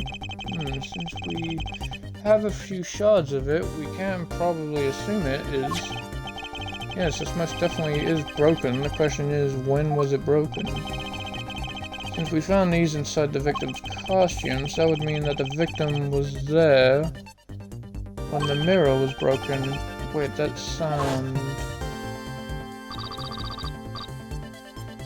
Leave the money and go now.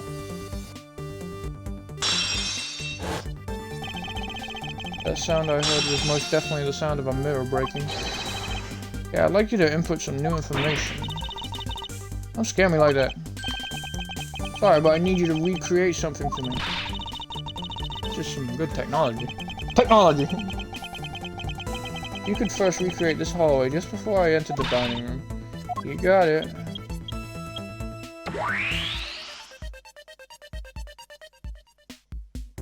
Yeah, there we go. Now this, I believe, is how it was right before. Although at the time I thought it was but a single straight hallway. And then I went inside. It was around then that I heard the sound of a mirror shattering.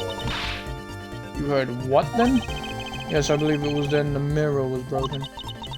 So then when you stepped outside onto the hallway again, the mirror wall should no longer exist. Please recreate that. Okay, got it. We're doing this all with technology. This is crazy. But with the mirror gone, the culprit lost his hiding spot. But where did he go in this photo? So where did he go in his proto-badger suit, Mr. Edgeworth? Oh, that's easy enough.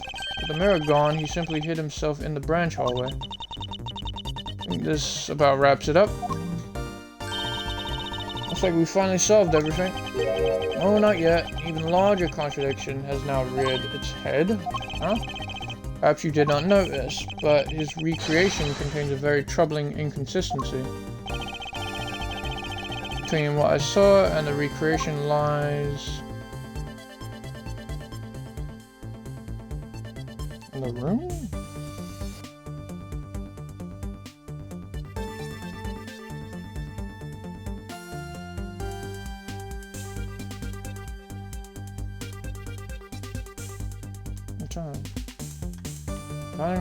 Probably in the room. So probably where both of them are. The assailant and the badger. Alright, I'm gonna go for this. It's gotta have been. Actually, wait. What did I just say?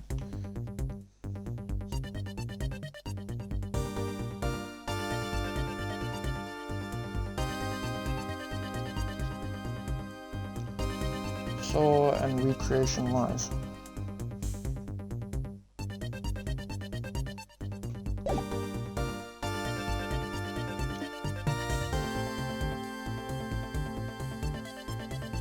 Wait, so if he's there and the doll was still there, so that means that he would still be here. Take a good look at the end of the hall. There's no blue badger. The blue badger that I saw in reality is not here. Final point on this long chain of logic, the last remaining contradiction. That means that the person was a dead... The doll I saw was a dead body. So let me get this straight. You came out of the dining room. You saw a badger, right? And that is precisely where the final contradiction lies. Something that shouldn't exist was there before me. Who or what do you suppose it was? I believe this is the real identity of our mystery badger.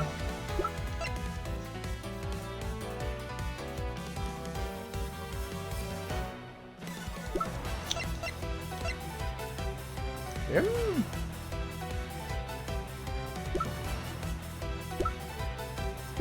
Also, I can't do victim. So I guess it's a victim. The badger I saw was in actuality the dead victim's body. Oh, it's changed. What the? Agent Lang, the entirety of my complete logic is my final decisive piece of evidence. The murder happened in the hallway of the haunted house at the time of the drop-off, and you can consider the moment I heard the mirror breaking to be the real time of death for Mr. Deacon. Maybe it was due to their fighting, or perhaps it was the life-shattering bullet. But no matter what the cause was, the hallway mirror wall was broken. Ah, you were in the house at the time, right? Are you telling me that you missed the sound of a gunshot? There were a variety of sound effects playing at the time, all for theatrics, I assume. The gunshot must have blended right in. Oh yeah. Now then, I'd like to recall something for me. Who was it that was with the victim at the haunted house? Who was the one who had the opportunity to rob the victim of his gun and use it on him? Another flip of the chain twice. It was you, Lance Amano. He broke the cuffs! Chain him again!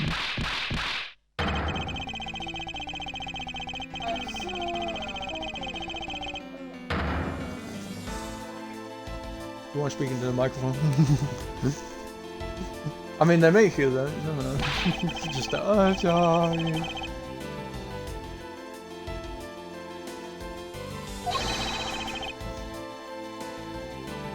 I just realized I should be reading this because you can barely be heard. He snapped and turned violent right after I hung up with you.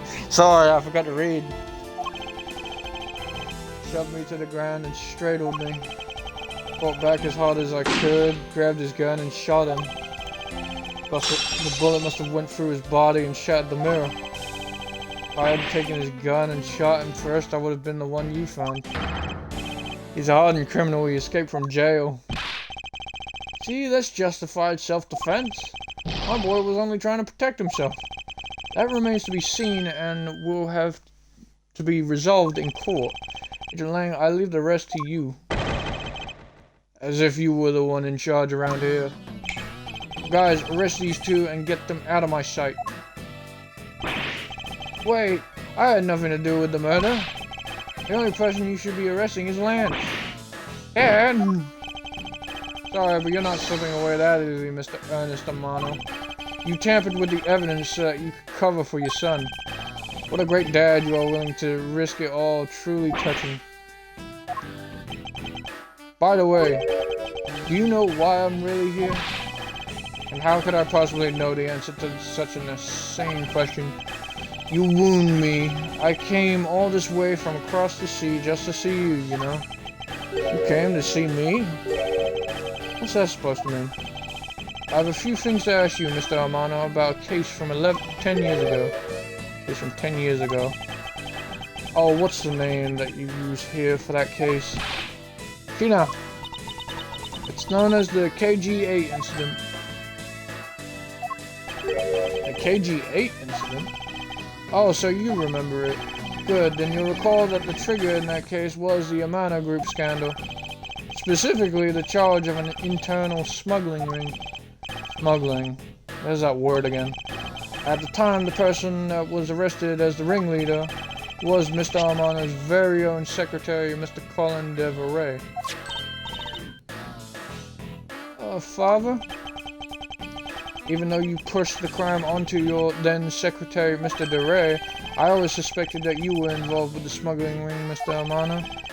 Mr. DeRay was arrested in place of you, which is why, when he broke out, you hid him from the police, right?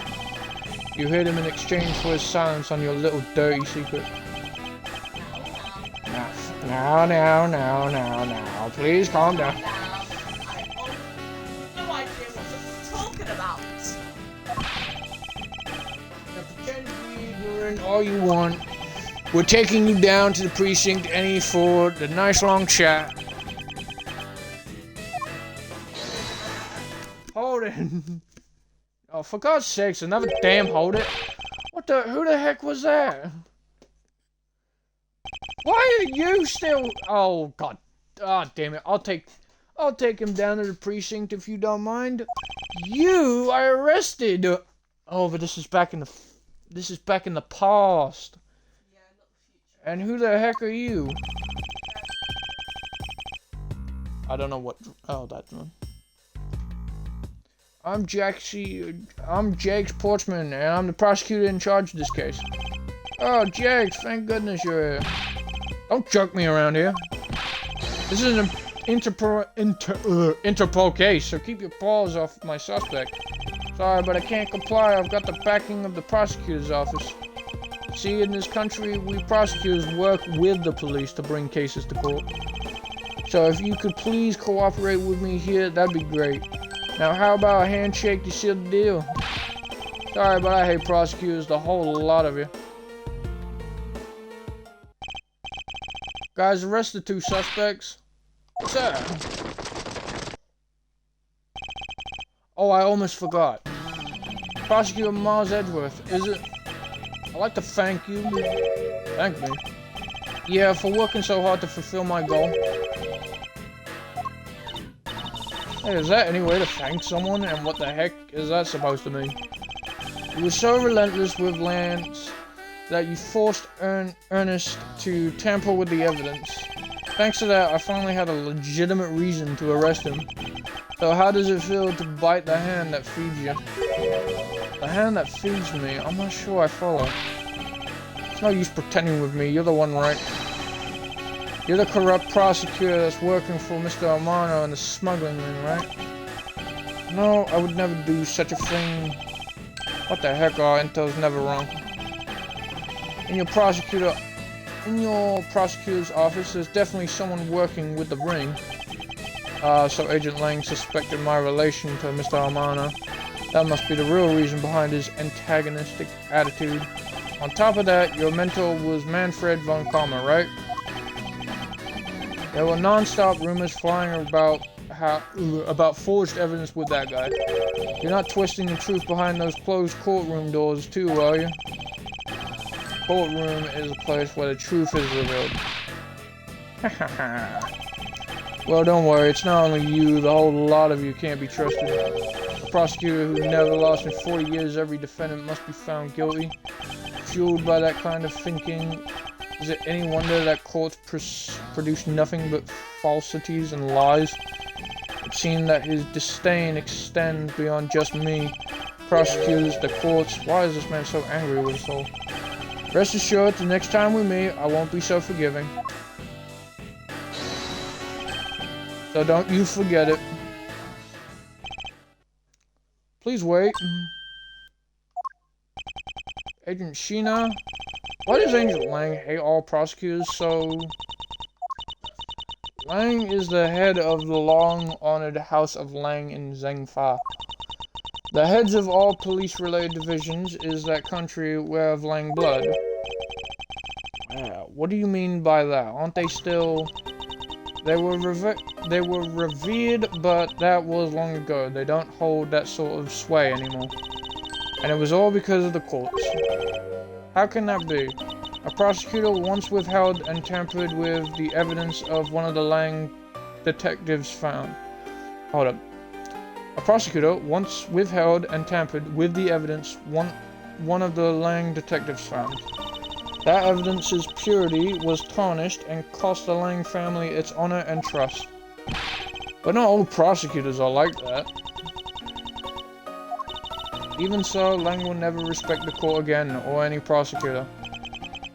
So Agent Lang is a man who hates all courts and is unwilling to forgive prosecutors. Man, what a piece of work that guy is. Come on, Jim. We'd better catch up. Yeah. We still got to deliver that thing to the old man, after all. Yeah, you corrupt bastards. I arrested you for murdering your own partner. Detective Gumshoe, I believe it's time we wrapped up and headed out ourselves. Yeah, are you going home, Mr. Edgeworth? No, I've done nothing but entangled in one mess after another since my return. If it's alright with you, can you drop me off at my office? No problem, sir. And this is where we didn't get to the first episode. Excuse me. Yes, what is it? That is... Thank you very much. Oh, it's okay. No need to thank me, pal. I'm just doing my job as a detective. I guess I was fooled pretty badly by Lance. Oh, cruel fate. What's a woman to do when she's been hurt by the one she loves? And to think I never realized my father was right there. I never said anything to him. I knew it. I'm a failure. Ah, there she goes again, talking to herself. Miss Pops, I wonder if you know why your father participated in the kidnapping. No, I have no idea. Your father died while he was trying to stop Lance. Which means that from the beginning he had no interest in this staged self-abduction. Wait, then why did he... I believe it was because of your presence, Miss Pops. Me? Let's realize that the two of you were related, which is why he used you as a hostage to coerce Mr. Divorce into cooperating. Father, as a felon, he could not tell you of his real relation to you. However, as the Amano family butler, at the very least, he was able to watch over you. That was all he could do, but that was the shape of his overflowing love for you. Go on, speak your mind. Thank you very much. You're welcome, although there is no need to thank me. No, Lauren, stop. I mean, this man's so much older than you. Oh. She did a look back. He looks like you've completely stolen her away, Mr. Edgeworth. Way to go, sir. Your technique is way beyond the level of a great thief. What are you going on about now? Wow, your deducing skills may be sound, but you have no street smarts. That's Mr. Edgeworth for you. Yeah, I mean, he still hasn't figured out who I am at all. If you haven't remembered in all this time, I guess I'm just going to have to say it. This isn't the first time we've met, you know? What? What do you mean, pal, Mr. Edgeworth? How do you know this guy? Looks like you totally forgot me too, Gummy. Gummy? I got no idea. I have no brain. Yeah, maybe this will jog your memories. I promised I'd return this to you one day, remember? That's... Please someone jog my memory. That single piece of cloth took me back far into my past.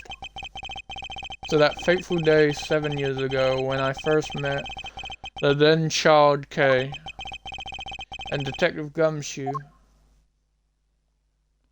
Oh, shoot. Okay. Is that going to be the next episode if need be? The Kidnapped Turnabout. Okay. Turnabout Reminiscence. Yeah, it sounds like the next episode is going to be figuring out who Kay is. Okay, other than that, this is going to be the end of this stream of Ace Attorney Miles Edgeworth Investigations. That was very long, honestly. That is 4 hours long. So I'm not gonna try and keep everyone too much, because this is almost 5 hours long. But other than that, so I'm not gonna keep anyone anymore. Hope you guys enjoyed this Ace Attorney Investigation Chapter 3 stream. Hopefully it was helpful to anyone who needed to get through it. Other than that, if you enjoyed this wacky content, make sure you follow my Twitch and subscribe to my YouTube channel. But anyways, guys, This is David Gamer signing off for this one. Have a blast, stay gaming, and peace out.